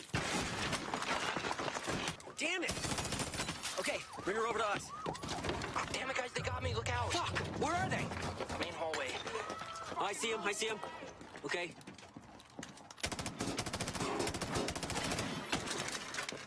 Shit, he's got a shield up. He's got us pinned down. Wrath, get this guy out. Main hallway. I can't see him. Window's blocked. All right, hang on, I got it. Nice. Go. Hang on. Got him. Nice. Nice, Let's go. Ratchet. Sorry, guys, for losing the hostage. Oh, man, don't worry about it. Wait, listen.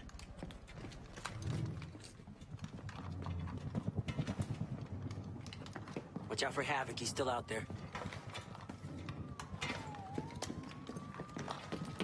There, he's right there. Where? He's outside. Wrath, watch out. I'm looking. Look at the timer, no time to waste. Let's go. Yeah, you're right. It's getting louder. Yeah, we're close. Hang on. Wait. I'll send the drone. All right, cover me.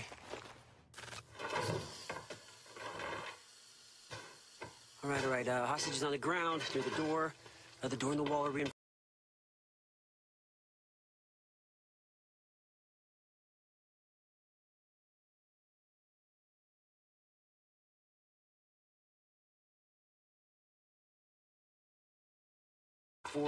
The door upstairs is barricaded. One just grabbed her. Shit. He's using her as a shield. The other one's got a... Get ready to breach. What are you thinking? Death from above. Wrath, you still on the north side? Yeah. All right, I'm making an door in the living room. This thing, cover me. Gotcha. Shit. What? God, I had that. He got me. Where is he? Never mind. That hurry. Clock's ticking, Dante. Ready when you are. Okay. I'm gonna breach the ceiling. Just wait for my go. Got it. Come on, Dante. Breaching. Go, breach! Got him. Cool.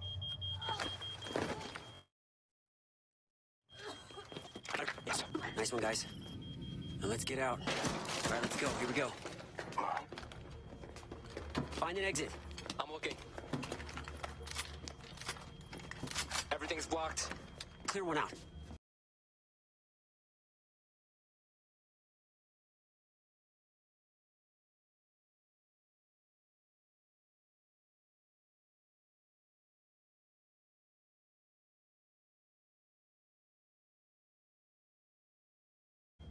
I'm taking out the main entrance. I got him! Cover me. I got you. Get out of here. Shit. He got me. All right, I got the window. Go.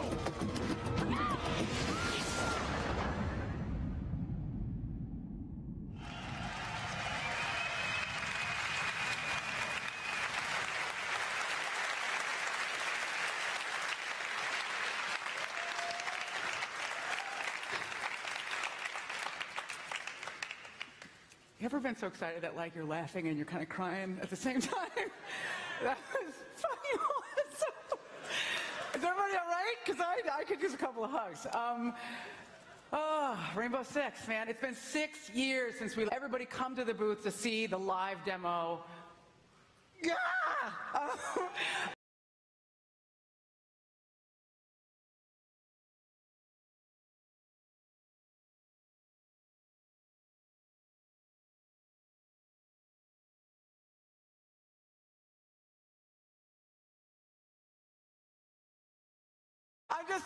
I just want to say, I know I'm partial. I've done this for 3 years at home. If you're watching online, stick around. I'm going to grill the game devs right after this with your questions post-show.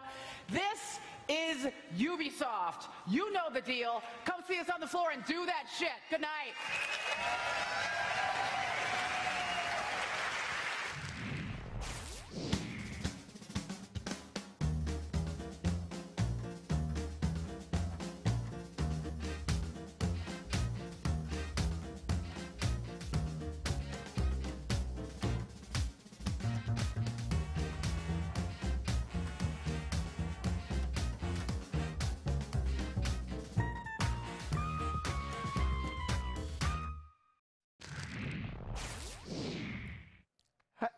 Have you ever had those moments where you're laughing and then you think Beyond Good and Evil 2 is gonna come and then they're like, no, Rainbow Six? What? I'm sorry, guys. I'm sorry. Thank goodness the Sony press conferences last. Welcome back to E3 Live, powered by Twitch. We just got done with the Ubisoft press conference.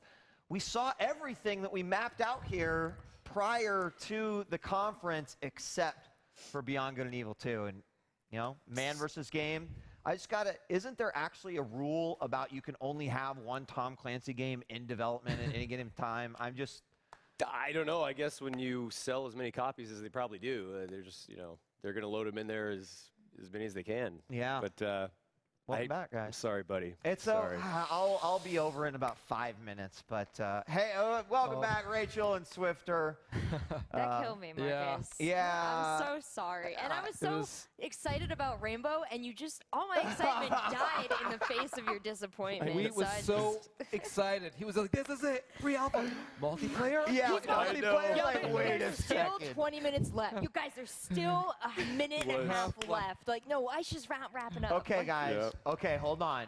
There's still a chance that it could be a PS4 exclusive. It could happen. There's still a chance. It's time to let go. It's time to let go. Guys, we did see Far Cry 4. Let's start with that. You know, we saw the early stuff, talk a little bit about that. Man, you and I were like, hey, another great villain, you know. What do you think? Yeah, I mean, I am always impressed with like really good voice acting, or like just when it comes across, because that is probably one of the hardest things to do in games, like, you know, like virtual characters that are very believable and but actually make you feel something. And that scene just immediately, yeah, like when you see him, like you're just like, okay, I like this guy already. Yeah. You know, like, Did I say stop? Yeah. Or did I say shoot? Yeah. There he is. Pure there he is. evil. Yeah, it was good. This initial monologue between him, it's very, you know, this is. Hollywood hasn't really even been giving us these good villains as yet. Ubisoft is like 2 for 2 right now with Far Cry 3 and Far Cry 4. So. Totally. Just intense. Yeah. Very, very difficult to do. So very impressive. What'd you guys think? I can't wait. This dude. I just want to see this guy. I want to play as him. Right. But you're probably gonna have to, you know, kill him and figure out what's it. Maybe, I don't know. Maybe you become friends in the game. You do take a selfie with him, right? Enemies become friends. Yeah. Enemies. There's a rule. Once you take a selfie with somebody, you're yeah, for life. right. And it gets posted to Facebook. All of his friends like it, and yeah. There's no dislike button on that. I'm excited for that one. Definitely, I was okay with that one. Yeah.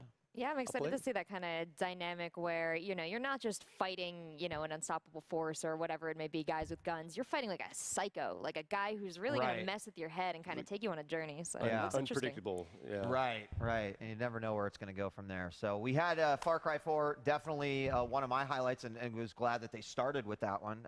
And then they moved on to Just Dance Now, which, you know, it seems like the new thing they add, which is cool because Just Dance, like, it can get categorized in that area as, you know, a game that does really well, new music comes out, new one comes out, but Ubisoft says, hey, let's innovate here. You grab this thing now, and didn't they just release like a Just Dance game for the iPad, but now they're kind of making it mobile friendly. I don't know. I will honestly say, like, I didn't fully understand like how that kind of like app thing works. So like this thing is kind of like a Wiimote in a way. Okay. And that's sort of where the Just Dance thing came from, because you hold the Wiimote, right? Okay. It has the gyroscope, and we're getting a technology lesson here, ladies and gentlemen. Like, so I'm the idiot. It makes sense to me. Yes, I am the layperson. Right, so it makes sense to me that now, Just Dance Now, you're going to be able to hold your phone, do all the same moves.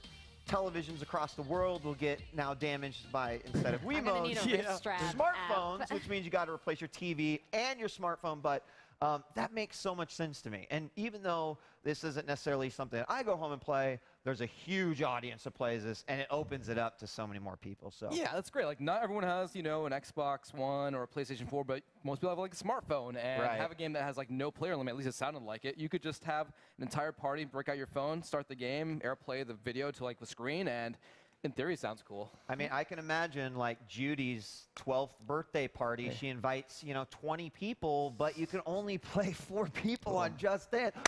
Boom! Just Dance Now. Everyone gets involved. Everybody's in. Because they all have YouTube smartphones, videos. right? I'm going to make a flash mob video. There You can you have go. like 20, 30 people in the mall dancing. There you go. So you have to do that for launch. I mean, is it out already? Did they say when it's coming out? I'm not sure. That'd be a There perfect you thing go, for Times guys. Square. Great Someone just breaks idea. out their phone, Jumbotron. There you go. Be cool. At the bus stop. Just I'm ready. Drop it. Division. We saw gameplay earlier. We all loved it. And then suddenly Ubisoft, like, they gave us something a little bit different. They painted this grim picture. They showed like the cool, you know, sort of time lapse that was happening as they went all through. What'd you guys think of the mood of that trailer and, you know, them not showing gameplay? Depressing. I just kind of curled up into a little ball during that trailer. It was just like, oh. It was silent in here. Everyone in the room was like, oh. Everyone got quiet, the whole studio. Definitely, yeah. Very moving and, again, very powerful stuff. Like you said, because before they showed the gameplay, so, you know, it's a little easier to watch the trailer. And there, you know, you have to say something about a well-done trailer that makes you feel something. And like, yeah, that just looks like a totally bleak world that I'd love to get into and sort of, you know. I felt good when the hero kind of stepped in and was like, I got this, bro. Yeah. And then, like, trash truck with bad dudes arrived. Yeah. Real bad Flamethrowers. Yeah. I'd run. But they set up for the defense, and I was okay with that.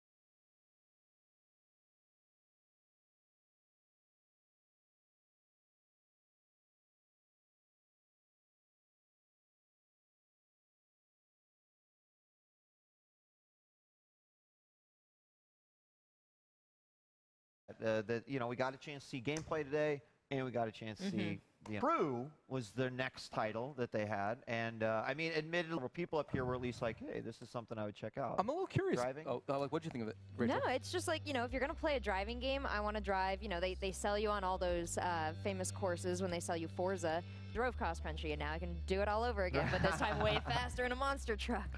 What did you think? The first thing I want to do is just want to drive to like my neighborhood and see if like my neighborhood is there. But I don't know, is this just like Road Trip 2014? I'm not too sure what the it's a little bit like, is. you know, like GTA when you're driving? Yeah. He mentioned a 2-hour quest, though, to go from like X to No, Y. not necessarily a is that- quest, just that if you decided that you were going to travel from the East Coast to the West Coast, it would take you approximately 2 hours. Oh, got it. So my Just like mistake real there. life. Yeah. Right. Yeah. I'm sure you get an achievement.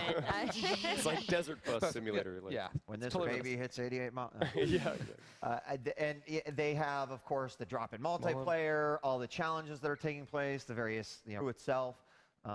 So all that kind of put together. And then we saw Assassin's Creed Unity, which they have. What do you guys think? We get a chance to hear your comments? Well, for me, and again, like I'm just sort of like the outsider here.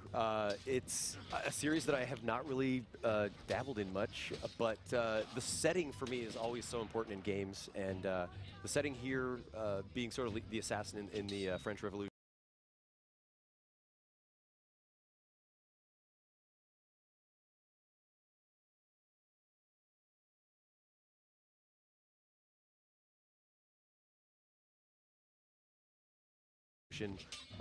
Seems very fitting, like oddly fitting for me, like a better fit than like the pirate kind of thing that was going on earlier. But the French Revolution fits a little bit better for me, and I could see myself playing this one more. I was really waiting for the shanty. Well, you know, like the replacement for shanties. So in AC4, you'd collect shanties, and that was great. And in this, you're in France. I'm waiting for just like the Les Mis songs to kind of like bust out. Yeah. Like, sort of like, what songs am I going to collect? So, but I love the environment, and I'm really just most excited about the multiplayer, which I didn't really show during that demo, but it's there. So far, I'm pretty excited. Yeah, they did show in the gameplay video they had. At one point, he like, you know, jumped into a building, and it seemed like just before. So I'm just assuming like as you're going through the world, because they did make mention that it's sort of an open world that you kind of traverse through how you want to, right? It probably is tied together by a bigger story, but that was the one thing I was not the biggest fan of Assassin's Creed, is that, you know, 3 things. I would like it if it's like, I'll just go down this alley. Oh, look what I stumbled upon, and my story goes from there. Sure. A little more open world, like organic. As you explore the world, you kind of find the quest. Vibe from the 4 of them when they're all standing there and they're flapping in the wind. It is. I wonder if there's going to be any customization when it comes to the. Oh yeah, there we go. Again, the blue, the yellow. Packs, yeah. They all. I think in both of the shots that we saw, they all had the same outfits on both sides. But I wonder if, you know, I want to be the orange assassin. Yeah, I want to be the purple. nunchucks. Right. Yeah. I'll take the bow staff. Which one's Michelangelo? There you go. Orange, yeah. We all got a great laugh when the developer came out on stage. Doesn't really look like the guy that was, but shape up. It seemed like a lot of fun. I mean, the idea that you're doing push-ups and you got like, you know, huge items on your back, that seemed hilarious. And if I could just play against my friends, or maybe people like, you know, watching a show like this, play against them live, that sounds like really exciting to me. But yeah.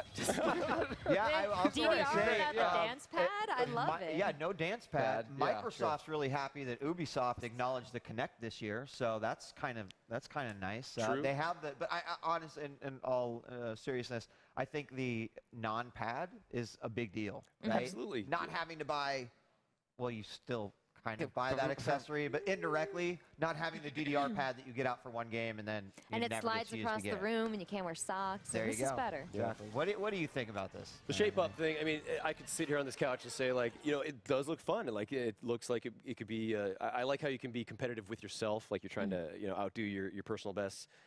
We all know I'm never going to play a fitness game in my life. So I try, you know. I try You don't to even like need it, man. Look at you. You're already I know, like absolutely. so pumped. Yeah. The picture of the gun.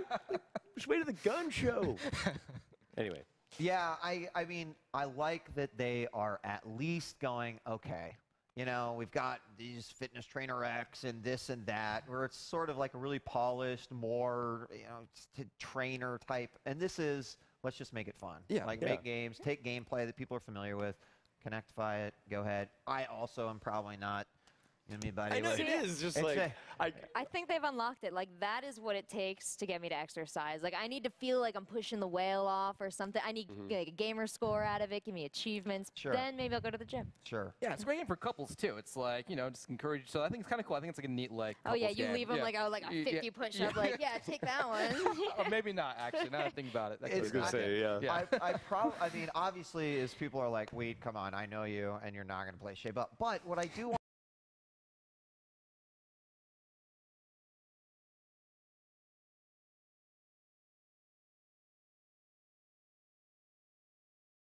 want to give credit to is that it's just not another one of the, you know, Jillian's trainer. Exactly. You know, they obviously said, if we're going to make a game like this, how do we actually get gamers to be interested in it? So totally. Valiant Hearts, which we did mention, it was more of a story trailer, if you will. Is this on anyone's radar? No, I mean, I've heard of the game, and it looks like it's interesting, but I just got depressed again from the trailer. I don't know. It's just like, why are you making me so sad? Swifter has a big heart. It's just... Hey, you know, we've actually been looking at this a while with the Frag Dolls, and the opening scene is like you're with your wife in a field, and they come and they take you away, and you're like, this is the worst, this is the saddest. Like, Yeah. it must have some amazing payoff, because it seems like it's going to be emotional torture playing through. Yeah. And I just always give big props to really any game that has like a really distinct art style.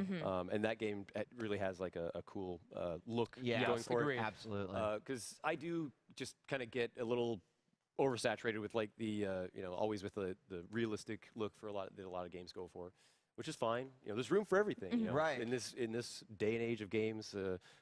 But I always like games that have like they go for like a really particular style. That's, Yeah.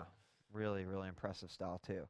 Let's talk about the last game, and then we'll get some thoughts from Justin Flynn, as well as social media. And the last game was not Beyond Good and Evil 2. I'm sorry, Marcus. It was not. It was Rainbow Six Siege, I believe, was the game. So Rainbow Six is funny because we talked about how Rainbow Six is a beloved franchise. I probably jinxed myself. Like, at that moment, they were what? Switch it up. Switch it up. Play Rainbow Six instead of Beyond Good and Evil 2. But I mean, it is a beloved franchise, so I understand. Right now, it is sort of, this is in. This is in right now. Yeah. This sells games right now. It does. There hasn't been a Rainbow Six in a while. I think we all thought, well, Rachel wasn't saying anything, but even I tweeted out, I'm like, Ghost Recon, because the technology and what we saw. But they're going back to the roots with some Rainbow Six. Did you guys like play Vegas or anything love like Vegas. that? The co-op was awesome. Like, you know, it's in co with your pal, making your way through. So I love that feeling of just kind of like trudging through. Yeah, my buddy Ezekiel the Third and I, twitch.tv/Ezekiel the Third, we did the 24-hour Tom Clancy marathon here on Twitch, which was awesome. Tom Clancy the Third stopped by. Shout out to you, Tom Clancy the Third. Hope to see you again. But yeah, like, and I was a very late comer to that series, and but it was a blast, and so cool to see that the series is going to be continuing on. I know, but it's no. Dude, it's gonna come, man. It'll happen. It's gonna come. They showed the concept art of the new Jade. It's gonna happen. I love you guys. I wish you could have seen it because we were watching. Yeah, we were watching the footage of Rainbow Six, and it was like every range of emotion that could have happened. It was like happy, denial, sad, depressed, denial, just like, acceptance. Entire spectrum. Yeah, it was all covered. But I love the moment where you're just like, this looks cool. Acceptance is a stage. That was the acceptance. This looks cool. This is cool. But there were some really cool moments, though, like blow out the ceiling and fire down. But how'd that guy blow a 3 versus 1, though? This one beast in the last team. I'm taking a hostage, and I'm killing all of you. The team needs to maybe rethink that guy's status on the squad. I have to agree with you, Swifter. Give him the boot. All right. Why don't we check in with the Justin Flynn, who is over on social right now? Sir, what did you enjoy about the Ubisoft conference, and what is the world saying? Well, first of all, I think it's unanimous that Ubisoft brought the feels today. I think everyone really emotionally connected to all of these games. There's like a ton of people tweeting at me like, "Oh, can't take it anymore." Ubisoft, like Valiant Hearts, I think, got the most. Just like here I go, a tweet from Tyson on screen here, or it's Tyrese. I'm sorry. Tyrese Sanders says, "Valiant Hearts, so sad. Valiant Hearts, so sad." And the feels are so real. There it is, right there on screen. And oops, don't worry about this, guys. I know what I'm doing. I'm a professional. I'm a professional. Anyway, here's another one, real quick, guys. If you can put that on screen. Is it weird that Valiant Hearts, the Valiant Hearts trailer made me cry? No, that's not weird because DJ Wheat's been doing that all day. So anyway, like I said, it really brought the feels. And you know what I did notice, though, is that I am really glad I did not have to go on stage with Aisha Tyler, because I am not a short guy, and I feel like she would have been a good 6 or 7 inches taller than me. I don't know how, but so thank you, Twitch, for not putting me up there. Anyway, for me, really, Far Cry 4. But I do have a little personal moment to talk about in that. Ubisoft, what's up? You killed the monkey? Like, is that, I mean, what's up with that? You know? Let the monkey live. Let the monkey live. You're sick. You're sick, Ubisoft. Leave him alone. All right, so anyway, I know we got a couple more tweets coming in, guys. You can tweet at me, hashtag E3 Live, and I'll be reading those live. I'm going to go through a couple more real fast. Let's see what other people are saying. Give me 1 sec to pull one up here. Oh, this is exactly what you guys were saying earlier. I got another tweet up. Go ahead and put that on screen. It says, JP, that clutch, an awesome name, by the way, almost as good as Super Nintendo earlier. Assassin's Creed look amazing. The trailer was breathtaking. It really was. That game, we were all talking about it, how many characters were just on screen at the same time. Like, what, how is this happening? The processing power of the next gen. It's really showing the processing power of the next gen. So I am excited. I want to play some Assassin's Creed. The motion was really fluid, too. That was crazy, right? When we saw him grabbing the ledges and jumping down on top of things. That is not how all the other Assassin's Creeds have played. They've all been really good, and this one's just stepping it up even farther. So anyway, I do see a ton of you in the chat saying, Jay Flynn, what's up? Hello, guys. I'm going to send you a couple air daps to those of you that are saying hi to me, and I'm going to send it right back over to the lounge, guys. While you send me some tweets. Thank you very much, sir. Thank you very much. I'm surprised you weren't getting a flood of tweets that were sharing the disappointment of a lack of Beyond Good and Evil 2. Yeah, the pain. Where was the pain? I understand. Yeah, it's there. I'm sure it's on my timeline right now. Either that or laughter. No, another year. They're too busy crying to tweet. That's it. Well, That's gotta be it's sad because it's like, it's probably not going to be at like the Tokyo Game Show, and so it's just like when. Wait so, I don't another know. year. I don't know. We'll have to see. Guys, we still have one more conference left. Of course, that conference, Sony, which is one of my favorite conferences every year. Admittedly, I am a Sony fanboy. You can look up PS3ology on YouTube. Please look up PS3ology. I'm obviously really excited. One of the things we've got the whole Microsoft versus Sony thing that sort of happens every year, really built up last year. And there's always these insider rumors that Sony develops 2 shows, that they develop their show, and then they develop their if Microsoft does really well show to try to always one up. I don't know if they need to go to there, but we'll be talking about that a little bit. We also have some other segments we're going to be visiting before we get to the Sony segment. But I just want to take a little breather and say, what have you guys thought of the show so far? Even though we're here on day 0, do you have any absolute favorites as of now? Man? I get just really quick because it's on my mind. I wanted to take a moment and just like talk about Aisha Tyler. Yeah. Like her presence, honestly, like I thought she did a great job hosting because one of the things I will say, this is the first E3 I've been to, and I was really excited for like all the meme material, you know, for like the moments where you're just like, what are they doing? That's crazy. And but she was just great, and so sadly I couldn't. You know, poke a lot of fun. And she did a fantastic job. She's not afraid to go off the teleprompter, to go off the script. She's a personal hero. Yeah, she even like called out the guy, one of the writers. For me, that stuff does go a long way. So, right on. Yeah, it helped make that pretty. Third year and still pro. But as far as games, I mean, Witcher 3, I'm a little biased. I begged for that segment. Really excited about the game, and still looks incredible. But I was really surprised by Hardline. It just, I mean, I wanted to just download the beta immediately after I saw that clip. It just looked like so much fun. I want to get in there with some friends and just play like cops and robbers on that scale. So I was really excited about that. Yeah, I mean, what did you think of the 16 versus 16 that was on the roof? Just so epic. How could it not be epic having it on top of a roof? It just seemed incredible. So I wanted to be on top of that roof. I sucked, but I still want to be there. Yeah, and that beta did kind of cripple. I mean, E3 has been all about like we are E3. We will cripple you all this 4 days. But they crippled the PS Network, the PlayStation Network, the EA site because everyone was trying to get in on that beta. It's pretty rare when they're like, hey, here's our new game.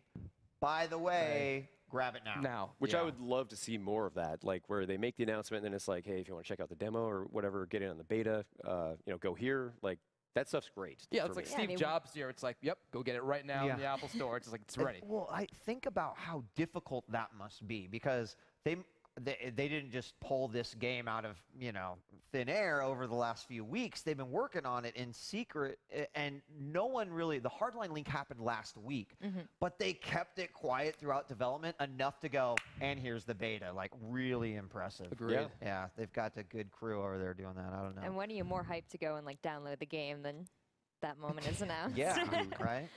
So, Rachel, what about you? I'm really an easy-to-please gamer. I buy Call of Duty, I buy Battlefield, I buy Halo. I love all this. I'm really excited about Rainbow Six because this was one that I sort of missed the boat when it was really popular on console. This was the founding game, actually, for the Frag Dolls 10 years ago. They were competitive Rainbow Six team. Now's my shot to be the most badass Rainbow Six player on the Frag Doll team. So I'm going to give it a try. Awesome. All right. I mean, I think for me, I definitely, when I go through Microsoft, I am excited about the Crackdown. I love the fact that they didn't label it Crackdown 3. Right. That they just called it Crackdown. Maybe a sense of a reboot there, but I'm hoping it's more or less, well, we'll just pretend like Crackdown 2 never happened. The way it should be. Right? Yeah, exactly. And then we'll do it right. As far as EA was concerned, I was like pretty impressed with with a lot of what they had to show. In fact, I think there was a few moments where we were maybe talking a little bit about the development stuff that they did. Some people didn't like that. We were actually fine with that. Yeah, like the Mass Effect 4 for me, seeing that was just enough, and still. At this point, one of the high points of the show for me, just knowing that they're going to go back to that universe. Yeah, I like knowing they have a pulse. Right? Yeah, exactly. So we have still got a little bit before the Sony press conference. That'll be the last one for the day. Then we'll wrap. And then, of course, day one starts. We're going to throw to a quick commercial, and then we've got some special content to throw at you in between.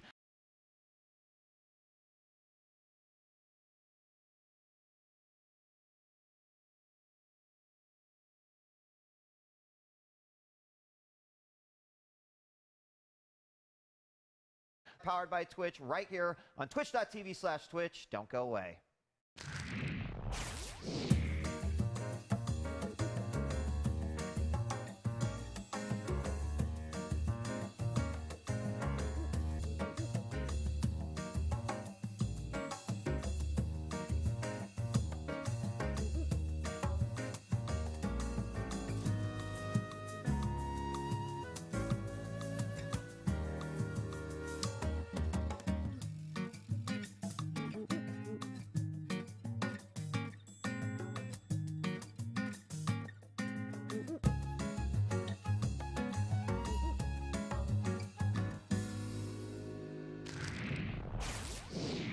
Welcome back, everybody. Everyone, I am sitting here with Lucas, design director over for Battlecry, right? Yes. And tell me a thing or two about Battlecry. The announcements for this game just happened recently. I know very little about it, and I think maybe there's a thing or two that we can learn from you. So tell me more. Absolutely. Battlecry is a 32-player team action combat game. With the game, we wanted to kind of create a new type of multiplayer experience, bring melee and ranged into a really fast, frenetic, fun game. So we've been very inspired by highly animation-driven games. You know, a lot of kind of like single-player action console games. And how can you take that kind of fast, frenetic action that we've seen in that single-player environment, bring it into the multiplayer game, and make it so you can just jump right in and have a ton of fun with it. 32 verse 32? No, 16 v 16. That's a lot of stuff going on all at once. Yes, I know that we have video of this, so whenever you guys can throw to it, go ahead. So 16 v 16, dude, that's a lot going on. Absolutely. Yeah, there's just people getting chopped up and stabbed. Or how is this violent? Is this a graphic game? It's an exceptionally brutal game. It's one of those games. So you know, we have a very beautiful world. What we call our environments war zones, and they're massive areas where warriors come and go to fight. And you know, it's a very brutal game. There's dismemberment. There's a lot of blood and guts. But the war zones themselves have this very beautiful painterly style that, you know, our creative director Victor Antonov and our art director, Andrew Collins, really kind of worked really hard to build.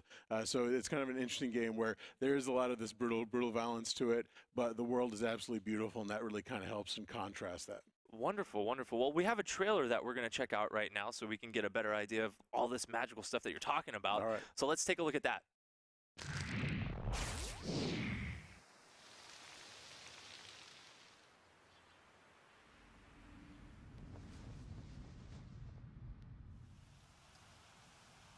So what are we looking at right here, Lucas? So this is our first war zone. We call it Fracture.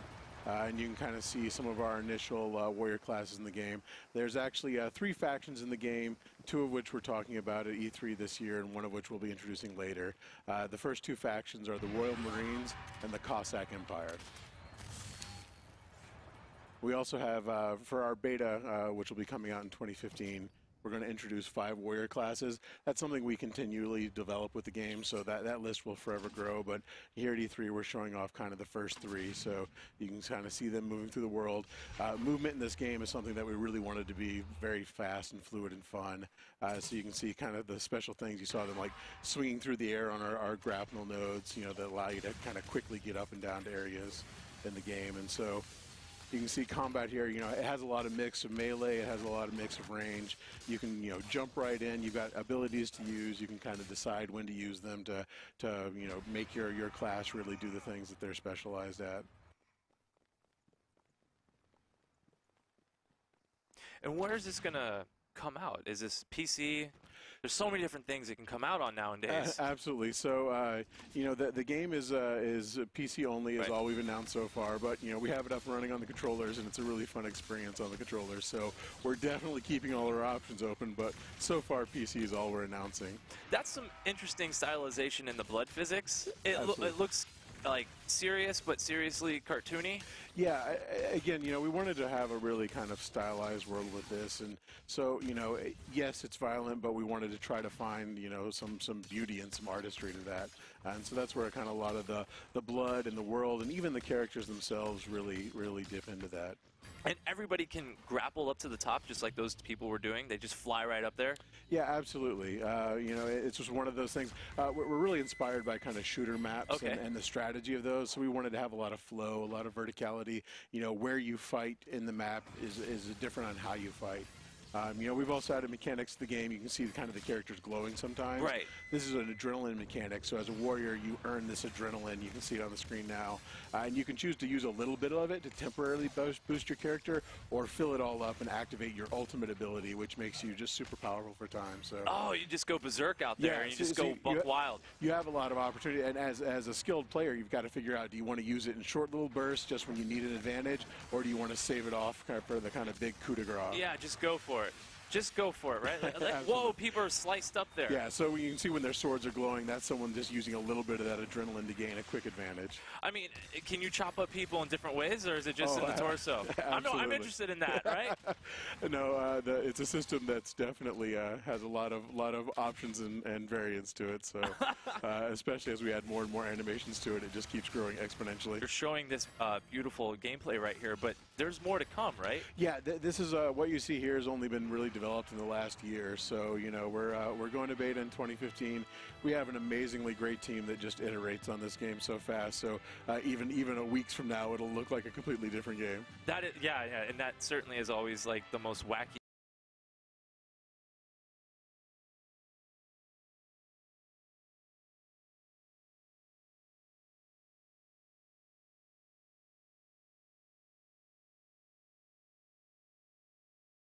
Thing whenever you get an early sneak peek at these games, and it's like, what am I looking at? Wait, what? This game doesn't look anything like it used to before. Yeah, absolutely. Right? So one of the things that we really wanted for this world was strong fiction. So kind of our pitch for the game is a world without gunpowder. You know, it's the idea is, you know, a world war is broken out hundreds of years before the one that we know it, and you know the end result forth these war zones, and these war zones are these, you know, protected areas where players are supposed to come and fight. So they're fighting for the issues of their nations, and you know originally the war zones were kind of just an last resort. You know, only come here in case of we're going into another world war. But years of the economy, and every nation kind of brings their issues there to resolve them in the war zone. So as a player, you're kind of stepping into that. That's incredible. So wait, as you guys were coming up with this game, what spawned that idea? Like, was there a roundtable discussion where, like, this is where we want to go? Okay, this is before World War I, the one that everybody knows about. This is a prequel. You would say the World War prequel. And so how did this spark?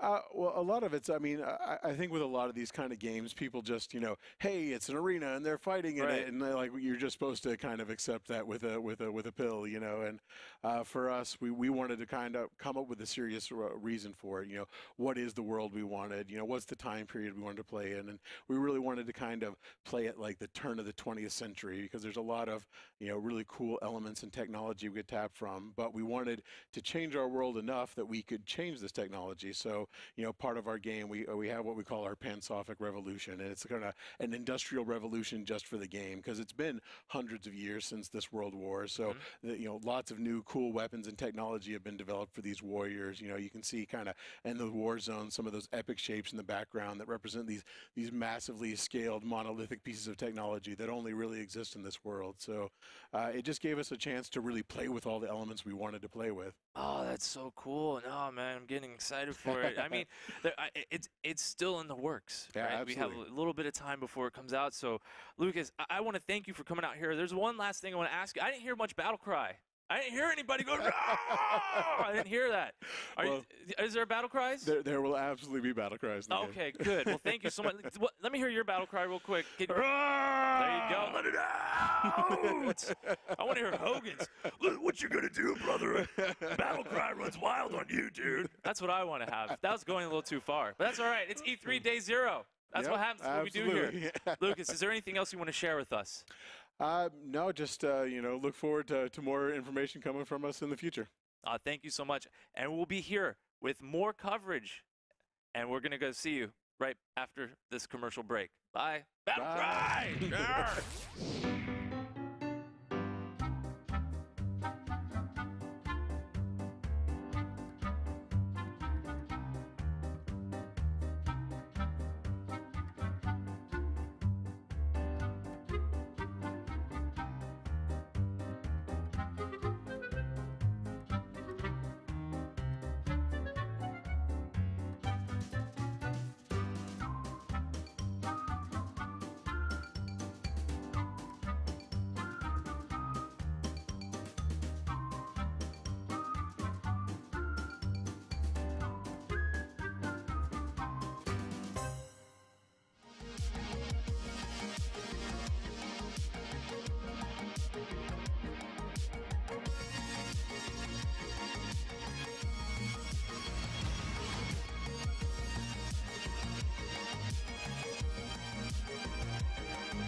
What is up, guys? It's Seltzer here on the social media desk, and I'm checking out your tweets because we have a little bit of time to kill before the Sony conference, the last conference of the day here at E3 Day 0. And we do have some brilliance in regard to our last segment.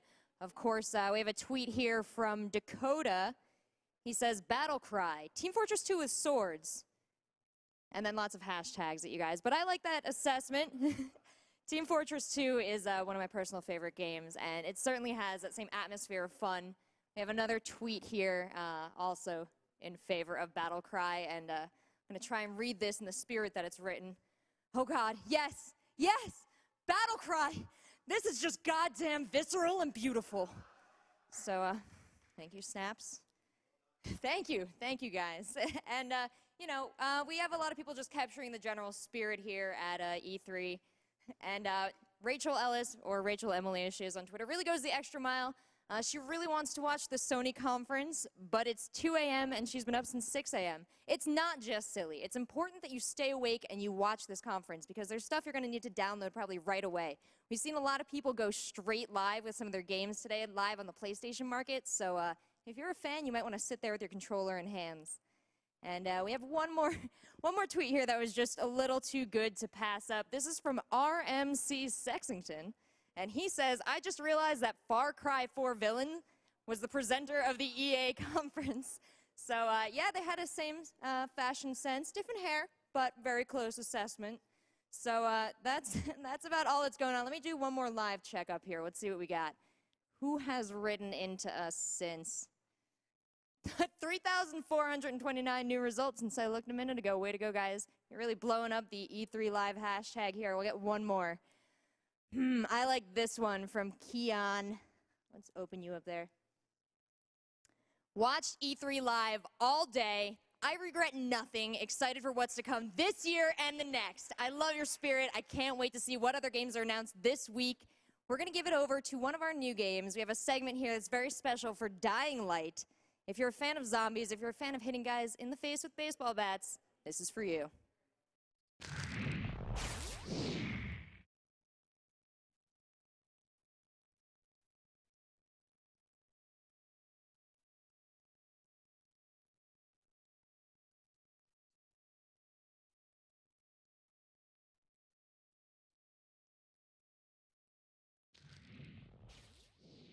Hey guys, I'm sitting here with Magic, the lead game designer for Dying Light, an open-world action survival game. It is an incredible game, and I am so happy to be here right now. And I know you told me you are really excited about E3 too, Magic. Is this your first one?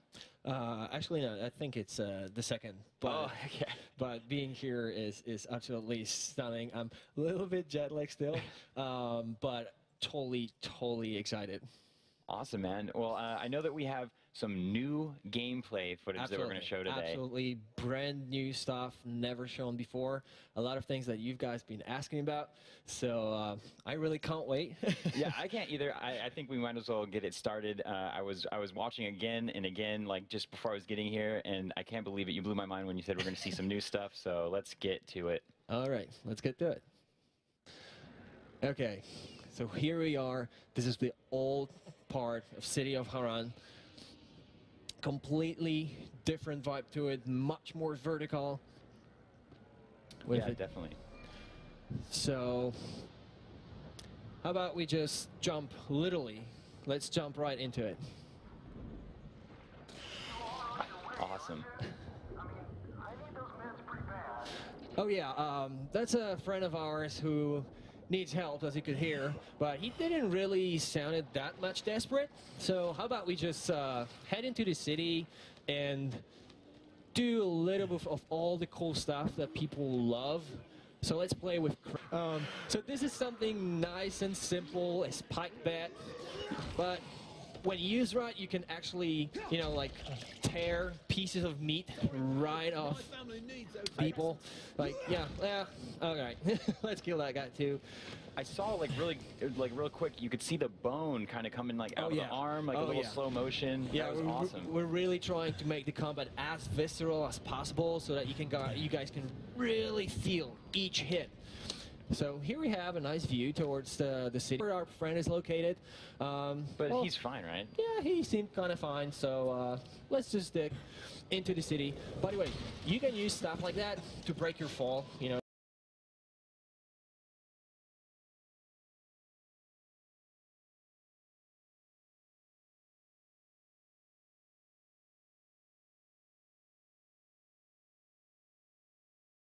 That's one of the fastest ways to just go down.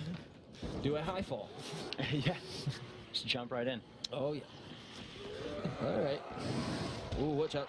Yeah, that's the reason we call them biters. Like, when you get too close, they're gonna bite you. All right. Here, so I don't think the bat's gonna be enough. Let's bring the Zapper Axe. All right.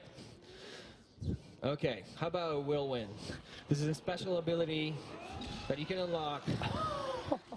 Yeah, and it's perfect. It's absolutely perfect for dealing with a lot of zombies.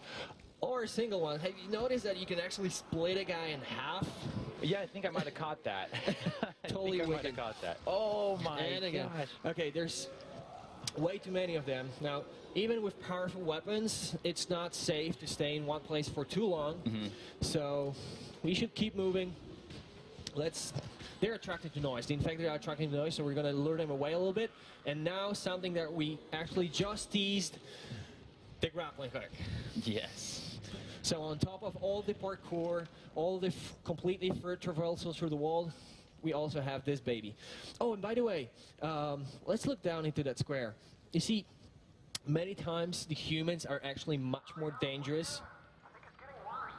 Well, it seems to be getting worse. But anyway, so many times straightforward. So we're going to use our smarts this time around. We're going to make some noise. Let's explode these barrels. And let's bring some of the infected to those guys. Let's make the infected deal with them. So, you know, Dying Light is ready for this. Is this the best way? Perhaps, you know, bringing the infected to kill the other humans is the best way to go through it. And determine it's not just run in and just, oh, I'm just here to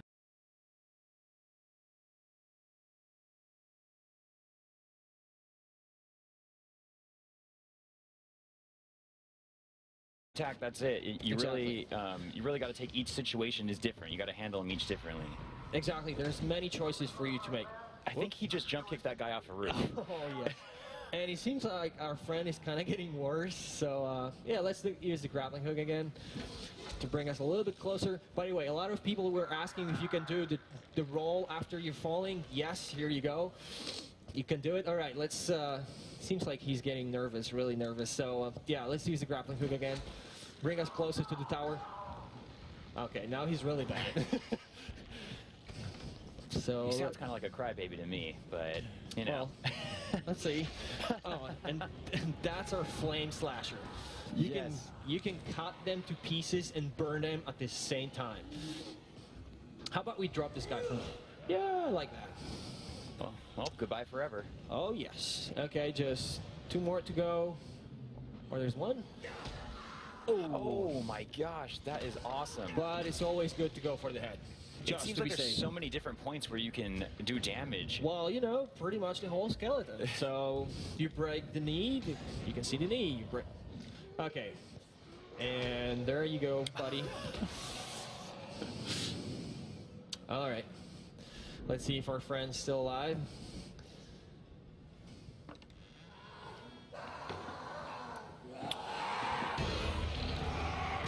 He looks angry. Yeah, I guess that's what you get when you're come late. So this is it. This is Dying Light. That was incredible. I cannot wait to get my hands on the game. Is there somewhere that we can play it here at E3? Yes, absolutely. Guys, if you get a chance to get to E3, head to Microsoft. You can play there on Xbox One. You can also find our station at Razer and Warner's. So get to it.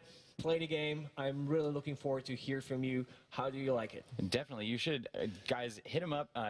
He just told me actually before we started here that he loves the feedback from the community, and some of those things have shaped the game. So definitely talk to Magic through Twitter. Now, I noticed in the trailer there you were talking about the weapon system, and it's going to be a big part here.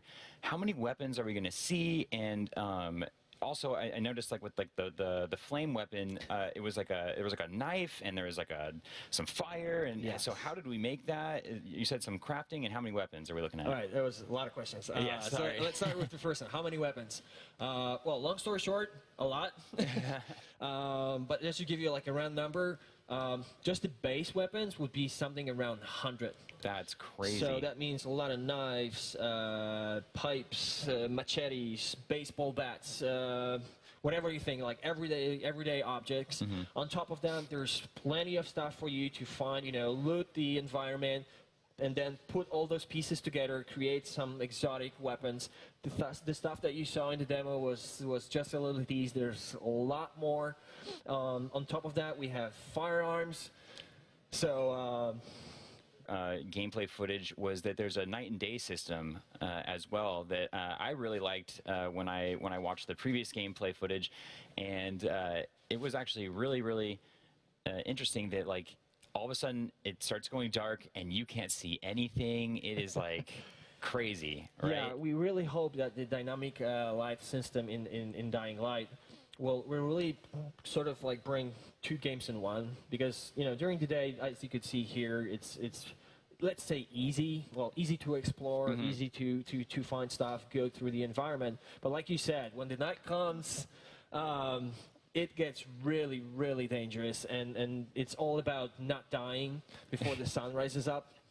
But again, there's a lot of special rewards that you can benefit from if you decide to risk it and go there. It's absolutely worth it. And now, a huge part of this game is obviously the free roaming. I noticed the grappling hook. I noticed the swimming. I noticed Yes. the parkour. This game is completely open world. It seems like it's really unlimited, Yeah, that was our goal. We were thinking, how can we bring the open world game to the next level?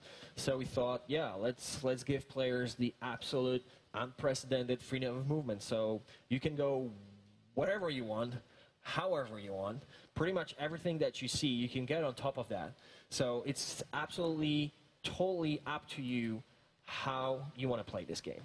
And on top of that, we have this amazing system of player progression where you get to unlock all the cool abilities, and we really try to think about them like they're game changers. So they make huge difference of how you approach each situation. Cool. And depending on if you rather feel like the kind of person who rather avoids combat, there's plenty of excuse me, there's plenty of abilities for you. If you feel rather like, no, I want to really concentrate on smashing skulls, there will be plenty of really cool stuff to unlock for you. Like, for example, a charge attack. So normally you can swing the bat like that. Then you could see when we were playing that you can have this really huge slam. Yeah. You can really tear pieces of meat away from your enemies. So it's, again, you choose how you want to play the game. Awesome. And now, last question is, the game looks incredibly polished. Like, the textures look great. I even saw like some of the trees, like the motion of the trees. It's highly detailed. It seems like you guys are pretty far along here. Is there like a release date window that you're looking at? Yes, currently we're scheduled to release on February 2015. And we're coming out with pretty much everything. So 360, PS3, PS4, Xbox One, and PC. So should I just pick up my copy like outside from you? You got a couple extra in the... Yeah, absolutely. Just contact our PR person and we have it ready for you. Definitely. Well, I'm really excited, guys. I believe that we do have an additional gameplay trailer. Really quick, Magic. Again, you want to give them your Twitter so that people can get a hold of you? Guys, if you have any questions about the game, head to my Twitter, Magic Binkowski, and I'll be happy to help you. All right, guys. That's it from us. I'm Justin Flynn. See you soon.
You guys really seem to like Dying Light. I like that a lot. There's some great comparison tweets that we've been getting too. Most of them involve Dead Island and then something. So Dead Island and Mirror's Edge, Dead Island, and let me see what some of these say here. Yes, there's one about Assassin's Creed and Dead Island. Yes, you guys are very creative in your comparisons, but I'm proud of you. You know, you really seem to be embracing these zombie games. And we have a lot of people who are really excited for Sony coming up next. Also, Dynamic Player, I think E3 Live is the best thing that has happened in the world in this year. Well, definitely for me. Well, I'm going to assume you meant this production here at E3 Live and not the actual event at E3 because that's more convenient for me. And I'm going to say thank you. That's very sweet of you. And also, I noticed this other tweet here, guys. Koopa, Vase Koopa, said, I am going to make a random tweet, and if I get on stream, I'll smash my face into a cake. Hashtag E3, hashtag E3 Live.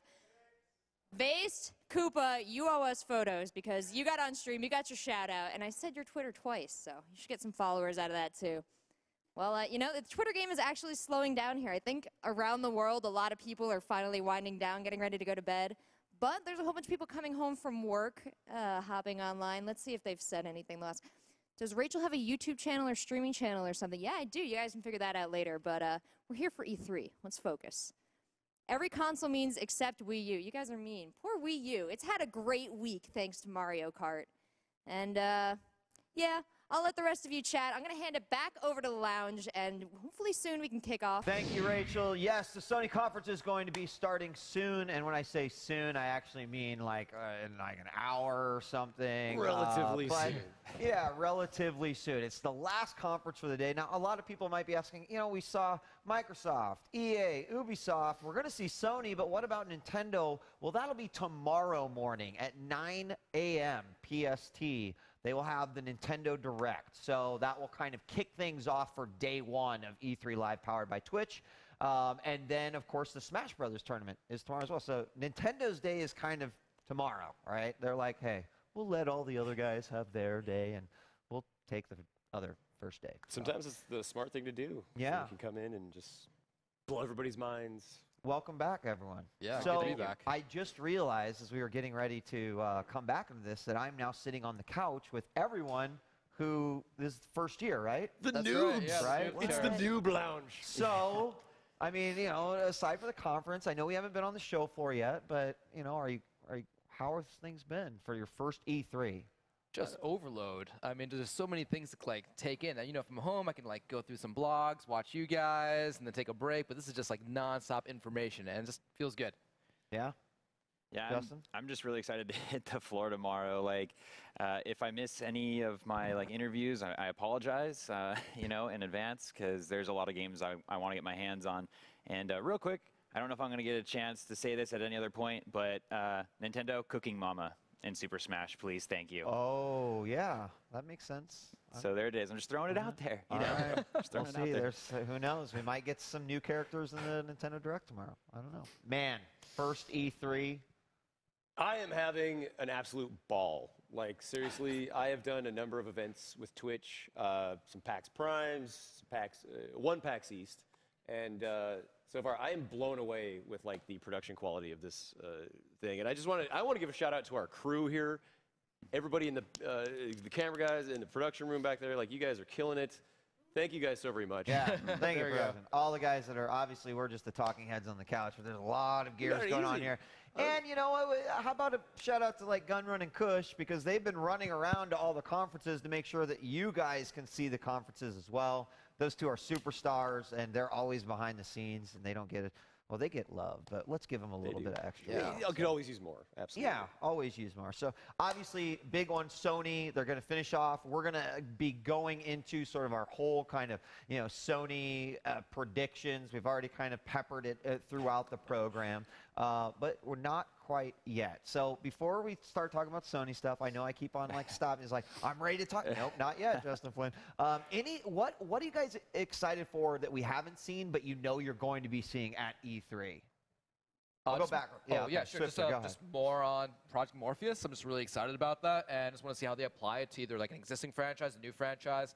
I know it just may not be ready yet, but I just want to see more of it. Like, show me like what's coming. Sure. Anything E3. really, I've been honestly looking forward to Alien Isolation. I'm a huge fan of the IP, just horror games in general. Actually, it looks like we're going to get a couple coming up, like Evil Within, and then, like I just said, Alien Isolation. So I'm just really stoked. I want to play some horror games. I want to get scared. You know, I live in the suburbs, man. I don't do a lot of stuff. It's okay. It's okay. I like both those choices. Man versus game. I sound like a broken record, but honestly, Arkham Knight. Arkham Knight, it just blew my mind when they first showed. You know, they had the gameplay trailer, which was really more of like an in-engine trailer, but still blew my mind because his armor looks so good. I mean, you know, he looked awesome in Arkham Asylum and Arkham City, but you know, and then Arkham Origins, I really liked the change they did there because it looked more like armor, which I do prefer. And right. I could just talk about Batman like all day long. I can tell you're excited. Sorry. Go for it, I'll dude. just get all. I'm stepping all over you. Do it. Yo, I'm gonna let you finish. I didn't have anything to say anyway, Justin Flynn. So we were fanboying so hard over that Arkham Knight poster right outside. Oh, I just wanted to touch on that because it was really funny. Because I know you said, "Oh, I'm a broken record," but who cares, man? It's super sick being here at the Mortal Kombat 10 poster as well, right? Yes. Yeah. I think you guys were actually making a joke yesterday that like you could see all the people that were posting that picture. It was like everyone took it from the same spot. I saw a guy, because I took a picture, which, by the way, Rocksteady, if you're watching, I do call dibs on that. If nobody else would call dibs on that, I can take that giant Arkham Knight poster off your hands. Only, like, Batman's face will fit in man's room, but, you know, just knowing that there's, like, 50 more feet I will satisfying. Wallpaper my entire room with it, yeah. Awesome. So, you know, man, this is your first E3. Have we been working you hard? You know, definitely with the sickness, you know, it's I'm kind of tired, you know, but it's good. It's definitely I've been liking my time in the lounge here, taking it easy, just chilling with the dudes. Good. Well, I'm glad that you haven't gotten too comfortable because I didn't tell you, but you actually have a segment to do in about 15 seconds. What? So you are going to have to run to the other stage and give us a taste of Hotline Miami. DJ Wheat? Yes. Time me. Okay. All right, man versus game. Get over to that studio. Guys, before the Sony press conference starts off, we've got Hotline Miami 2. Take it away, man versus game. Here at Twitch, the E3 2014 live stream coming to you. I am, of course, Man from Man vs. Game, and I am joined here by one of my favorite people working in the game development scene today, Mr. Dennis Whedon, half of Denaton Games. How you doing, Dennis? I'm good. Thanks for having me. Thank you so very much. Yeah, great having you here. And if you guys don't know already, Dennis and Jonathan, they have made one of the most incredible games the past couple of years. Hotline Miami blew my freaking mind the first time I played it. Went into it, I didn't really know what to expect. It's kind of a top-down 2D sort of action. Sadistic, yes. Violence, grizzled, a lot of blood. Basically, you're going into areas and trying to kill everybody in the place, like leave nobody standing. My kind of game. But blew my mind a couple years ago, and not only with the gameplay, but the soundtrack as well. Just and the feel, the retro aesthetic, the colors, just the full package. Just if you haven't checked it out already, you absolutely have to do it. But we are here today talking about the sequel coming out this year, Hotline Miami 2. Wrong number. I am so excited, man. But I hear basically it's going to be a lot of the same from the first game we can expect. Yeah, we don't want to switch it up too much. So people that enjoyed the first game will enjoy this one. Yeah. But we are working more on the stories and characters and just expanding on the whole universe. Giving you the whole idea. Yes. And that was one of the first things, like when I first finished it, I just thought, like, you guys have created such an awesome, like, world with the characters. And that was one of the things I loved, not only with the gameplay, the soundtrack, the story. I loved how interpretive it was. Like, you didn't really have to, it wasn't like a set story, like that it had to be one way. But I'm totally excited. But you, I hear, are here to reveal a world-exclusive feature that is going to be featured in Hotline Miami 2. Yes, this is for the fans. Oh, the whole game is for the fans, but this is for something that they have been asking for since I think the first game came out. Sure. So, what is it? I'm dying. So we're going to show you the editor. the level editor for Hotline Miami 2. Nice. Oh, man. Yes. Yeah. So now you can be sadistic on your own with your friends. Yes. Well, and, yeah, like we were talking, it's like, if you give people a level editor, they will just jump right away to like making the most impossible like setups they possibly can. Can't wait to see them. Yeah, exactly, yeah, and try to play through them. Yeah, of course. So we try to make it as simple as possible, and I'm very proud of how it turned out. Sure. So this is the workspace, and to build a level, you go through 5 different stages. So first off, you build the walls. So you have all this. Yeah, all the content in both Hotline Miami 1 and 2 will be in this game. Cool. So yeah, starting off with choosing a wall, and you have all these patterns for the floor. Yeah, and there's those colors, that color palette. I love all the neon. Yeah. And you have some small features how you can build a wall. So this one makes a room with the pattern in it. So start off by adding some rooms. Oh, look at that.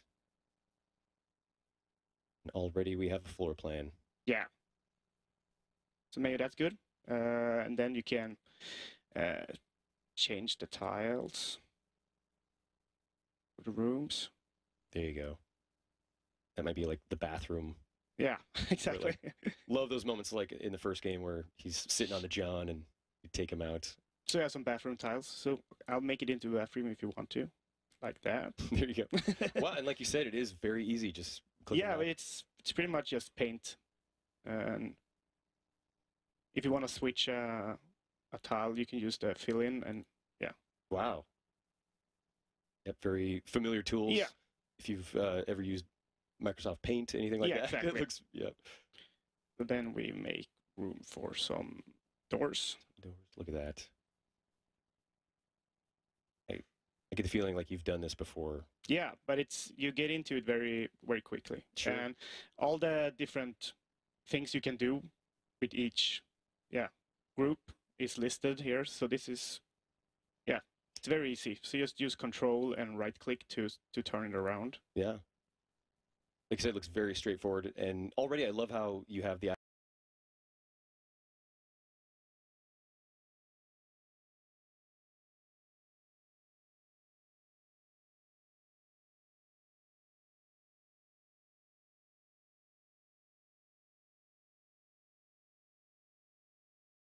items like tabbed out. So it's like you start with like the floor plan, get that 600 items. Oh wow. Yeah. So we just added pretty much everything in from the game. Yeah. So you have to like search for stuff. So you can just type in like kitchen, and you get all these different kitchen things. The kitchen bench, kitchen sink. Oh yeah, even the kitchen sink. And here's the same thing. You just hold right and just turn it around, and here you can see there's some of the furnitures, and you can choose which one you want to use, and just with the scroll wheel you can see if you want it without water in it or with, and then with switch you can it gets stuck to the wall. There you go. And then just place in the kitchen sink. Got the table there. Oh. Wow, very cool. Yeah, very user-friendly already is what I can tell. Yeah. And it doesn't, but at the same time, it doesn't seem like, dumbed down where like you can't not, add an item that maybe you guys had put in the game. Like you said, it's like everything is available. Yeah. And even the dumb stuff, so you can even things that is like really big. So then we have we should place some chair first, I think. You got to have the chairs. Yeah. So I'm not going to play like some level that's slapped together, table without the chairs. That's just nonsense. So like that, and then a table. So it's very easy to search, and so I searched for the gang. Then you get all the stuff we use for the enemies that we have shown in the demo. Gotcha. So some names might be a bit weird, but that's you have to live with it. Yeah, well, I mean, and you'll get to know it as well. Yeah. And I'm sure you know, like you could have found that same item just by searching by table instead of gang. So if you have some idea of what you're looking for, you're probably going to find it. Now I want a couch. There you go. Got to be lounging. Yeah. Like that, and we're gonna make it into some kind of crook. So we take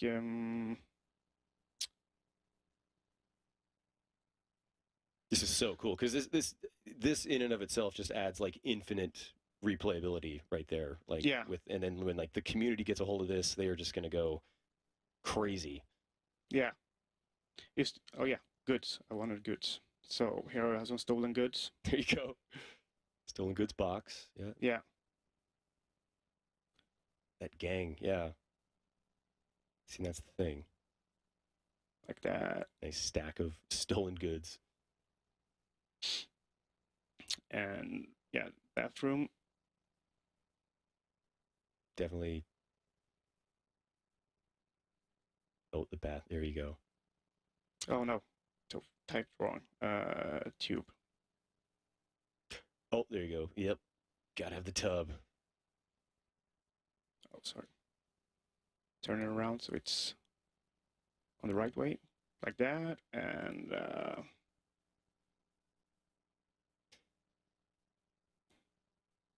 toilet. And a sink, of course. That is a swanky bathroom, I gotta say. Like, you are... Not forgetting the toilet like we did with Jacket's home level. Have you noticed that? A lot of fans have noticed that it doesn't have a toilet. No toilet? Yeah. I never even noticed that. And now I have got to go back and see that now. Yeah. Why'd you say that? Now I gotta go back and be like, he doesn't have a toilet. That's hilarious. Exactly.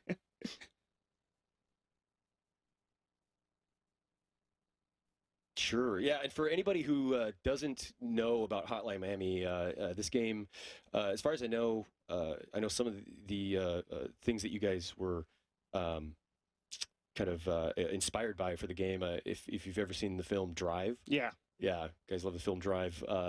Definitely check that out. But basically, the story from the first game, you're kind of what I enjoyed was you're just sort of like an anonymous character that I believe is just the name Jacket. Like you're basically just... Yeah, the fans named him Jacket. We didn't add a name to him, so they just went with his classic B jacket. Yeah, exactly. And I love that, how you say, like, the fans just kind of named him because you go through the whole game just not really knowing who you are. And that, to me, is one of the core, one of the coolest things about the game is the character really doesn't know what is real, what is not. But basically, what's happening in the game is your character is getting these phone calls. You're getting these messages on the answering machine that are a sort of code telling them to, to go pick up some groceries somewhere or drop off some laundry for somebody. And what that is a code to basically go and kill everybody in this public building. And again, I love the interpretation where it's like you don't know if he could just actually be getting that message to like, oh, could you go drop off this laundry? Yeah. He could just be crazy and like go murdering people. Yeah, we wanted to. It's very important that you made the story personal.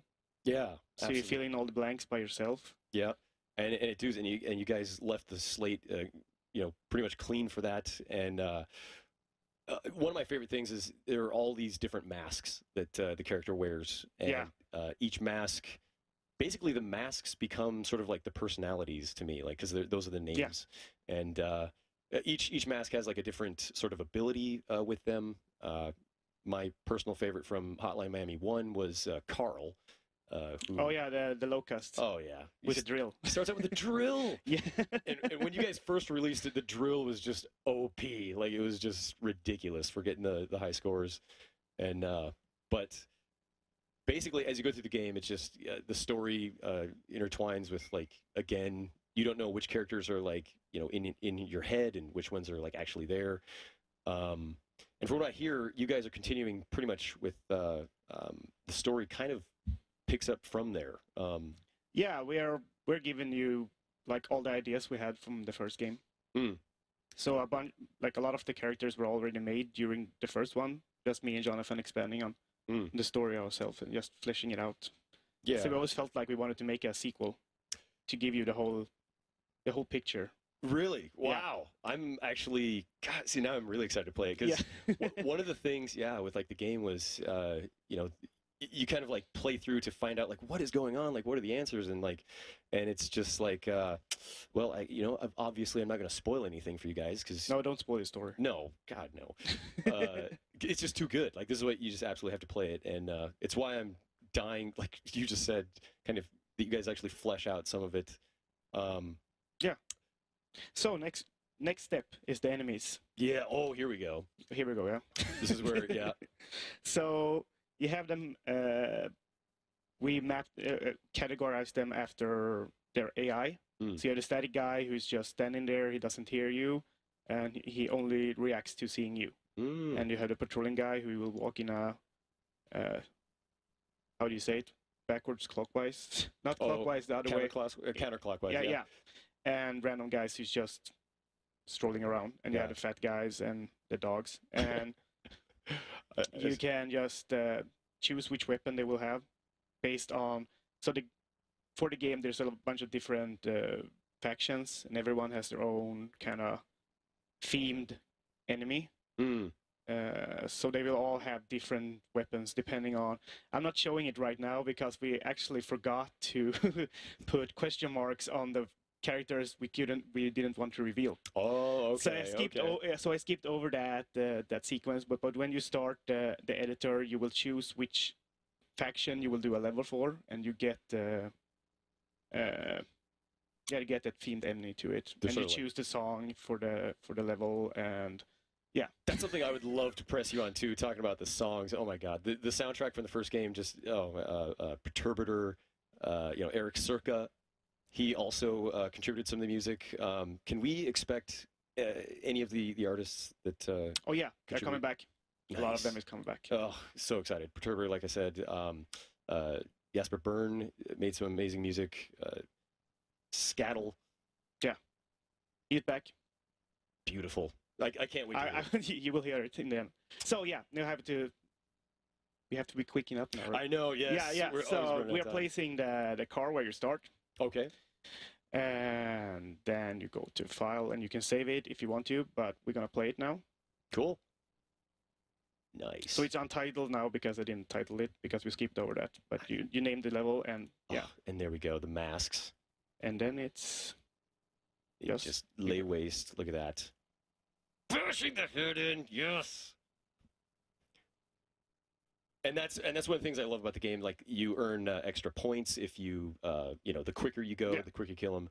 So it's easy to test. You test it and then eject, and you go back and can just add and stuff like that. And in the end, you will be able to share with your friends. We are still working on how we're gonna share it, but we'll be like cloud and stuff like that. Sure, that is beautiful. I love that sort of like VHS tape effect. Oh yeah, so cool. And that's just one of the things I mean. Like, just the whole feel of the game is just so cohesive and awesome.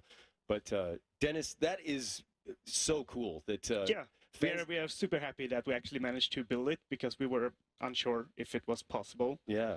But we are super happy with it, and I hope people will like it and exploit it and use it. I'm sure they absolutely will. Like, because the community, anybody who has played these games, like, it's so good that you just become an instant fan, like, right away. And I'm sure people are gonna just create insane, like, mansions of, you know, thousands of enemies to, you know, destroy. Yeah. So amazing. Can't wait to look forward to that. When can we possibly play this game? No, we are still saying third quarter. Third quarter. We have to get closer to being finished with the game before we give you an exact release. Totally understandable. Yeah. Third quarter this year. What about, like, what platforms can we expect this release? It's going to be on PS4, PS3, Vita, Steam. Beautiful. That's pretty much Mac, Linux, PC. So nice. Wow. Yeah, got you covered for whatever platform you prefer. Dennis, I appreciate you coming out here so very much. Thanks for having me. Showing us this exclusive look at the level editor for Hotline Miami 2. Wrong number. I cannot wait to get my hands on this game. So thank you so very much, Dennis. And I believe we are going to cut to a commercial. Thank you guys so very much for joining us, and we'll be right back. Peace.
Ladies and gentlemen, welcome back to day 0 of E3 2014. Man versus game, you made it back. Good to see you, fellas. And you're not even out of breath. Look at that. This guy will do anything for E3. I love it. Guys, welcome back. We do have one more press conference left today, and it's a big one. There's a lot of buzz around it, a lot of things that people want to say that we want to say, but first, we're going to take a look at what we've got in store for you for the actual days of E3, right? All right. So, for those of you who don't know, welcome to day 0. This is the day where all of the big companies, Microsoft, EA, Ubisoft, Sony, do their press conference. Nintendo's tomorrow. But then we go to the show floor and we get to just do game after game after game. That's what I'm talking about. John, you've done a lot of work to make all that happen at the show floor. Talk to me about it. Let me tell you, we're going to start out the day with some killer stuff right after Nintendo's amazing press conference, where I'm certain we're going to hear some awesome stuff from that.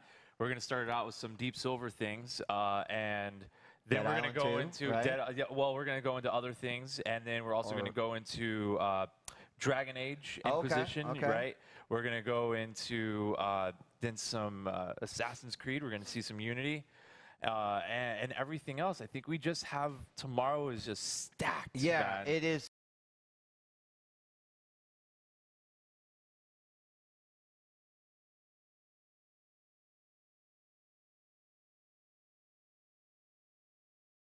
It is stacked. I mean, I think we're going to see if John. It's full. It's a full heaping place of awesomeness. It's just going to be. I'm not shy, and that's what I'm realizing right now. I'm like, I'll just start firing these off. And maybe I probably should. What is going on? We do know that we got the Smash Brothers tournament to complete the day tomorrow. I know you're excited for that. Very excited. Again, what's the one with all the stars next to it? Yeah, anything that has a star. I'm surprised John didn't actually assault me, I think, there, but we'll just trouble. Or just erase it, guys. Yeah, that never happened. Smash Brothers tournament. Justin Flynn, you're a fan. Oh, huge, man. It's going to be epic. I'm going to be rushing there like right when it starts. I'm beating down the doorway. I'm going to be first person in, front of the stage. I can't wait to see it. I believe that we're going to be seeing the Wii U gameplay, but also you guys can go check it out. I believe they said they're going to put it in Best Buys or something. Yeah, they did. Cool. So they're doing like a collaborative effort, right? So in addition to the tournament going on, there's all of these hubs all over the U.S. where people are playing it. You heard about this, man? I did. Yeah. Saw the big announcement. It was sounds awesome. I can't wait for more character announcements just to see who's all going to be in the new Smash Brothers. Yeah, for sure. Do you think we're going to get character announcements tomorrow during the Nintendo Direct? We have to. Right? Have like to. a few extras? People are going to riot. If we don't get a couple new characters. I know people have been screaming for Meta Knight, and stuff. So, let us know, Nintendo. Let us know. Let us know. Let us know. Wednesday, we're going to kick things off with a couple of small segments, including a little Twitch segment that we've got going on. We're going to get to see Sunset Overdrive, which we saw today. Yeah, that's going to be awesome. That's actually one of those games that I like the developer. And even though there seems to be mixed bag between people, like, oh, it might just be more the same. I think it might be Ted Price that's joining us for that Really? interview. Yeah, I think that's the guy. For anybody who's wondering, that's the guy who's one of the creative minds behind so many titles. Fall of Man, Sunset Overdrive is his current title he's working on, and we'll have him there live so we can ask him direct questions from you guys. Boom, sitting out there. Let me ask John Carnage officially: if we've seen the game, can we mention it? Yes. Yeah. Okay. Then on Wednesday we're going to have Rise of the Tomb Raider there as well. Yes. That happened. I would like to take that segment. Go ahead, man. Ask questions, dude. That was one of the best trailers I think I've seen in a long time. That music was incredible. I'm all into the. Even though I love the reboot, love the reboot. It was one of my games of the year that year. What I felt like was missing was the tomb rating. Well, it was there, but it was like a therapy session, man. Mini rating. It was a therapy session. Okay, he was trying to pull her away from that, man. I realize this is the Rise of the Tomb Raider, which means that, this in is like Tomb young Raider Indiana 1, Jones. we saw dinosaurs. So baby dinosaurs, right?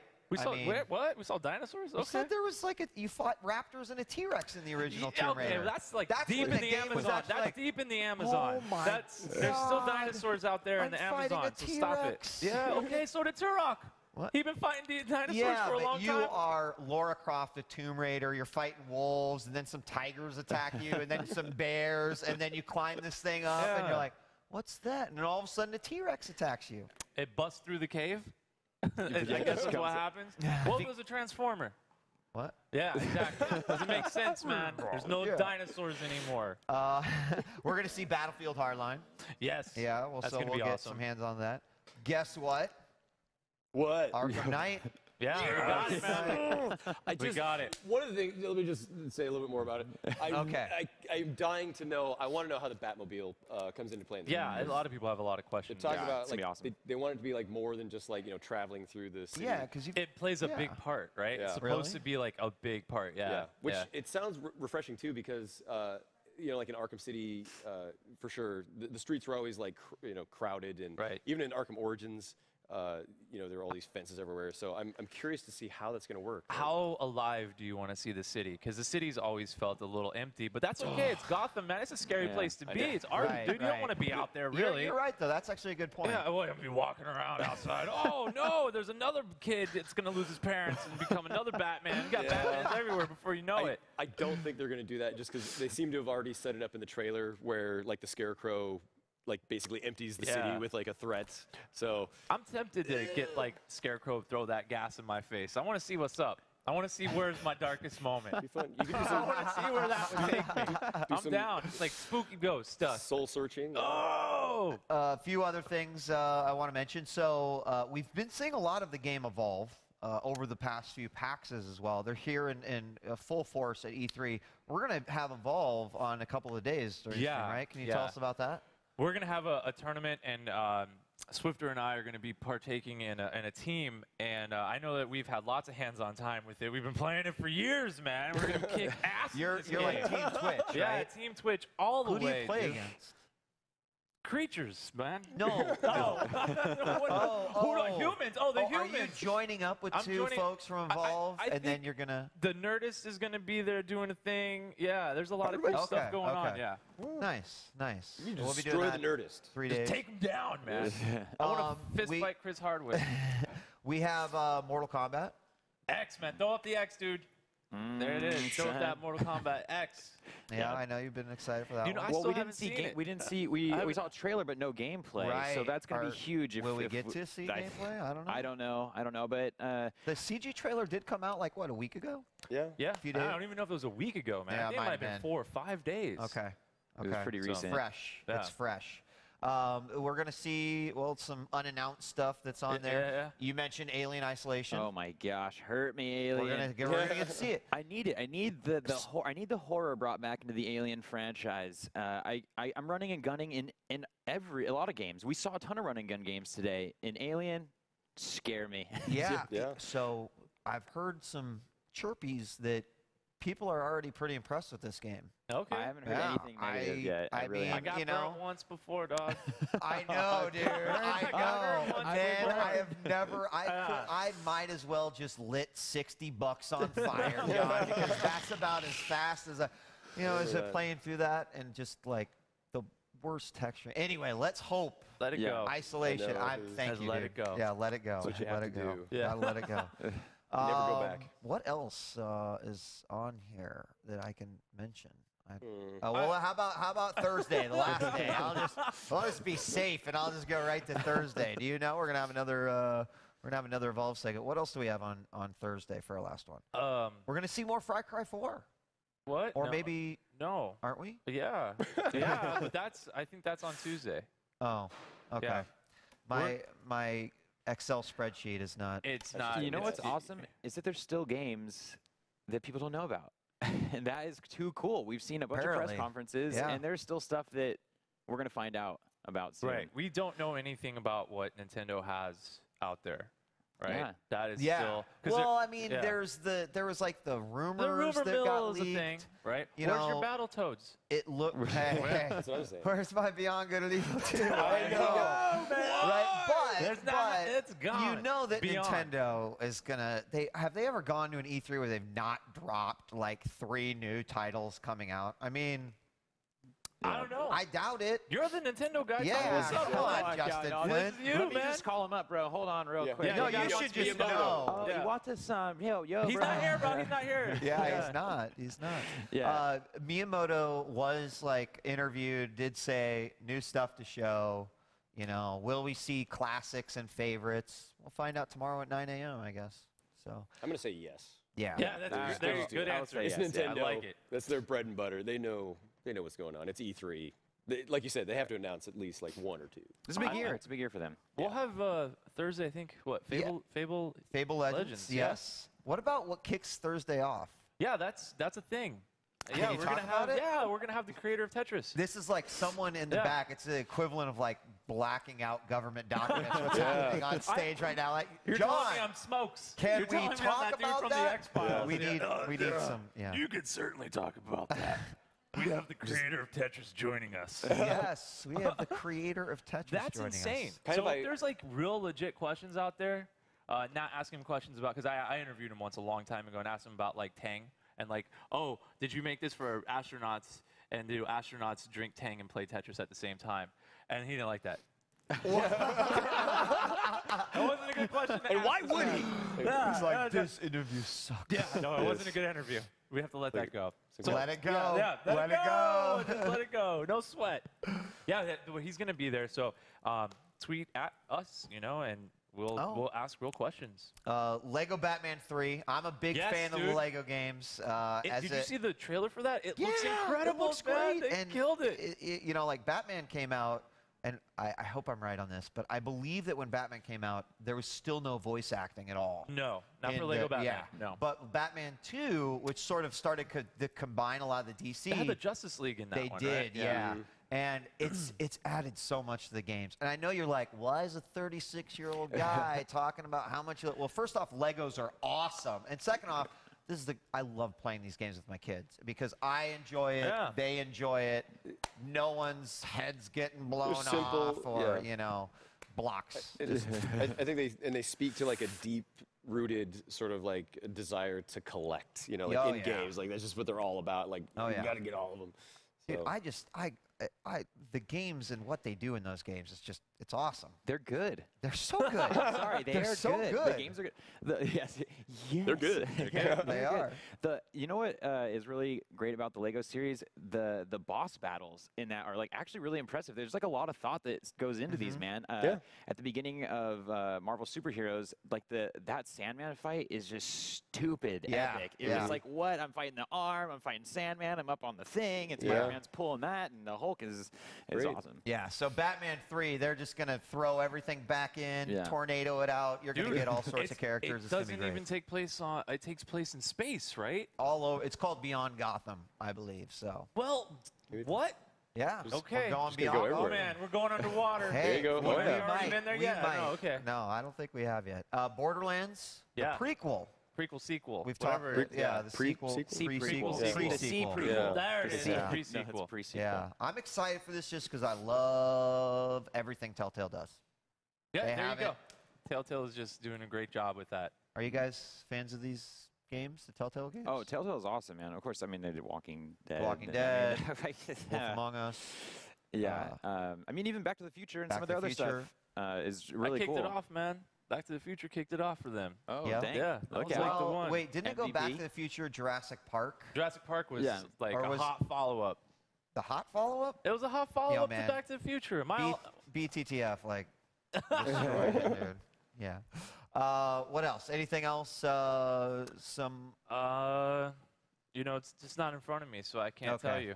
Maybe I'll just throw this over. Oh, yeah, that's right. Another, again, I'm a comic book guy, too. So you guys remember Disney Infinity? Of course. Right? It was sort of Disney's Skylanders. And, of course, who does Disney own now? Marvel. Gee. There you go. So Disney Infinity, Marvel superheroes, sold. I could Take get into my that. money, Yeah, please. absolutely. It's so, Oh, yeah. we got it. And those games are also, like, they do an amazing job. The sandbox modes, all based off of the old Toy Story 3 game. And again, You're down. I don't know much about them. I haven't played those games, but I'm just a man-child. I don't know what to say. What are you talking about? Like, you gotta own that stuff. Okay. I'm a man. I play Lego games. That's right. And Disney Infinity and Skylanders. Just open up, man. Just It let is. all It out. is. It is. If you're a kid, don't worry about it, man. Just I enjoy love it. them. Tis They're not a great. sin to have fun. Exactly. Yeah. All right, so that's what we've got basically Tuesday, Wednesday, and Thursday, all 3 days of the official show floor being open. We've got coverage. You're going to find it right here on twitch.tv/Twitch. So if you haven't already, hit that follow button, and you're going to know when we go live tomorrow. 9 a.m. is when we're going to start. We're getting close to Sony, guys. Can you feel the TikTok, energy? I'm feeling This it. couch is electric because I It know is. that Man and I are both so excited. You're vibrating with energy It now. is. Soiling It's ourselves like over here. You just put a quarter in the side here, and it just Yeah, kind of I've never a little seen bit, any of those work. I've only ever seen those in movies, I've never but I know seen what you're one. Only talking seen about. them in the movies too. I want to make. So I want to see I'm one not that in real old, life. actually. I want to sit on one of those couches. Yeah. Well, they're beds. They're actually right? not They're as cool as beds? you'd think. Okay, Yeah. whatever. They sound kind of cool, and then they're just kind of really disappointing. But not like this press conference is going to be, right? Yeah, we've still got, 25 minutes or so, maybe half an hour till the press conference. We're going to talk about all the things that are going to be coming here. But first, we're going to shoot on over to social media. We've got Swifter and Rachel over on the social media desk. Guys, what's going on in the world of the interwebs? All right, thank you, DJ Wee. Yeah, me and Rachel have been just checking out the interwebs. We've seen some shit. Yes. We've got something very special for you guys. So, Rachel, want to tell us a little about your tweet journey a little earlier? Well, as you guys know, a player named Vase Koopa, a Twitter user named Vase Koopa, messaged us and said if we showed his tweet on air, he would smash his face into a cake. And I vastly underestimated how much of an incentive it really is for people to get shouted out like that. So he took it the extra mile, and we actually have a video here for you guys. So he's a Twitch streamer. So first up, if you guys like this, you should go to his channel, open up in a new tab, don't leave us, and follow his channel. Seriously. So you guys ready for this? Are we ready to head in? All you, Chief. Let's do it. Can we get this on the screen? Here we go. You guys ready? 3. Yes. Yeah. Exactly. Yes. Exactly. Thank you, Rachel, for making this happen. 3. Thank you, Swifter. 2, 1. Oh, he's already doing the countdown. Oh, My bad. 3, He's 3, 2, 1. Do it! Vase Koopa! There we go. Right here, guys. So look, and this is actually the money shot, right? Oh, beautiful. Stuck to the face. Beautiful. This is Finest KO on Twitch. Go give him a follow, guys, in a new tab. Show him some love. I mean, who would put who would just do that? It was a year-old cake. Let's note he had this cake sitting around for a year. He was looking for an excuse to shove his face in it, so we gave This was a good excuse. Yeah, exactly. So that was great. But let's check out some other tweets we got going on, right? Yeah, we have a lot of people who are extremely dedicated to E3. We have people all around the world who are staying up at all weird hours. We have a couple of them chiming in from, let's see who we got here. Oh, let's see. I'll find a good tweet here. We have, let's see, units of press conference. Ubisoft. Units of. That spell No one check. cares about time. Let's move on to the next tweet that we can actually read. There we go. All right. Yeah, Hotline Freak Miami 2. Wrong number. Can't wait for release. That's from Demetrius Dell, TurboLogic on Twitter. Way to go. Definitely excited about that, too. And you know what really got me hyped for Hotline Miami, by the way? What's that? Did you see the Team Fortress 2 Gary's Mod video? I haven't seen it yet. It is a thing of beauty, guys. I know you have YouTube and I know you have Google. So go find the Hotline Miami 2 Team Fortress 2 remake. Oh, It's yeah. All right. a good afternoon. I'm excited about it now. After All right. the stream ends. After the stream. All right. Next up, we've got Eggs M64. Hold on. They totally had to tweet about E3, and here he goes. Hopefully the new Rainbow Six will be half as good as Raven Shield, but I doubt it. That is not like probably the most positive negative tweet I've seen, if that makes sense. What? No, it's either like super negative and they want to kill themselves, or it's usually very positive. This is just like, I don't know. Like, dude, get more negative or get more positive. Pick a side. Pick a side. All right. A little too middle of the road for us here. All right. Next up. Oh, here we go. I can't believe I fell asleep watching either. I don't know how you fell asleep either, because this is non-stop action here. There's not a moment. Maybe it was during the map editor. No, I love the map editor. The map editor, you missed some sublime beauty there if you fell asleep during that, and I'm sorry for you. But Joe Beckett, step it up, man. Stay awake, I'm going to come man. to your house, and then I'm going to ring the bell and run away. But step it up. All I'll right. wake him up. There we go. Oh, here we go. Now the complete opposite. Want to check this one? Yeah, go for it. Staying up late till 4 a.m. for Sony conference. You got, he must be, where is he from? Can we get locations on these tweets? I don't know. Ah, forget it, Yeah, whatever. but I mean, that's like, if you guys watching Where right now. is it 4 a.m.? Yeah, like, if you guys like watching in Twitch chat right now, like, what time is it right now? How long have you been up watching E3? I want to know. I'm going to look at the chat a little bit later on. Would love to see it. How long have you guys been up? Or if you want to put your face in food, we like that too. Yeah, you can do that, especially to us. More face and food. All right. Let's see. Same guy. Oh, here you go. This is a blessing, you know, the silver lining here. I'm so happy I got food poisoning so I can watch E3 all day like a lazy piece of crap. That's great. I just leave like a 2-month-old burrito in my fridge just in case I ever need it, so I can just get sick and just like not have to work, which is playing games anyway. But Koopa with that old cake, he's set for the rest of the week. He's gonna chill home with food poisoning. now he's gonna get another cake and just let that sit for a while. But good cause, good cause. Next up, NGTO Taku.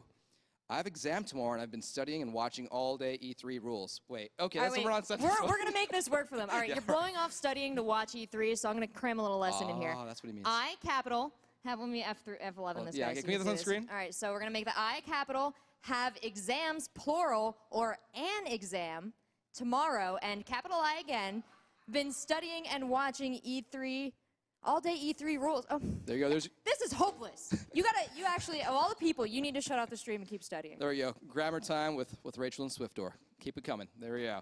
All right, let's see what we got next here. All right. This is from Zuzima. I like the name, Zuzima. Can you say that? Zuzima, are you ready for this? Because you're making a proclamation, too. There we go. Shout out and I'll eat 8 bananas at once on camera. I don't know. This might be dangerous. Like 8 bananas or like 8 bananas? Like Eating 8 bananas sequentially is like not that big a deal. Once if you want to eat like 8 bananas at once, that or nothing. That's it. I We're not would gonna be, on I camera would be unless you do it. impressed enough to also show that on stream, I think. Yeah, show me 3 bananas at once. That's all I want. No. No. 8 bananas, Swifter. 8 8 bananas. The or command no has come from bananas. DJ Wee above. It must be 8 bananas. All right. Next up. All right. You want to take this one? Yeah, we got a viewer tuning in from Argentina. This is Fede Repo. So thank you so much for watching from all around the world, and I hope you're spreading the E3 evangelism to all your friends. That's amazing about like just Twitch in general, right? Just people all around the world in the Right? same place enjoying like what they love. So that's Having the great. same conversation, too, because I see you all in Twitch chat making friends, being super pleasant and nice to each other. Yes. Yeah, that's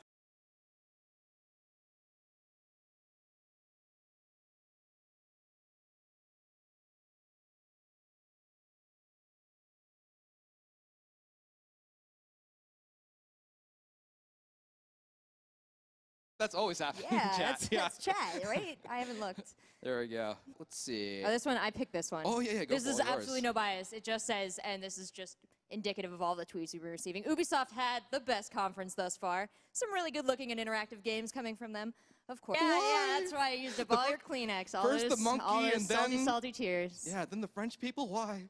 All right. Let's. There we go. Yeah. Where's Marcus Beyond? cried for other reasons. Where's Beyond? All right. Next up. All right. Let's see. Can you guys talk a bit about The Last Guardian and whether you guys think it'll be during the Sony E3 conference or not? That, I think when we go back to the lounge, Marcus will be able to talk about that for whatever time remains until the Sony conference, because I know those guys are super excited about the potential Last Guardian. Oh, You too? Yeah. You too? Because it was already dismissed as like the Yeah, rumor. they're like, we're not going to of do it. Yeah. And then there was that big rumor the other day that they thought they canceled it, but then people were like, no, we definitely Yes. didn't It was- cancel it. So. It was not officially canceled. Let's hope we hear something today. Come on, Sony. But we'll talk about that more when we enter the back to I the want lounge, a pet right? griffin. Pet griffin, yes, please. All right, so next up we got, let's see, Keeper Us 88. Any third title from Valve at E3? No, come on, dude, be realistic. I mean, it's never going to happen. Half-Life 3, Left 4 Dead 3, anything 3 from Valve, dude.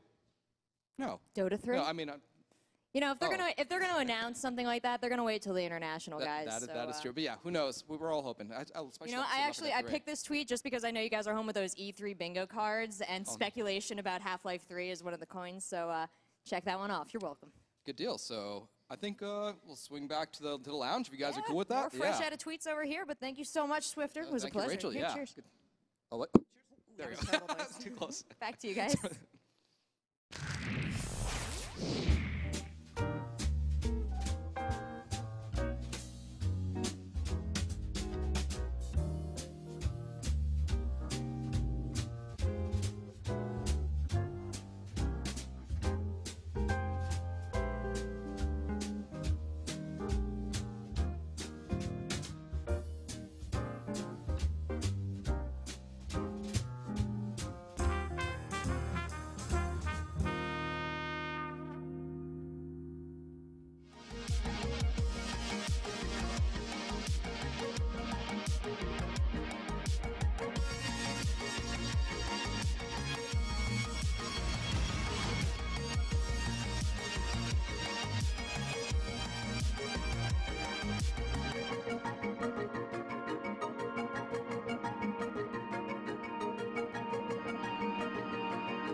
Ladies and gentlemen, welcome back to Day 0 of E3 2014. This is E3 Live powered by Twitch, and it is almost time for the Sony press conference. We are less than 20 minutes away, and here at the lounge, we're going to talk a little bit of all the conferences. This one is the one that has had the most rumors shot out about it. Guardian, let me just put this out here. Rachel's kind of explained, IGN had said, yo, this title is canceled. They actually retracted the statement. It was made very clear by Sony via Twitter. This title is not canceled. Do you think Sony, in such a short amount of time, can actually leverage this opportunity to be like, this could be a massive win for like the PlayStation Nation if we... Like that, whoa. Boy, how did that happen? Right. That's the conspiracy theorist to me is like... Conspiracy theorist right here, buddy. I know all about that. I'm listening to Alex Jones all the time, and I heard him talking about this one this morning. Right. Listen here. He was saying that why would this accidentally happen a day before the Sony press conference? Get people talking about it. Get people talking, the man. retraction. Well, it's hey, not listen, like the Last Guardian need, like, no one's talking about the Last Guardian. What are we going to do? Well, it is. No one said that ever. I need the Last Guardian. I don't care. I need that dog cat thing. I want it. You got to ride it. Make it happen. If it doesn't happen, I'm still going to believe. I'll make it up in my own imagination, and I'll get a Kickstarter. I could do that, right?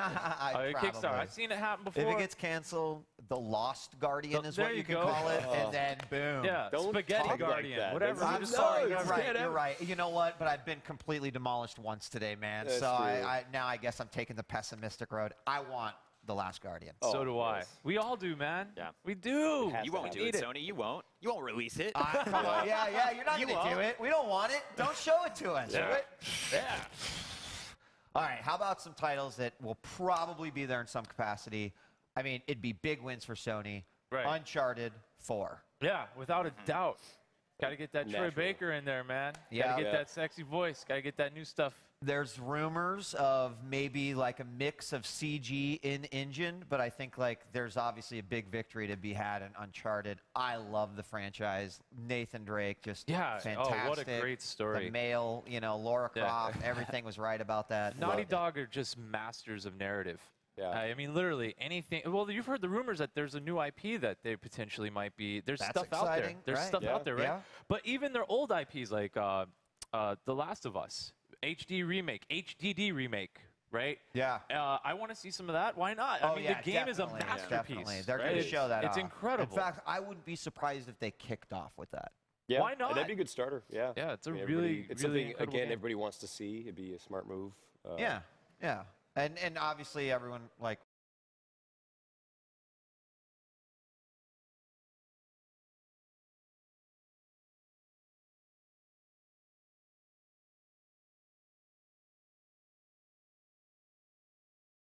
loved that game for the most part, and so that would make a lot of sense. What about recently the Project Morpheus came out? Some people got to use it, experienced it. Oh, yeah. Some rumors that Media Molecules, folks behind like Little Big Planet, might be doing something around this technology. Makes a lot of sense to me, but do you guys think we're going to see Project Morpheus, man? I would like to. Okay. I actually am lucky enough to, somebody sent me one of the Oculus Rift sets. And wow. I know for me, I know, right? And then, of course, what happens, like, I get the worst motion sickness from it. It's the older You're not version. alone, man. I know. No, you're I know, not. I know. And so I just think it would be so cool to see, competitors come out that, like, have solved this motion sickness thing, like, definitely for guys like me. If it can be, I know. Yeah. It's... because it would be amazing. But yes, I would absolutely love to see an announcement about Project Morpheus. What do you guys think? Yeah, I had my first experience with like the virtual reality headset, I guess, and it was crazy. I felt so immersed. Never have I felt so immersed in a game before, and it helped me just separate, like detach, like that's something that you can kind of achieve. You can reach like nirvana on your couch, like playing a really good game sometimes. Right. But this just puts you right there, All right, so let me ask, I'm going to shoot the tough question to Carnage here. Carnage, I mean, Justin Flynn's right. It's about immersion. So at a large conference like this, how do you convey Project Morpheus to the people watching? Yeah, that's really difficult, right? It's tough, I right? mean, unless How do you sell put one on top of everybody's heads as they're Look walking under in. your seat, everybody. Yeah, exactly. Wear it. Like, sorry, folks at home. You got it. You get a headset. You get a headset. But immersion is all, I mean, okay, one half immersion, right? So Oculus does a great job, Morpheus does a great job of that. But there's also the human element. You're talking about motion sickness. What about the human neck, man? Has anybody thought about that? No, just you can do that for so long, right? Right, true. Yeah. So, I mean, I want to see everything and anything that they can possibly do with that. But Valkyrie, right? What is it? The CCP game, right? So, yeah, that game for the Oculus is incredible, where you feel like you're actually in the cockpit and you're flying around. I haven't experienced that. Oh, Mostly you roller have coasters to. for me. You have to. You must. I didn't get motion sickness from this one. Dude, I got motion sickness from it once, too. And I was just like, I was playing Hawken. I got out of that thing, and I was just like, oh, man. Is there a pill I could take for this? It might have been the game that I was playing, because I just went straight into Team Fortress 2, which I heard was horrible for it, because I don't know why, but it did not work well for me. Like, it was like 2 minutes, and I was just, okay, I'm done with that. Yeah, and I think that's why a lot of people are just like, they're still on the fence about it. I'm pretty confident they're going to, with each revision, it seems like it's getting a little bit better. But I think, I've played FPS for years. That's like, a way that I was experiencing that. I'm like, I feel like my brain and my 3D spatial, temporal lobe stuff should all be working, and it didn't. I was like, because there is that moment you're just like, wow, this is really cool. Like, this is, and then the nausea sets in. You're It's like, in its infancy. It is. They'll get it. Will we They'll see get it? I don't know. Other things, I don't know if you guys are excited about it. GT6 is coming to PS4. This is, of course, rumored as a 1080p 60 Gran Turismo 7. There's obviously that huge Gran Turismo fan base out there. Man, they're in it. Unfortunately, DJ Wheat's not in that fan club. What if it was Lego racing, GT Lego racing? You might be all but about you're it. still racing. Oh, you're in Legos, bro, and the it's car like Legos can every talk. time I turn the key in my car, I just get a little depressed. Like I just have to drive this thing. It's like a task that you have to do. Right, exactly. So when I sit down, I'm not like, let's fire up the car.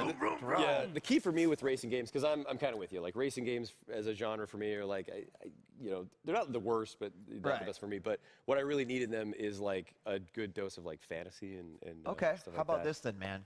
This is a racing game I can get behind. Have since the PlayStation 1. Rumors of a new Wipeout. Ooh. Oh yeah. Love the music. I felt like the last Wipeout was ridiculously hard. I wish they would maybe pull it back a little bit. But were you guys ever fans? Are you talking Vita now? The recent the Vita release. Yeah, there was a Vita release. Right. But that was recent, or that was like within the last year, right? Yeah, I thought you were saying the one was kind of hard. I wasn't sure if you were referring to the Vita. I'm sorry. one. Yeah, I mean, no, I was referring to the PlayStation 3 one. But Oh, okay. is the Vita one? Yeah, I thought it was amazing. Better? Okay. In fact, actually, that reminds me, where the Vita games at? That's Where one of they the at? things. Where they Who else owns a Vita? I got one. Tearaway, bro. Got it from Tearaway. I can put my fingers and touch the little paper people. But Tearaway. I've been wondering. I go to the VG release sites, and I'm always trying to filter by Vita. And And you know what? I really appreciate the fact that they make games for the console and then bring them to the Vita. But I'm like, I already own it for the console. I don't need it on when there. you're In on the some go. case, you When get you're it. on the go. Yeah, I'm with you. I did have one of the best gaming experiences in recent memory, I feel like, with Gravity Rush. So Oh, I that know was sweet, I know what the console is capable of, and I believe in Sony. Just hit me with it, dog. Yeah, give me some Vita. Give me some Vita. Okay, how about God of War 4, right? I mean, they could just, a whole boardroom of people could be asleep. And, one guy could wake up and just, Kratos. We win E3. Yeah, there it is. God of War is always one of those franchises where people will just, they put the blinders on and be like, that's the best game I ever saw ever in my life. What do you guys think? I'm that guy. I hate to be so base too, but like they speak to me so much. I am always down for the male power fantasy. Like, call me crazy. I'm man, and I love a good male power fantasy, just ripping heads off and everything. And if it's done well, like next gen. Yeah. Oh man, like with God of War 3, that's what God of War 3 was all about. It's just like, look at the detail of like the tendons tearing, everything and just spilling out onto the ground, and hearts and livers and little pieces of carrot just falling out. This is great. Who remembers an old franchise called Siphon Filter? Oh yeah, wasn't that credited as like the creation of like duck and cover game system? I mean, that you was know, like the Siphon father Filter of that. back in the PS1 days was crazy because it was sort of right at the dawn of the dual sticks too, right? Remember PS1? We don't know analog sticks, dude. It was it was buttons and directional pad all the way. Kill Strain is a registered trademark recently of Sony, and there's many people that believe this could be maybe a Siphon Filter subtag, or maybe they're like rebooting it. I don't know. Maybe new IP. I don't know. Yeah. Where then If them they- new IPs at? Yeah, if they brought back Siphon Filter, do you think there's like enough people that were into that franchise that people, See, for me, because I remember it, you know, it Yeah. just feels like it'd be like, too. well, Siphon Filter, cool, but I'm not exactly, you know, the norm there. But right. Yeah. I love that you brought that up because when Siphon Filter came out, everyone was thinking like, oh, cool, this game is cool, right? Siphon Filter felt a little bit different than a lot of stuff back in the PS1 days. I mean, there wasn't a lot of stuff like it. Yeah. So, yeah. Quantic Dream, they've been sort of a staple of Sony press conferences for what, Yes. like about 4 years now, ever since Heavy Rain. Dude, David Cage, man, show me the feels, dude. Right? I cried. Oh my God, Beyond Two Souls had me going, dude. I loved it. It was 8 hours of one of my favorite amazing. playthroughs. Oh my God, Aiden. I need that. David Cage, whatever you're gonna do, it's gonna be great. It's going to be amazing. We don't even give scores, but I'm gonna give you a score. Million. 10 out of 10. Million out of 10. A million billion. You got it. Metacritic's is gonna go blow up. The Order 1886 we Yeah, tell me saw more. previewed at Yeah. last year's E3. There was like a special press event that took place a couple months ago where we saw a little bit more footage, some impressions that coming out, but there's a lot of talk that this game will be featured on the stage here in just about 10 minutes. I don't know how far we are away. About 5 minutes, actually, until we do that. So moving on through. Oh, this is interesting. People are saying that this might be Sony London's first E3 with a AAA title. Okay. Was it gonna be Red Dwarf? Red Dwarf the game? I don't know. Black Adler? I don't know. Watch Okay. it be Well, Sherlock. I don't know. No, I Hitchhiker's don't know. Guide to the I don't Galaxy. know. Red Dwarf just riding on a crocodile out of an airplane. Oh, maybe it's firing a Bayou machine Billy. gun. Maybe it could be Bayou Billy. That The was, re- that was you did what? They just bought it from Konami? Why not? No. They're I don't just think so. I'm gonna shoot tearing them. down walls, man. What was the other? Oh, Heavenly Sword. Yes, that was yes, I that was love an that incredible game. man. That's great. Possible sequel? Dude, when it first came out many years ago, I guess we're going on what 10 years ago. This was a launch title, right? It was one of them. Yep. It was in that 1 year span. Like I think it was like 2005. It was supposed to be a trilogy. Yeah, it was. Yeah. I remember reading all about that. Yeah. Yeah. Will it come back? Will it come back? Dude, I hope so. That was an incredible game. It was like the first time you're like, I'm fighting and there's 50 people on the screen at once. But the narrative and the music, it was great. I had, really enjoyed it. But it was only like a few hours, and back then it was like, wait a minute, this game isn't 75 hours. You ripped me off. It's 4 hours is a great time for me, man. I got it done in one day. Yeah. I got it done in one day, and it was awesome. I still remember it. It was heavenly. Maybe we're gonna see Project Beast. Oh my God, Project Beast, please. I saw some stuff out there on the internets. Guy God, I hope I remember his name. It's like J.C. Wiggins.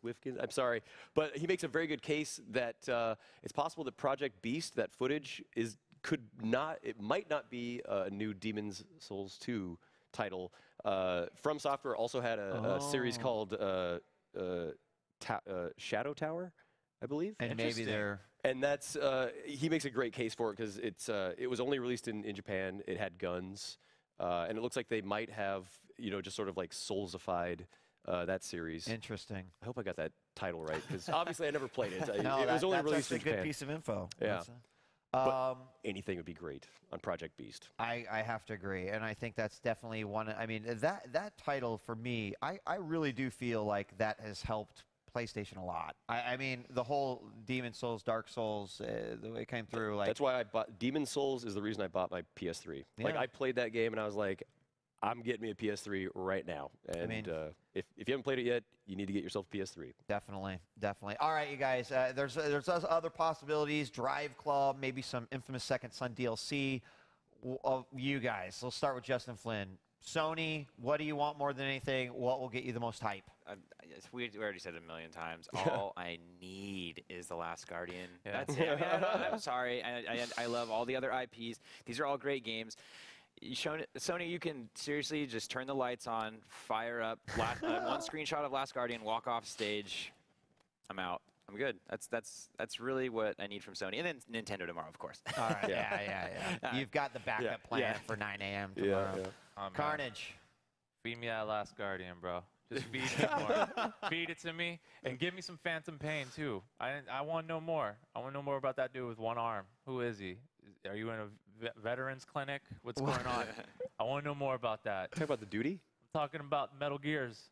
Give me the Metal Gears, man. Give me those Metal Gears. I'm just a huge Kojima fan, so why not? Yeah. Right. You can't go wrong, right? Yeah, you can't go wrong with a burning unicorn on fire. Yeah, that's the thing, dude. I'm not making this up. I'm in it. There is. Yeah. There is. He's not making up. Man versus game. Sony, as we reach 1 minute and 20 seconds until the Sony conference on the clock. We literally just covered the games, but I will just rattle them off. Batman Arkham Knight. The Last Guardian. I feel like we're setting everybody up for like disappointment because we might be afterwards going to be because it probably won't happen. But again, just to hit on it, Project Beast. It just seems very convenient that the images leaked and then like the actual video the videos leaked. It's like they got to be leading up to something. Please. Gotta be. All right, 45 seconds. There was some other rumors that like we were gonna have, Capcom was gonna be there. Activision will have something showing. Maybe Call of Duty. Square Enix possibly show something. But we also know there's not gonna be Final Fantasy 15. There's not gonna be Kingdom Hearts 3. So probably it's gonna be Kingdom Hearts 2.5 HD Remix. No Kingdom Hearts 3. Yeah, I'm sorry. No! Well, guys, the countdown is close. Don't forget, we're going to be coming back with everyone after the show, give our final thoughts, what we thought for the rest of the day, who had the best show throughout day 0, and then we'll remind you what we've got coming up for the next 3 days of E3 2014. It is time for the Sony press conference. Ladies and gentlemen, finishing off day 0 here at E3 2014. We'll be back with our wrap-up after this. Steve Papoutsis. Come on in, Steve. So you guys got some big news today. You guys revealed a beta. Yeah, we certainly did. We announced a beta at our press conference. We had instant access, and a ton of people have jumped in, and it looks like people are having fun so far, I hope. Nice. So Battlefield Hardline, a little bit different. This isn't military. This is cops and criminals. Tell me a little bit about the high-level gameplay. Well, the high-level gameplay really comes down to that cops versus criminal fantasy. It's something that I think a lot of us have grown up with. You see it on TV, you see it in the films. So really, when it comes to gameplay modes, what we're showing in our beta is Heist, where the criminals are out to get a big score and the cops are trying to stop them, and then Blood Money, where there's a pile of cash that's sitting in the middle of the map, where the cops are trying to get that cash, bring it back as evidence, and of course the criminals are trying to take it away. Nice. Now, one of the things, I got a couple of minutes to try it out, just barely enough to get a taste, but I really like there's like gear and gadgets. It really makes this very different than other Battlefield games we've played. That's right, Sid. We've got a wide variety of gadgets and weapons. They're all new for Battlefield Hardline. A couple of my favorite are the zip line and the grappling hook. They really help with you getting around the environment. It really adds to the verticality of the map, and it can create some really cool moments and really neat getaways. Awesome. Well, that Battlefield Hardline beta, it's out now on PS4. Head over to EA.com. You can find out all the details or how to register for a chance to get in. But for now, I think we're getting closer and closer to the start of the press conference. Let's hear from Meredith and Anthony. It is crazy in here. The crowd is just getting so packed. Every time I look around here, around our little stage here and all behind us, there are so many people here. Absolute full house. A lot of cool stuff that we've seen already, and it hasn't even started yet. So many more secrets to reveal. I'm really excited. I want to know what is going on. Me too. All right, well, we can't keep you any longer, so let's enjoy the show.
We called it the Traveler, and its arrival changed us forever. Great cities were built on Mars and Venus. Mercury became a garden world. Human lifespan tripled. It was a time of miracles. We stared out at the galaxy and knew that it was our destiny to walk in the light of other stars. But the Traveler had an enemy, a darkness which had hunted it for eons across the black gulfs of space. Centuries after our golden age began, this darkness found us. And that was the end of everything. That is, until I found you.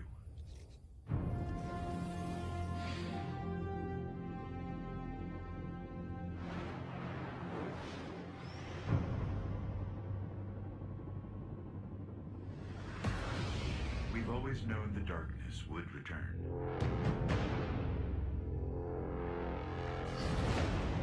To finish what it started.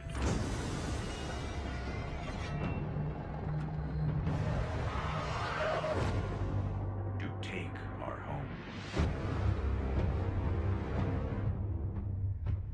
That's why I've been looking for you for centuries. There are only a few of you who carry the light of the Traveler, who have the strength to fight the darkness. I'm not going to lie to you, Guardian. You are Earth's last hope.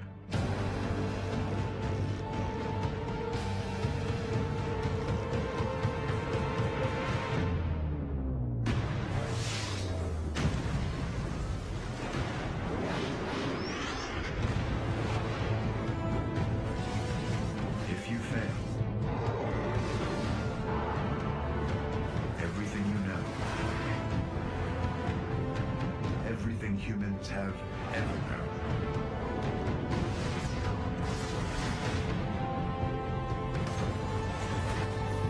will be gone forever.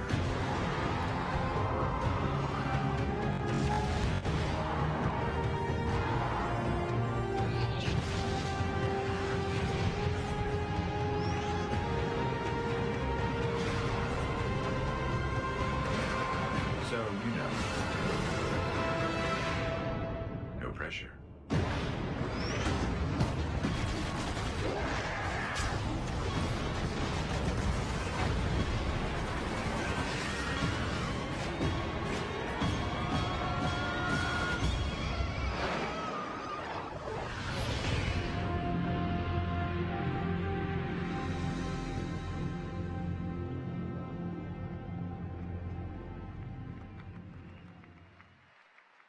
Ladies and gentlemen, please welcome Andrew House.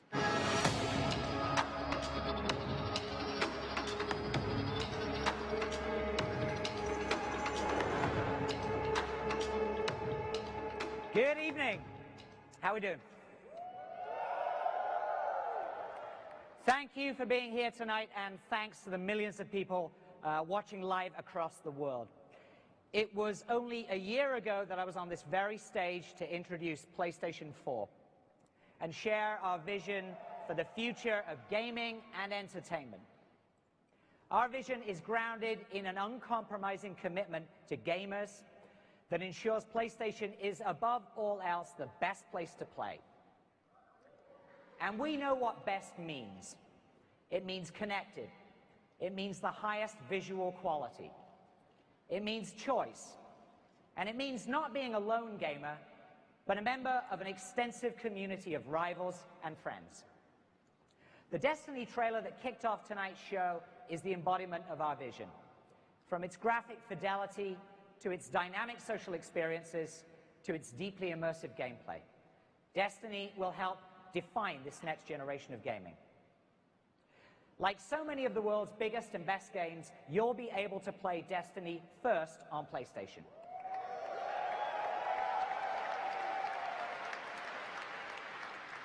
Millions around the world have been eagerly awaiting the Destiny beta. Tonight, I'm excited to announce that PlayStation gamers will get their hands on it first, starting July 17th.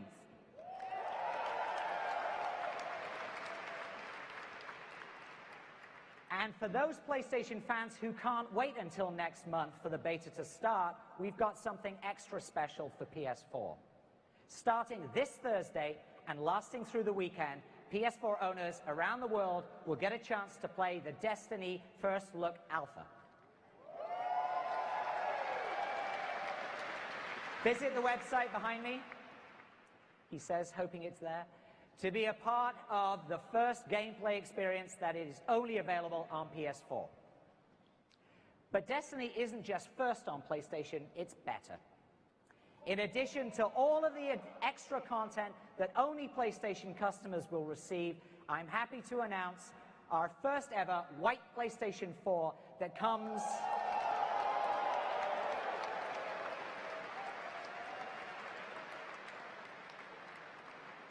with an exclusive Destiny bundle that we'll make available when the game releases on September 9th. The bundle includes a 500GB Glacier White PS4, a white DualShock for the game, and a 30-day voucher for PlayStation Plus. Thank you to our friends at Bungie and Activision. Destiny looks stunning on PS4, and I know you're going to love playing it on PlayStation. Destiny is just the tip of the iceberg in looking at all of the PlayStation 4 games that we'll show tonight that are either exclusive to PS4, look better, feature exclusive content, or the ability to pay it before any other platform. Let's now take a look at another new IP that will be available only on PlayStation 4.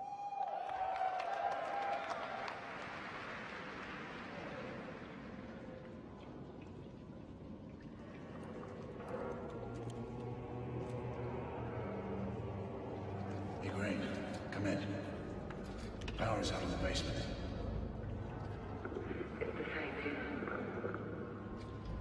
Proceed with caution.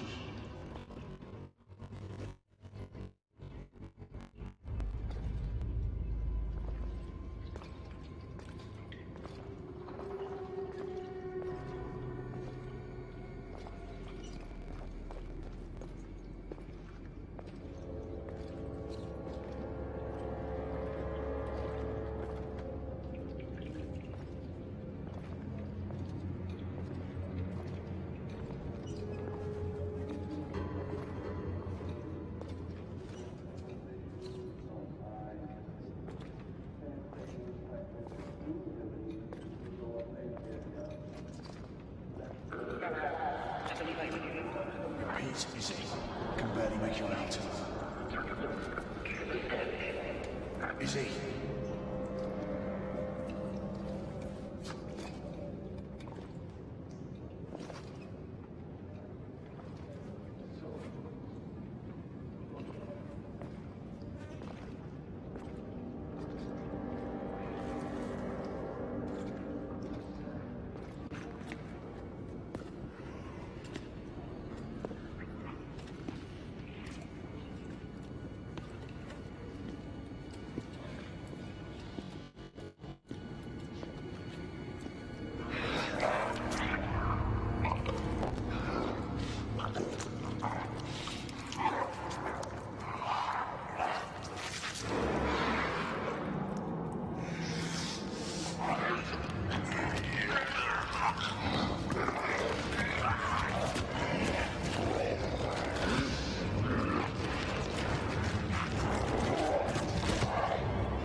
up entirely of recent graduates from 2 Entertainment Technology Center and the San Jose State University Animation and Illustration program. We're here to show you our first game.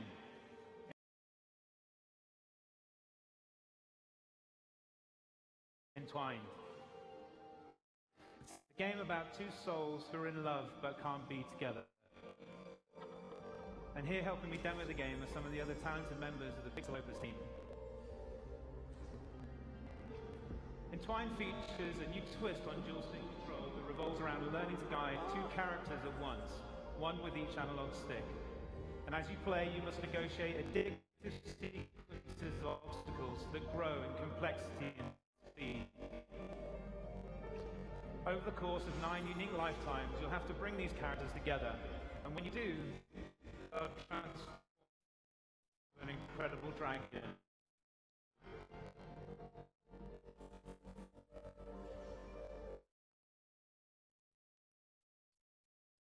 You'll have to bring these characters together, and when you do, they'll transform into an incredible dragon. Each lifetime draws to a close with your dragon blazing a trail across the sky with living paint, and it lets you create your own aerial sculpture.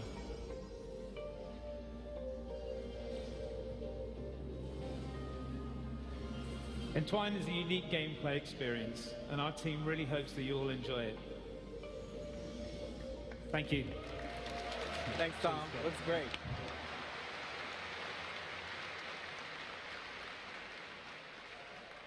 Hi, everybody.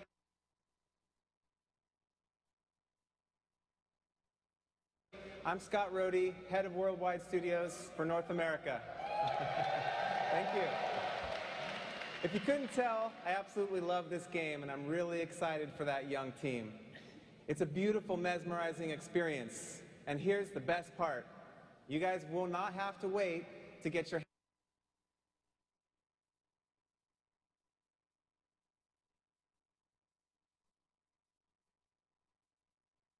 hands on Entwined. The PS4 version is available for $9.99.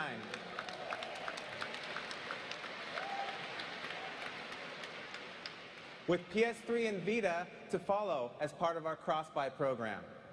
You can even pull up your PlayStation app on your phone right now and order it, and it'll be waiting for you when you get home. So just as Entwined surrounds you in beauty and mystique, full spectacle, and raise the bar on groundbreaking performance capture, the team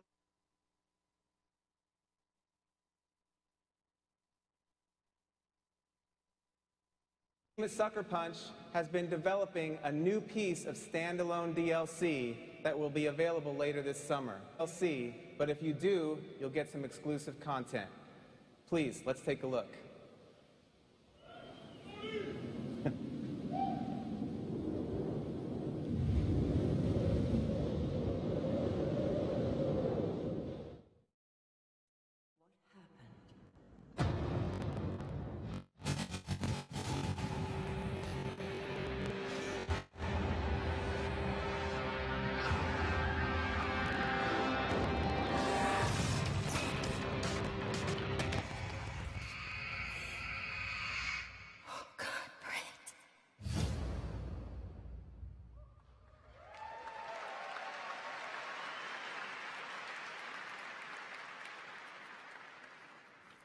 Hello?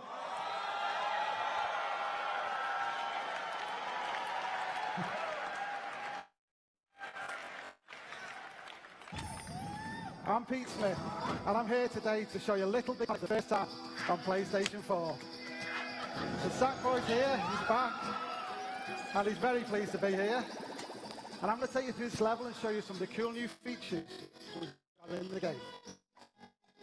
So the first thing you'll notice is that we've got much more depth than we've had before. And now we've got one of the many power-ups that Sackboy has in the game. This one's called the Pumpinator, and it can pump air, and I can use it to pump this wheel and reveal a completely new friend for Sackboy. This is Oddsock. Hi, I'm Oddsock, and what makes me different to Sackboy? Well, for starters, I can wall jump. Yes, I can, guys. I can. Ooh. Keep attention going, guys. Keep attention. Come on, hey! I'm also much faster than Sackboy, and I can use my super speed to power things a little bit behind the wheels. And introduce you guys to a new friend called Toggle. Hi everyone, this is Toggle. As you can see, Toggle is the biggest of Sackboy's new friends. And as well as being the biggest, he's also the strongest. So come on guys, I'm going to push this really heavy block and let you follow me through. Thank you, Toggle. Ready for me? Come on, Sackboy. Sorry. Oh. Okay, so as well as being the biggest new character, Toggle can also become the smallest at the tap of a button and fit through small gaps like this. I'm now going to turn back to Heavy Toggle and reveal another new character called Swoop. Hi everyone, I'm Swoop. Woohoo! So, although all of the new characters got fantastic, great new abilities, but none of them, like Swoop, can fly.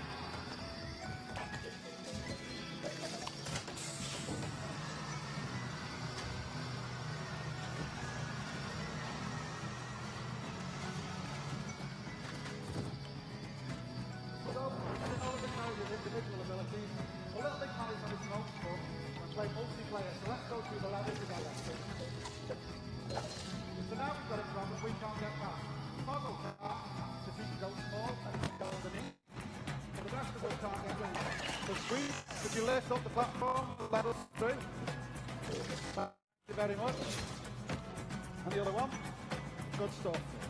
Now I'm going to use my pumpinator to blast these spikes and let us all through. There we go. Oh. Come on.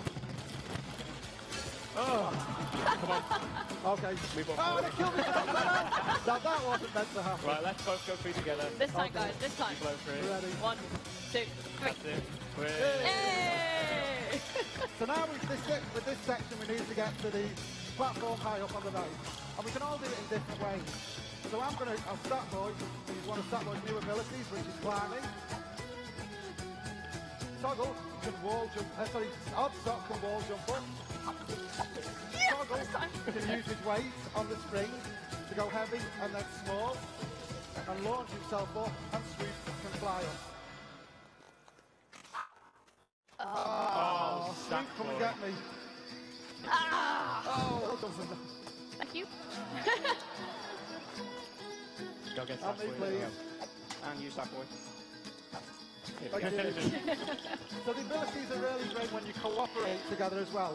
So in this section, Toggle if you go small and light, Swoop can pick you up and take you to a platform we can't get to, and make you go heavy. Great.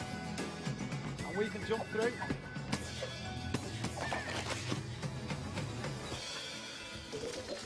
And we can move on. Alright everyone, let's do this in one go. 1, 2, 3! You know, we've all worked together, guys. I'm going to race you all now. Go, go, go, go, go, go, go. Oh my god, fastest. Oh my word. No way. Oh, that is definitely cheating. There you go. Just wait for me. I'll be there, I'll be there. Come on, Sackboy. Okay, big jump. 1, 2, 3, go. Oh. That's so not my fault. There we go. I'm coming. Come on, Swoop. There we go. There we go. What do you do without your Thanks again. Okay, now this last section, Toggle can go down and pull the sponge and let us through. Brilliant. And as Sackboy, I'll use the pumpinator to return the favour. And then we can all get into the rocket and we can blast off out of the level. Oh, Toggle, I think you're going to need to go heavy. Well done, everyone. Good stuff.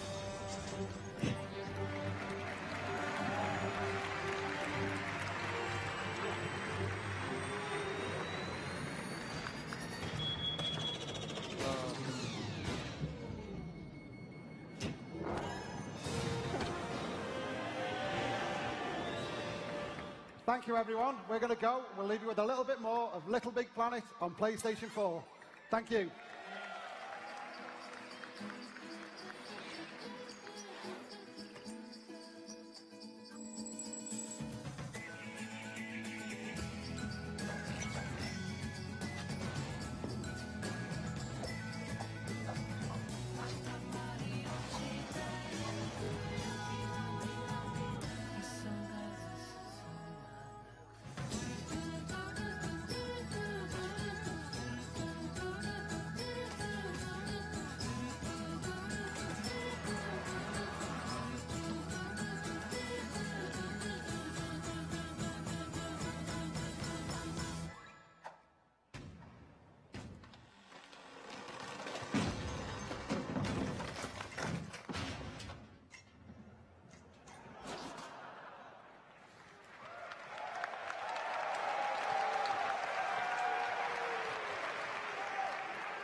Thank you.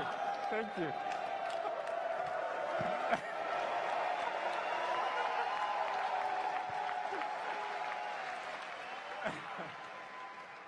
Thank you. I hope you enjoyed the demo of Little Big Planet 3. The creative community of Little Big Planet has been very active. And by today, over 8.7 million levels have been created and shared by the community on Little Big Planet and Little Big Planet 2.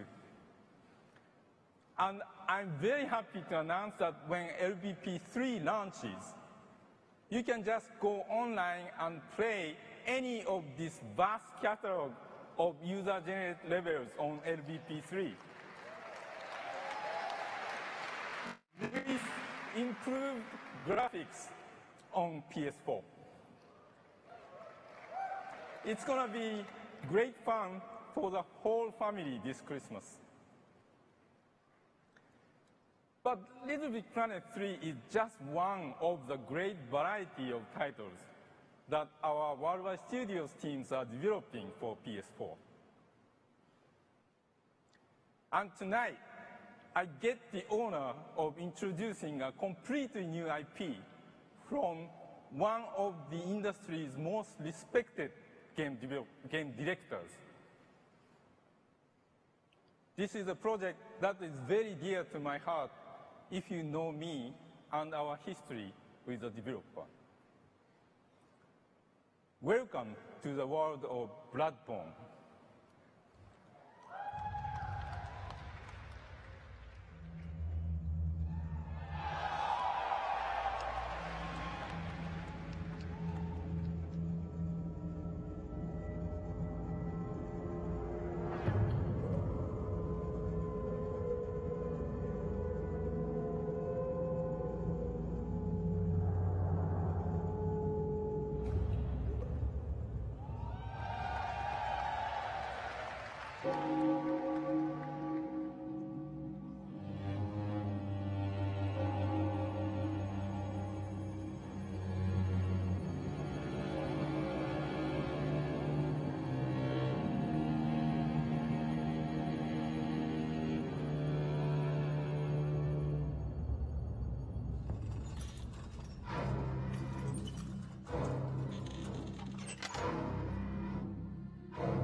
Far Cry 4.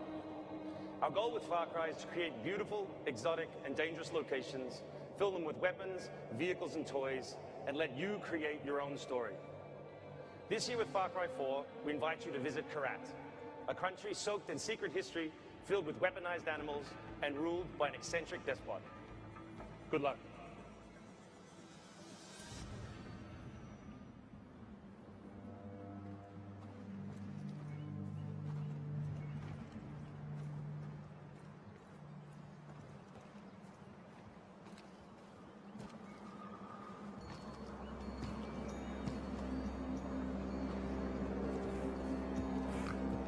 AJ, the fortress you're looking for is called Ratu Gaddy.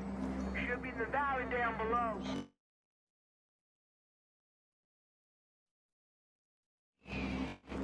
Okay, I'll head in that direction.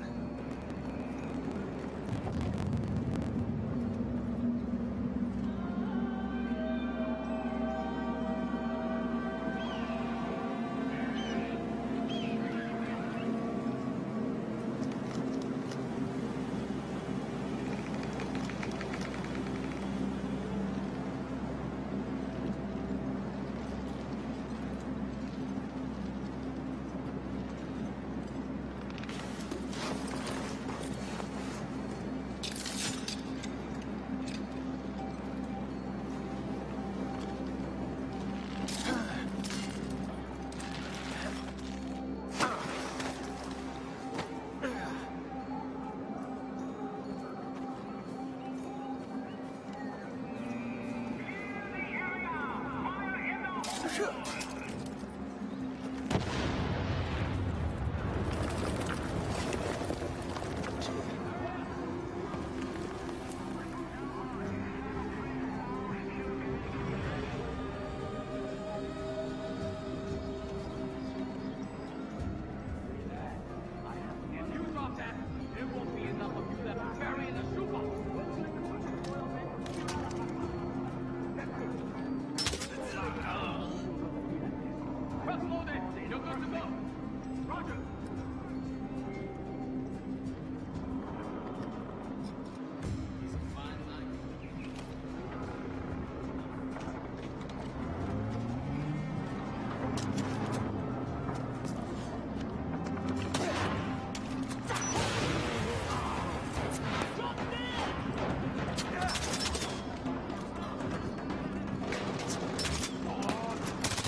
Some help taking this place down.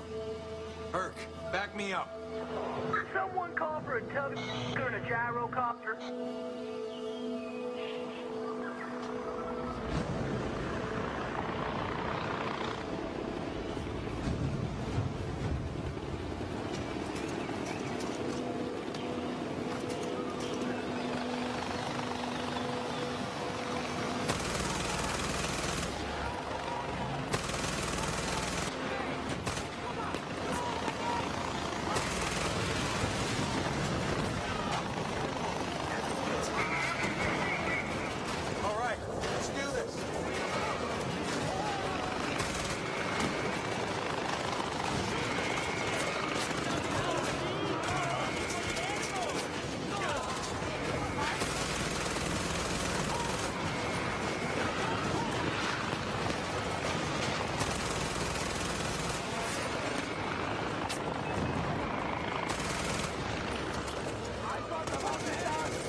welcome Adam Boyes. That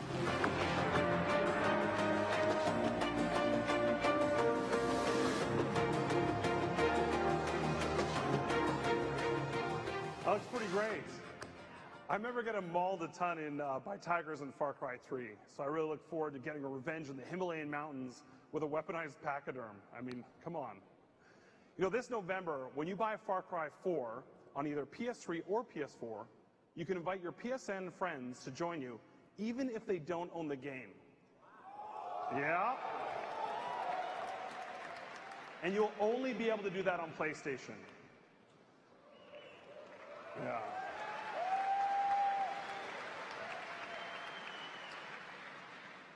Through social mediums like Twitter and Facebook, or forums like Reddit and NeoGAF, we are constantly connected to you, the gamers, all around the world, and we love hearing from you directly.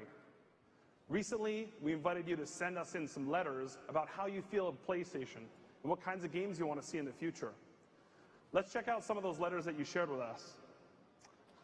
A common theme that you guys wrote in about was zombies. I mean, who doesn't love us some zombie action?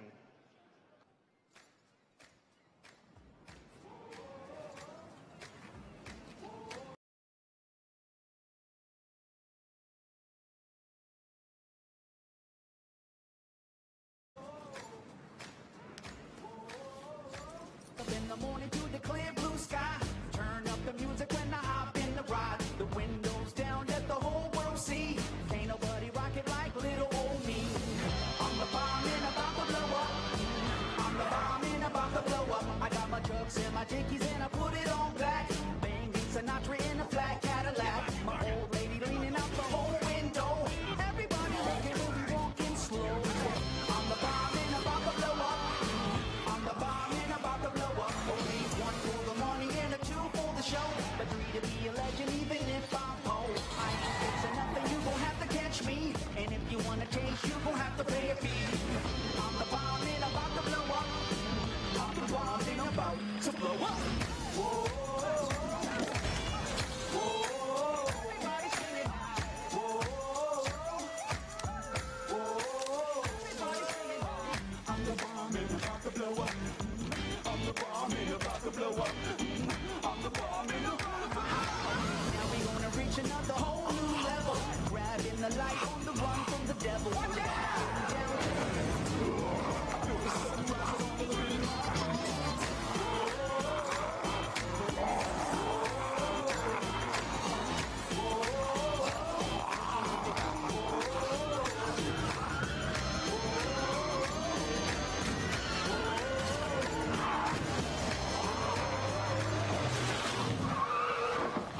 Hold on! Seriously, bro? Sweet! Come on, dude, time to split. freaking awesome! Let's go! Dude, chill. I got this. Kill 'em all.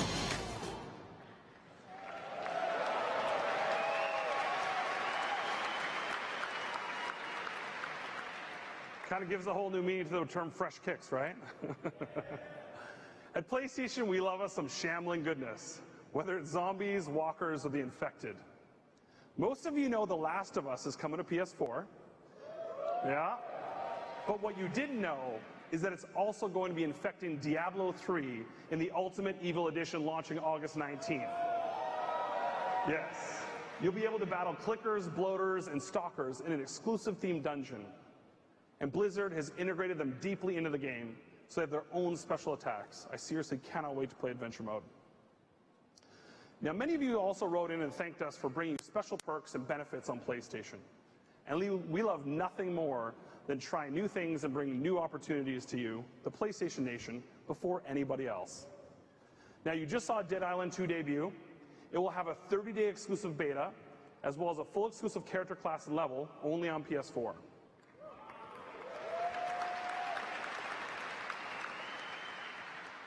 And earlier today, we were part of EA's announcement of a special beta for Battlefield Hardline. It's available right now exclusively for consoles on PS4. Battlefield Hardline takes the cops and robbers fantasy we all played when we were kids, but then it goes to a whole new level with awesome action, stunning visuals, and a grappling hook. Come on. Now let's take a look at an exclusive new world premiere gameplay trailer for Battlefield Hardline. Sky 5 can confirm a large police presence in downtown Los Angeles. We got an RPG!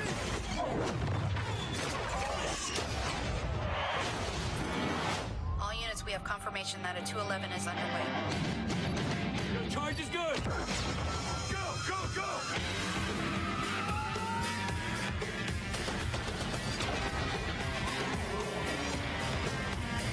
Suspects are moving with the package. Take them down. All right, we're good to go on the grapple. Let's get that area now! Hands down!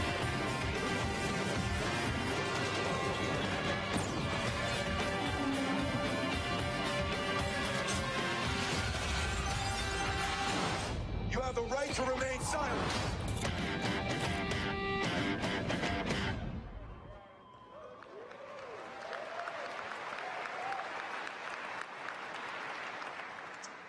Grappling hooks and zip lines, that is my jam. And you know, Play It First isn't limited just to betas. We're happy to announce a new partnership with Disney, which will bring exclusive content to our platform this year. The only place you can Hulk smash in Disney Infinity 2 at launch will be on PlayStation platforms. The Incredible Hulk will join 5 other Avengers in this exclusive Disney Infinity 2 Collector's Edition for PS3 and PS4. Pretty cool. And finally, as Andy mentioned earlier, there's always going to be more of Destiny on PlayStation. On launch day, you're going to get an incredible amount of exclusive in-game content, from unique weapons, armor sets, gear, kick-ass ships, as well as Exodus, an exclusive competitive multiplayer map. And the best part, an entire exclusive strike on Mars. Strikes are standalone, unique co-op opportunity or co-op adventures where you get to battle epic bosses. There's literally too much great content to detail tonight. But needless to say, when Destiny comes to PlayStation this year, it will do so first, bigger, and better than on any other platform. Hulk smash is right. Now, a lot of you asked for brand new things that you've never seen on the platform before. This next partner is a great example of that. I'm proud to announce a new partnership with Paradox Interactive. Every single Paradox studio is currently working on an exclusive PlayStation 4 game. And here's a look at their first one. Paradox is proud to present user-created open world. Spreadsheets. Course Economy 3.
Magica 2, learn to spell again.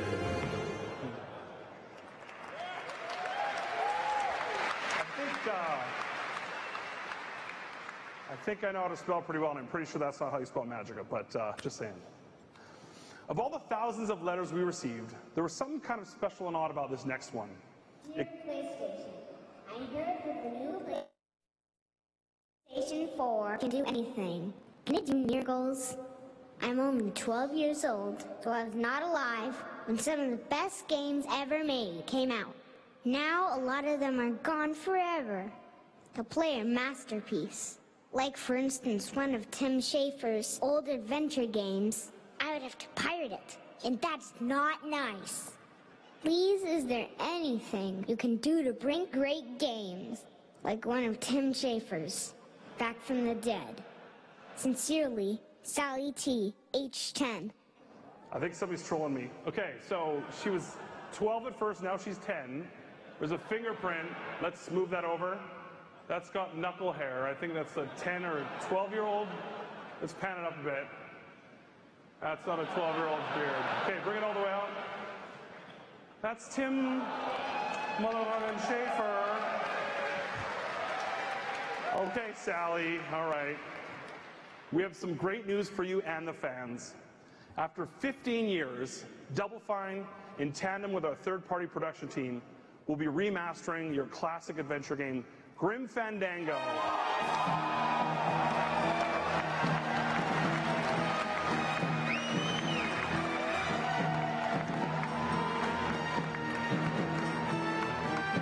It will be coming exclusively to both PS4 and PS Vita, thanks to the relationship with our good friends at Disney. Looks like it's time to get to work, Sally. Maybe start with a little shave. Sally, Tim, Sally, Tim, Sally, Tim. You've also told us that you guys love a wide range of crazy and diverse games. This next partner shares our love and support of independent developers and has brought fantastic games to PlayStation, like Vlambeer's Luftrausers and Denetton's Hotline Miami. Devolver Digital and their main man, Fork Parker, have been working on an awesome slate of new titles, and we've officially joined forces. All of the following titles you're about to see will be making their console debut exclusively on PlayStation platforms.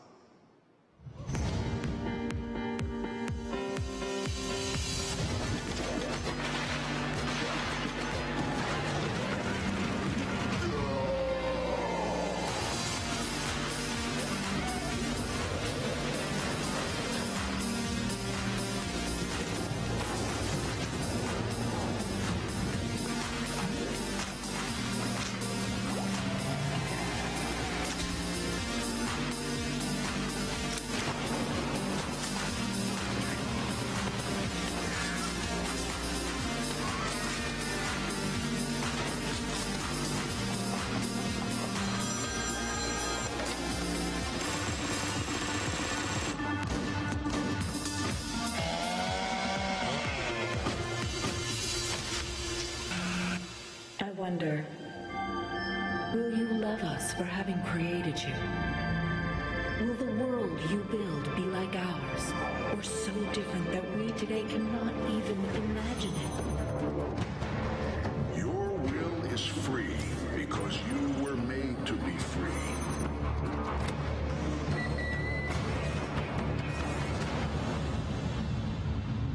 Let your will be done.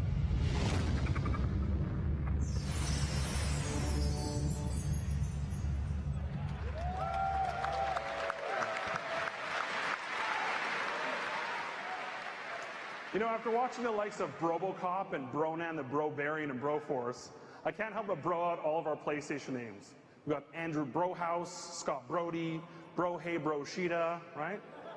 Okay, I'll move along. So here's another letter that we got that I really liked.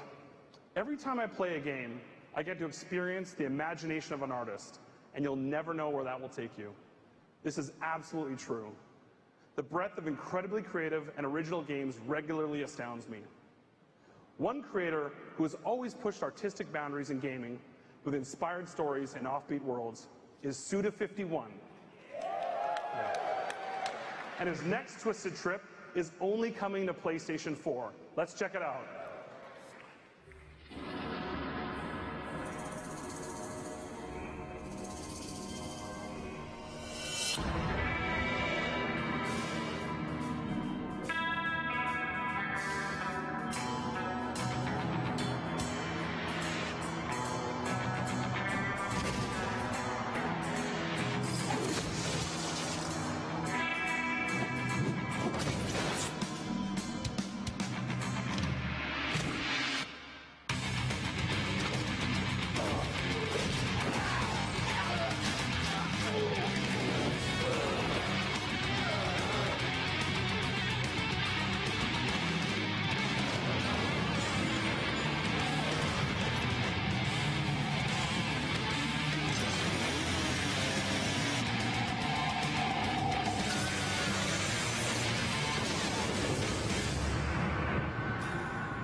Video games, right?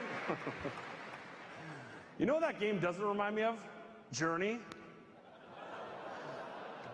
Journey took us on an incredible adventure, in part thanks to Matt Nava's stunning art direction and composer Austin Wintory's Grammy-nominated score. They're teaming up again at Matt's new studio, Giant Squid. Let's see the world premiere of their brand new game.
Beautiful.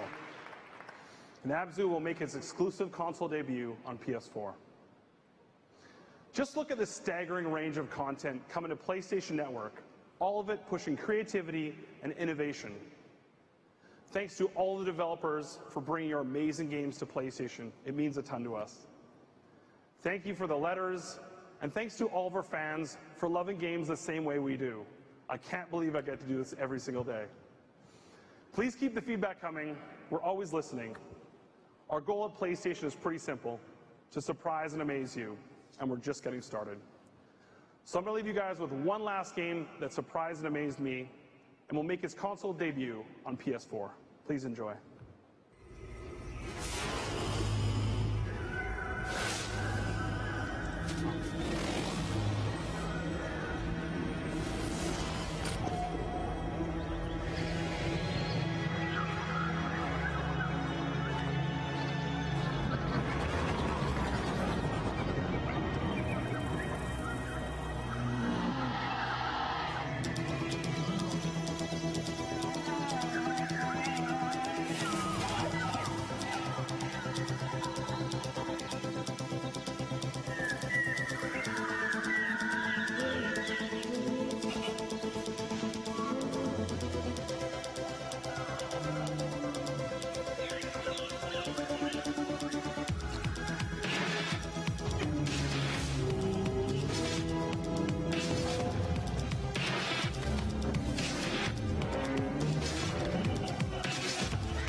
Thank you.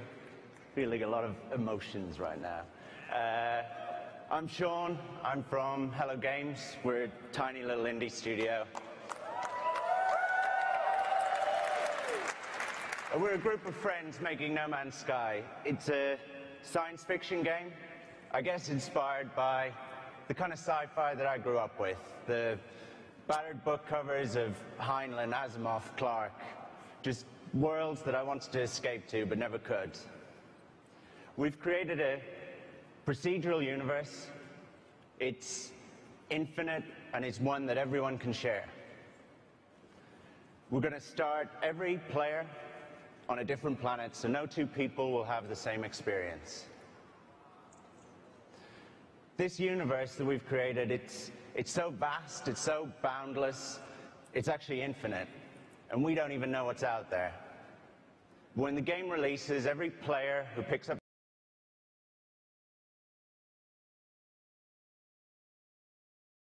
a pad and plays is going to help us discover a little bit more.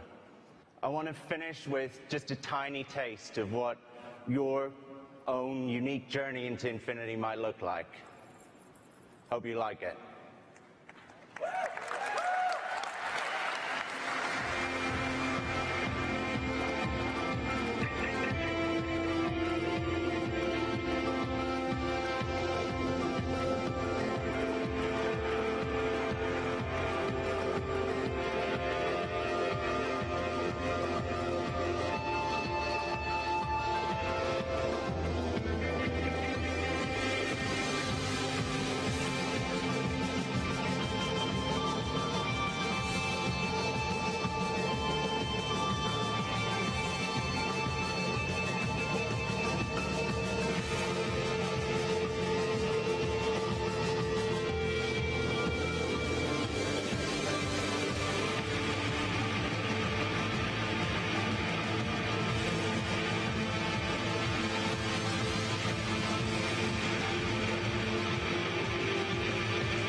Wow, mind slightly blown.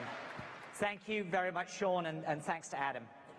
A key focus for tonight has been demonstrating why PlayStation delivers the best place to play today and in the future. You've seen that in the diverse portfolio of games coming from our worldwide studios and our close partners. And we're also bringing this to life in new ways with hardware. When we designed PS4, we made a conscious decision to make it the most powerful gaming console ever created, and surround it with breakthrough games, features, network capabilities, and peripherals that together would redefine next-gen gaming. A key peripheral that we've offered to PS4 gamers since launch as a choice is the PlayStation Camera.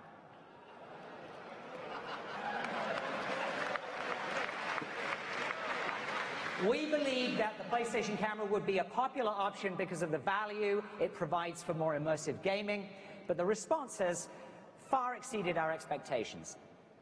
And we're enhancing the value of the PlayStation Camera and what it brings to PS4 by pursuing new, innovative technology that takes gaming to an entirely new dimension.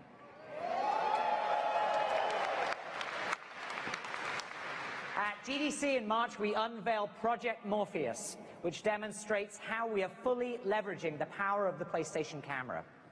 The response from the development community and gamers was phenomenal. All of your voices have been heard, and today there are creative teams around the world working with us to define the future of gaming and entertainment. We have Project Morpheus in our booth at E3 this year with 2 new demos, so I encourage all of you to stop by and try it.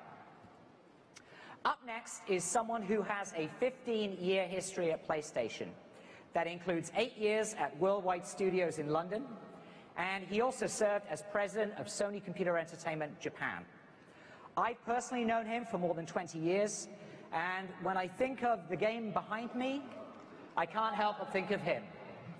He was most recently the COO of Sony Network Entertainment, and now as president and CEO of Sony Computer Entertainment America, he's charged with, quite simply, making sure PlayStation completely surpasses your wildest expectations. Please join me in giving a warm welcome to Sean Layden.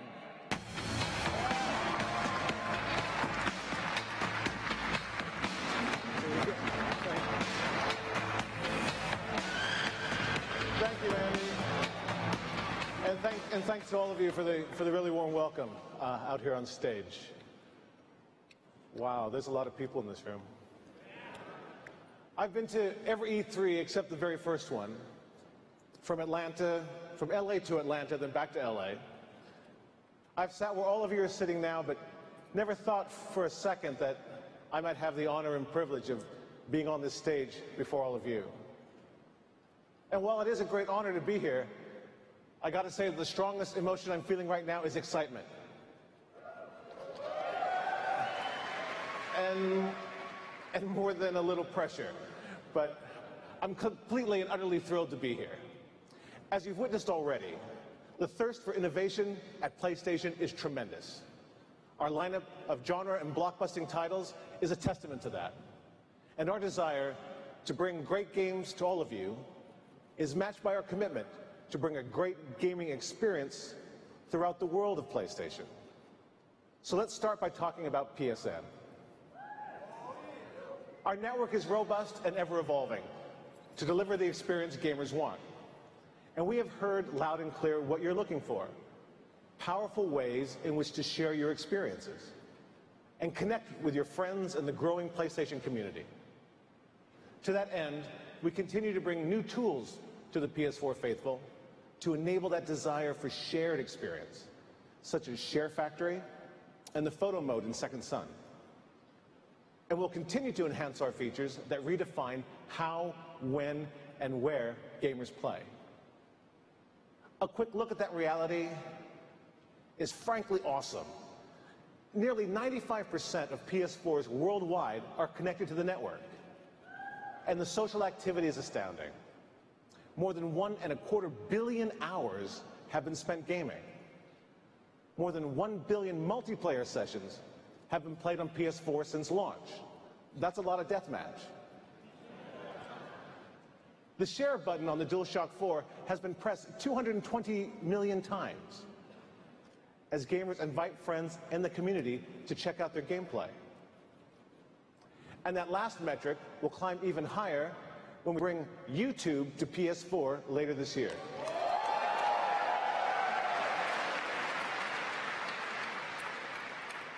With the simple press of the DualShock 4 share button, PS4 gamers will be able to quickly upload video captures to their YouTube channel.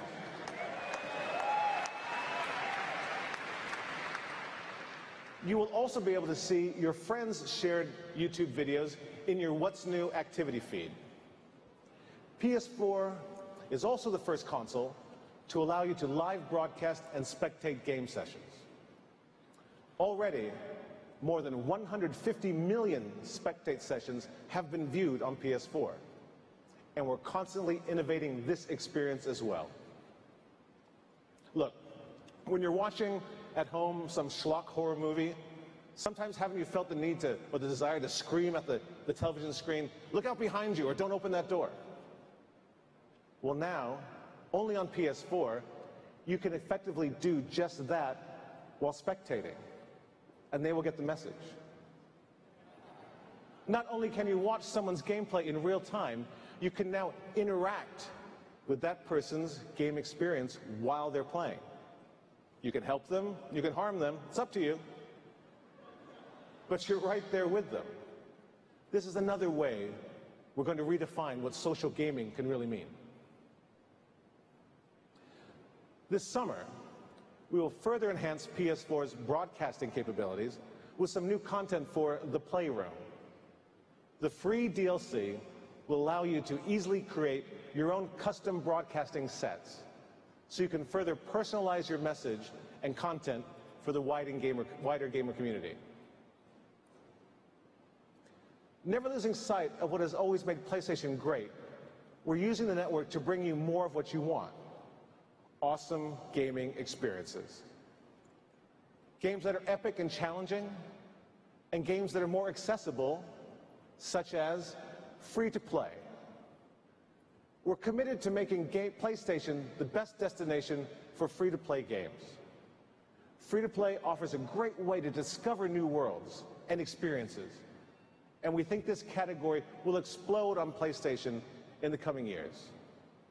Right now, we have more than 25 free-to-play games coming to PS4 in the next 12 months, including Kingdom Under Fire 2 from Blueside, PlanetSide 2 from Sony Online Entertainment, there you go, and Guns Up from Valkyrie Entertainment.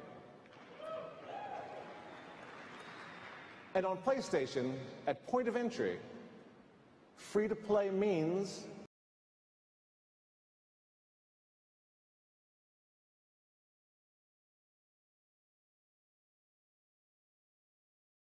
free to play. Let's take a look at that.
Free to play. What more do I have to say?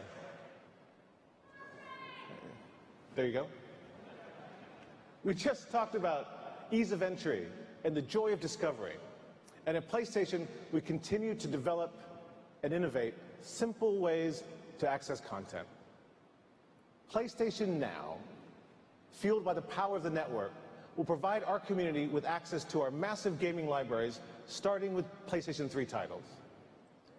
We have continued to tweak and refine PS Now since its initial beta test, and are proud to announce that the service will be available in the United States and Canada as an open beta on PS4 starting July 31st.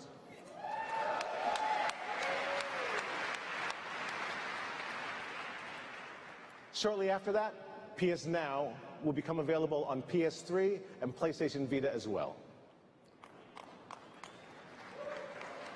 We also want to unlock our library of games to those who still don't own a PlayStation device. So later this year, we're bringing the PlayStation Now experience to select Sony televisions. If PS Now is available in your area, all you need to do is get a DualShock 3 and you're able to play our vast catalog of games. Yeah, that's pretty amazing. During the open beta, PlayStation gamers will have access to more than 100 PS3 games from the industry's best publishers, our own worldwide studios. This week, you can play such major hits as Dead Space 3,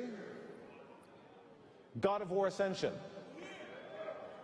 Metal Gear Solid 5 Ground Zeroes, Ratchet & Clank Into the Nexus, and Ultra Street Fighter 4. We'll use the open beta, continue to listen to your feedback, and gather insights about your experience with the service. We'll also work with our publishing partners to test a range of rental durations and prices. We do look forward to hearing from everyone who participates in the beta, as your voice will have a direct impact on the development of our service. Bringing PlayStation Now to PlayStation Vita is another example of our commitment to the platform. With PS Now, Vita will have the best catalog of games available on a mobile device, and the only mobile device with access to the deep library of PlayStation games. Innovation on Vita continues, and its integration with PlayStation 4 has expanded the way gamers use the device. Remote Play gives Vita owners quick access to PS4 games, and the response has been overwhelmingly positive. With Remote Play, PS4 blockbusters such as Call of Duty and Assassin's Creed will further showcase PlayStation Vita as the ultimate mobile platform. In total, there are more than 100 Vita titles in development today, including Tales of Hearts R from Namco, Ubisoft's beautifully hand-drawn RPG, Child of Light, and Telltale's mashup with Gearbox, Tales from Borderlands. Minecraft is also coming to Vita, and it will be the full console experience with co-op included. We got some Minecraft fans. PS Vita will remain a key pillar for us, and we look forward to sharing more gaming experience across Vita-dedicated titles, PlayStation Now, and PS4 Remote Play. At Tokyo Game Show last year, we announced another new console.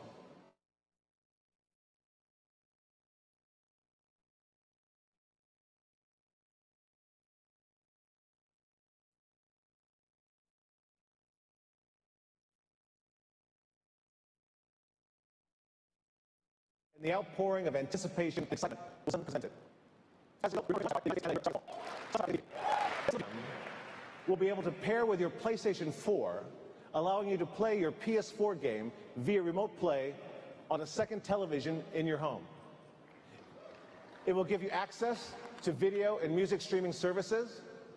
We'll give you the ability to play hundreds of PS3 titles made available through PlayStation Now. And of course, PlayStation TV will also play most Vita titles, as well as PS1 and PSP classics. In fact, our Disney partnership continues with Disney Infinity 2 coming to PlayStation TV and PlayStation Vita early next year. In total, that's nearly 1,000 games that PlayStation TV owners will have access to at launch. PlayStation TV will be available for $99.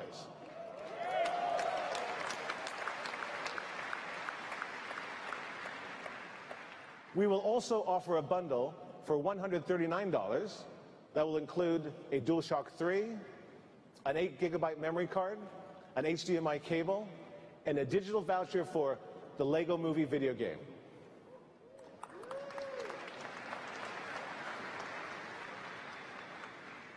New games, new hardware, new network services.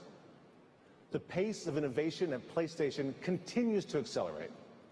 And as our world expands, we will stay true to our roots, to create imaginative games that foster fun while pioneering new gaming concepts. A little earlier, I was delighted to hear Andy give a shout out to one of the most iconic games of our time, Vib Ribbon. Yeah, give it up for Vib Ribbon. A personal favorite of mine that really embodies the PlayStation spirit. It wasn't a multi-million seller, but that's not the point. Vib Ribbon was unafraid to go against the tide. It was courageous in its ambition, and it brought a completely new experience to gamers. It's an incredible time to be part of the PlayStation family. I look forward to growing our gaming community through breakthrough experiences that inspire and delight. After all, guys, it's all about the games, isn't it?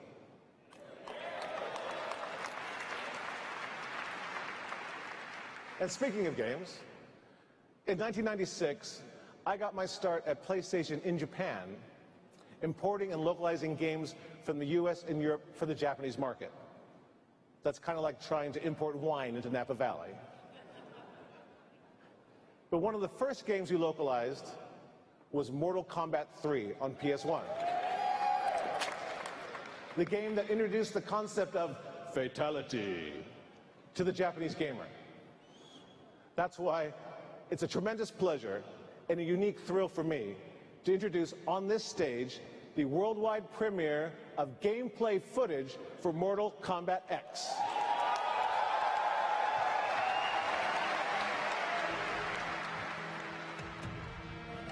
Murderer. I tire of maintaining our innocence.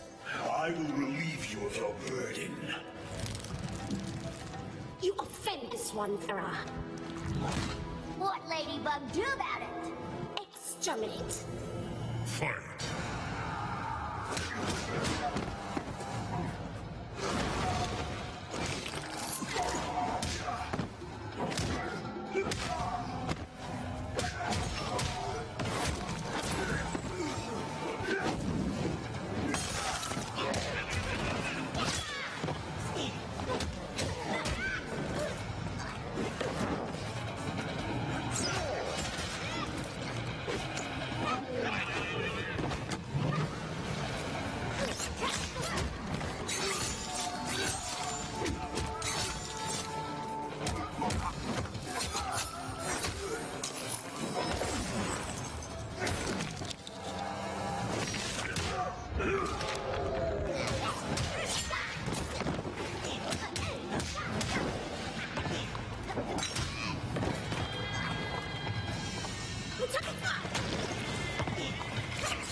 Really, what can you say?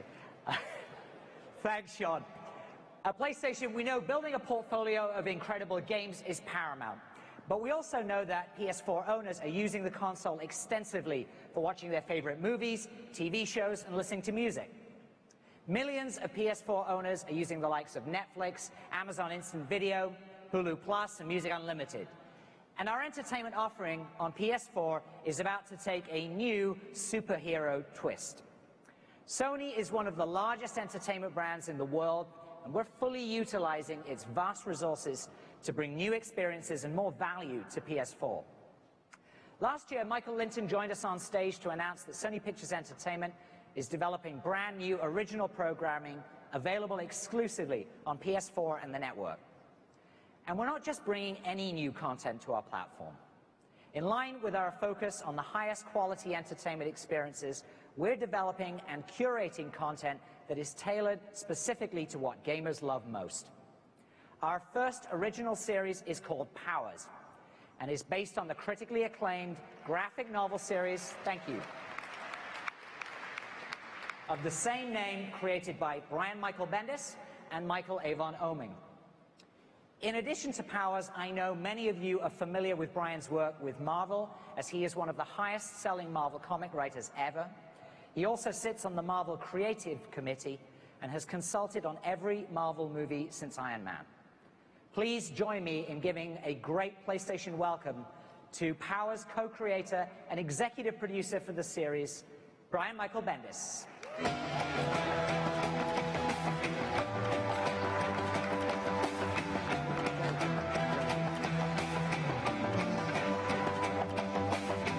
Thank you, Andy. Hello, PlayStation Nation. It is an honor to be here personally, and we are so excited to officially announce to you that Powers has been greenlit 2 series from Sony Television and PlayStation. Thank you. For those of you who don't know what Powers is based on the comic book and graphic novel series of the same name, created by myself and artist Michael Avon Oeming, and it tells the story of Christian Walker and Dina Pilgrim, 2 homicide detectives that work cases specifically about powers. That means if the greatest superhero in the world suddenly falls dead from the sky, if one of the most notorious supervillains of all time is found dead in a gutter, that's their case. And Christian Walker, has a secret. He used to be a power, but now he's down here with us, having lost his powers, and it is his job to answer for those who cannot answer for themselves, the dead powers of our universe. Some of these cases will be some of his oldest friends. Some of these cases will be his longest running enemies. But every case is going to show us something new about our characters. It's going to show us something about what we've developed in the comic, which is a pretty sprawling mythology about superheroes. And it's also going to show us what a world with superheroes would really be like, how we would really treat them, how they would immerse our culture, how they would affect our fashion. And we're just immensely proud of it, and we're immensely proud that we're here today to bring it to your television. Now, I'm a gamer, I'm a game writer, and I know that gamers and comic book lovers, we love our genre hardcore. We love our genres to mash up and to show us something new, to show us something original. And one of my jobs as executive producer of the show is to make sure that the TV show gives us what the comic book gave us, that it has all the integrity and everything that we've built all there with all the authenticity that we can muster. Now, the good news is we have this great team behind the scenes. Our showrunner is award-winning novelist Charlie Houston. Our executive producer is Remy Aubuchon from Falling Skies and Caprica. Our other executive producer is David Engel from Circle Confusion, and they brought us The Walking Dead. Now, that relieves me to no end that this will be the Powers that I want to see on TV, that hopefully is the Powers that you want to see on TV. As we speak, we're in production, casting is underway, and all summer long, we're going to have all kinds of announcements and teases and all kinds of stuff for you online.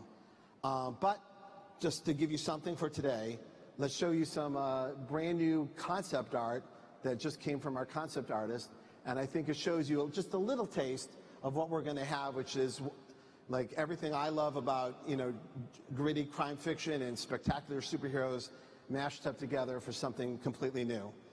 On behalf of Michael Avon Oeming and the producers and everyone working on the show, the writers, I want to thank Sony Television, I want to thank PlayStation, and thank all of you who have been so vocal in your support of the book for all these years and the idea of a TV show. We're coming to you on PlayStation. Thank you very much.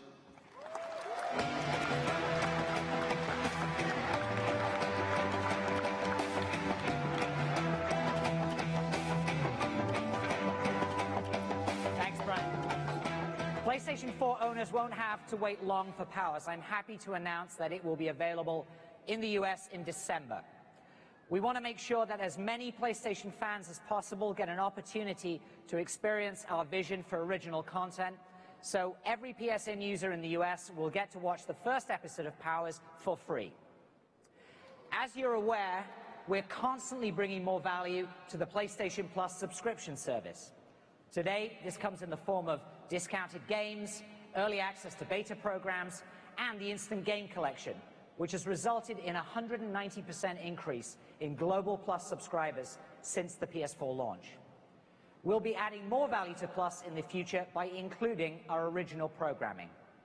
I'm pleased to announce that all Plus subscribers in the US will be able to view the entire Powers series for free.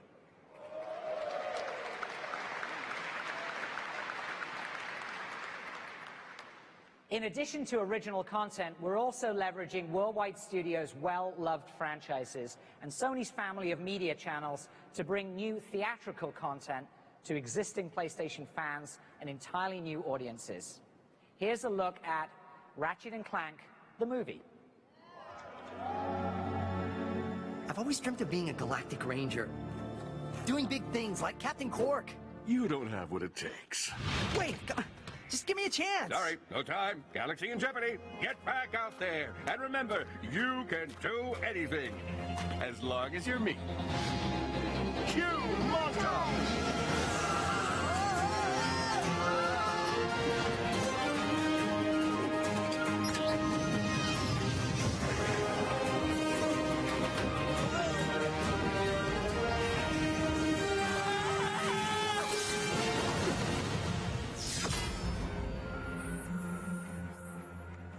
Whew. That was a close one, huh? Yeah, that is gonna show up on my mid-year review.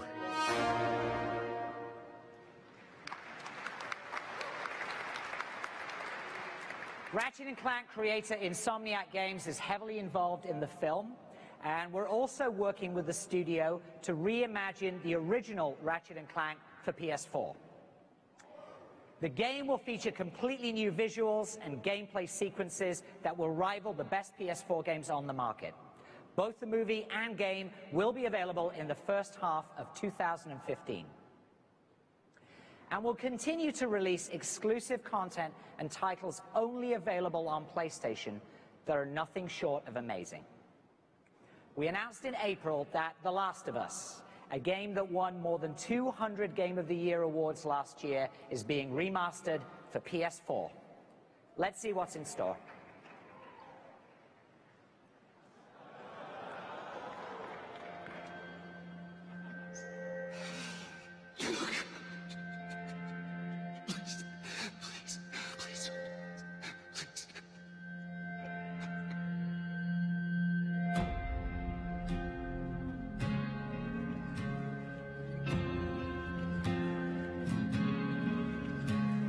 Underneath the bridge, it's all been sprung a leak, and I'm living off of ground, and the drippings from the ceiling.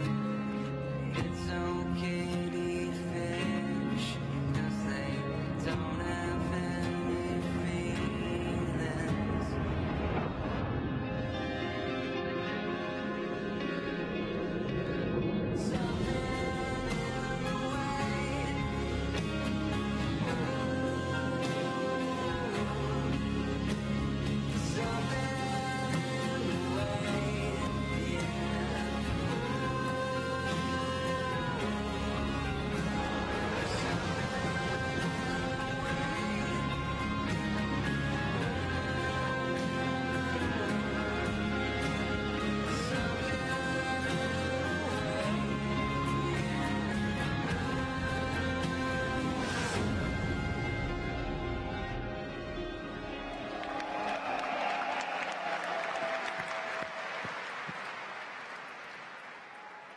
As you've seen tonight, we have the industry's best developers creating games for PS4 right now. And there's more. A long-standing partnership with Kojima Productions and Konami has been a staple of the PlayStation history. Today, it is my pleasure to introduce a new trailer that some of you might have gotten a sneak peek of last night. Ladies and gentlemen, Metal Gear Solid 5: The Phantom Pain.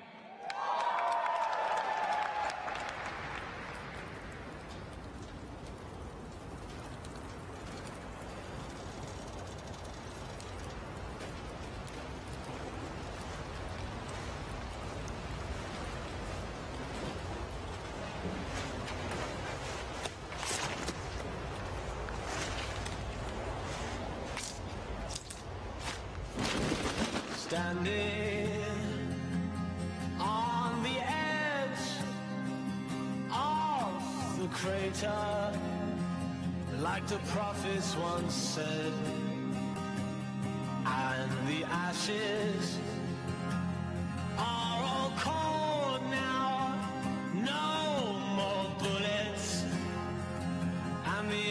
birds are dead. Whispers in the air tell the tales of the brothers gone. Desolation, devastation. What a mess we made when it all went wrong. Watching from the edge of the circus for the games to begin. Gladiators draw their swords from their ranks for Armageddon. I'm nuclear.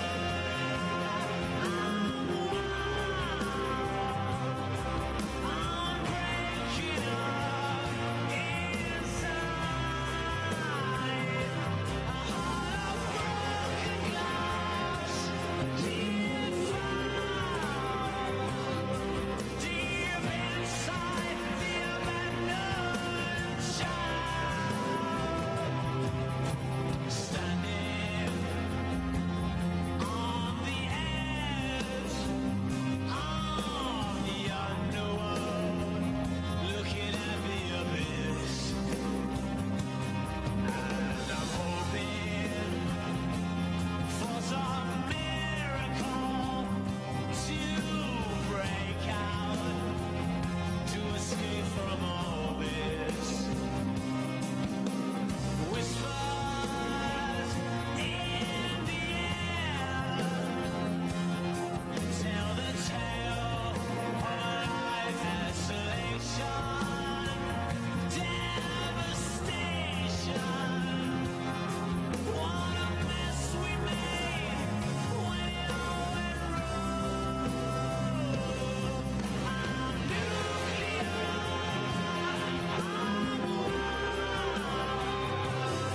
I'm breaking up inside. A heart of broken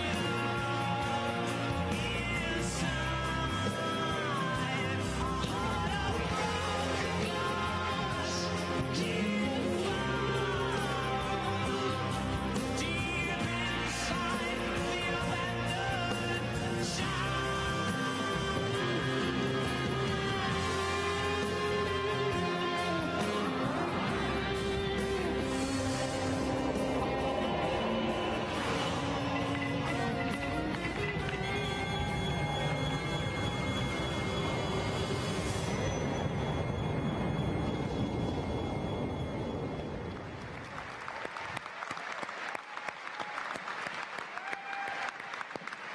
Metal Gear Solid 5 on PS4 is going to be amazing. And now, let's take a look at something from a company that I've had a personal relationship with since the PS2 era. Their games have kept PlayStation gamers up late at night for generations, as they pioneered new genres and new experiences. Take a look.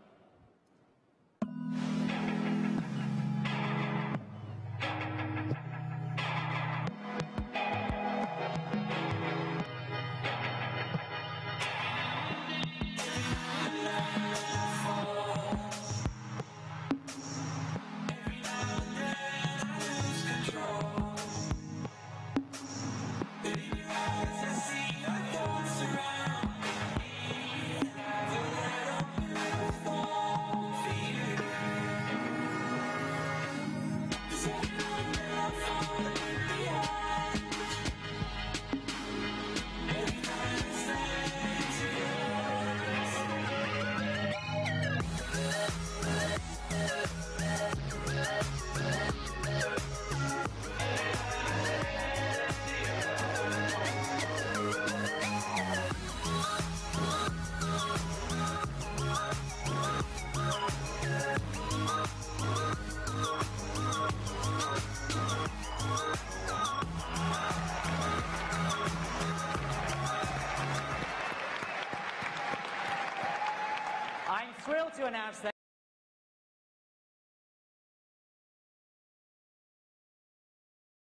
that Grand Theft Auto 5 is coming to PlayStation 4 this fall.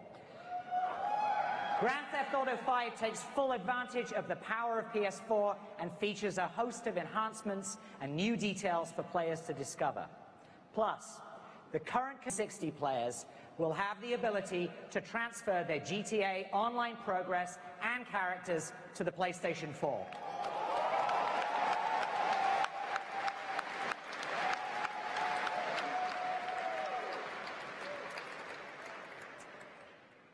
I'm not done yet.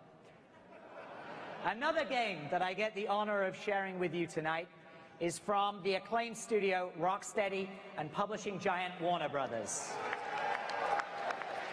Please take a look.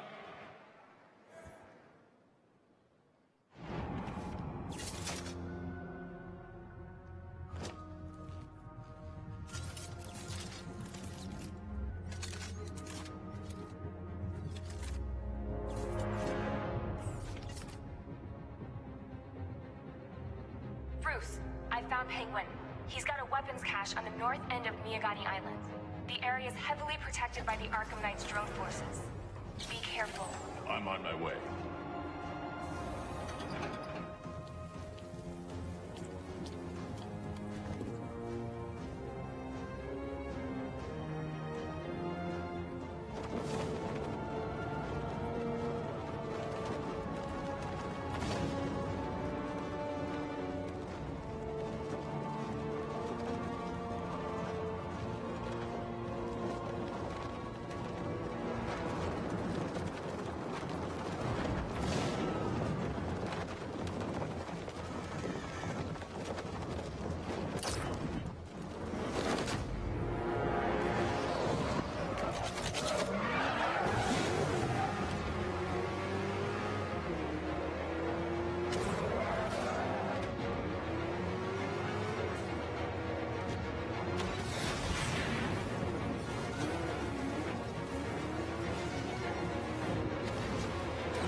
Running diagnostics.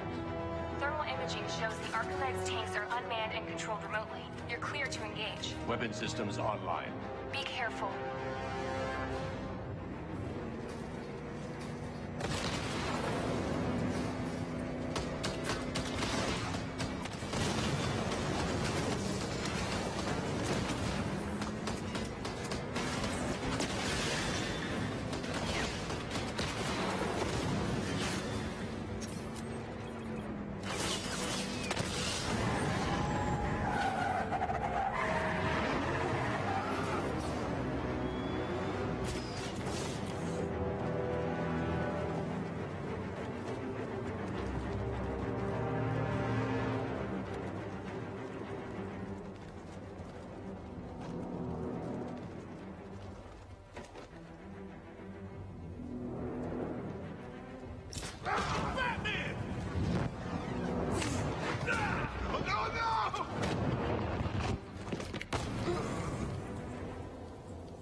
About the man.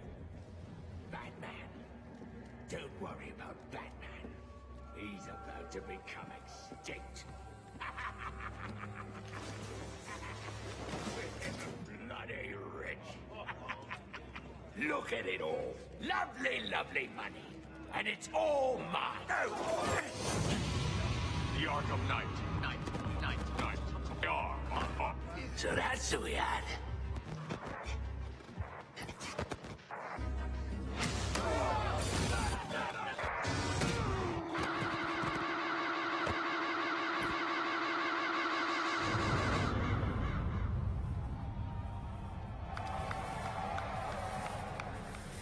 How many more bones would you crush How many lives will you destroy in pursuit of what you call justice?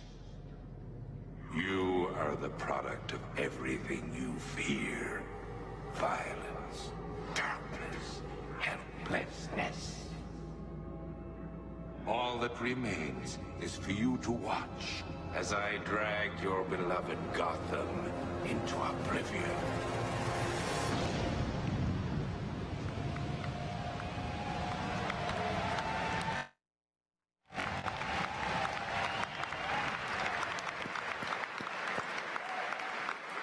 Spectacular and even more smoke than at the EA press conference.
I don't really have an option here.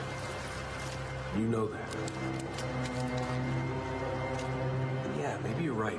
I've been out of the game, but I need back in it. So can I count on you?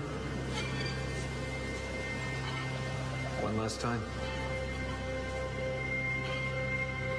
All right, kid. Let's go do it. One last time.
Drive Club 完全没有宣传啊，驾驶俱乐部完全没有讲到吗？不是快要出了吗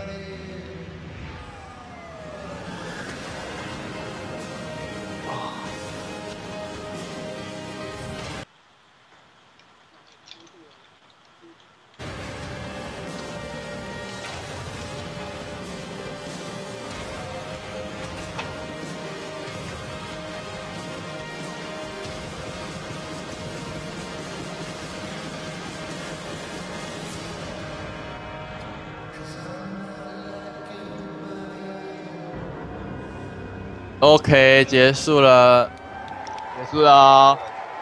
下一次我们会转播那个世界杯足球赛。世界杯还没开始啊！然后下一次我们可以先提前做准备、做预告啊，对吧？然后我们下一次就在世界杯足球赛见，在巴西嘛，对不对？我们要从 LA 飞到巴西去啊，对吧？比较近啊，有什么不好？刚刚那个不是太对了，那是 Love， 我看一下那个叫什么。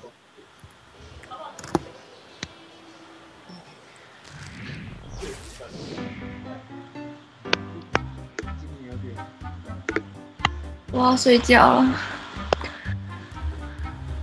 啊，我们12小时的转播暂时告一个段落。那一款应该叫做 The Lord of Fallen， 就是应该是坠落的帝王之类的，堕落的帝王。哦。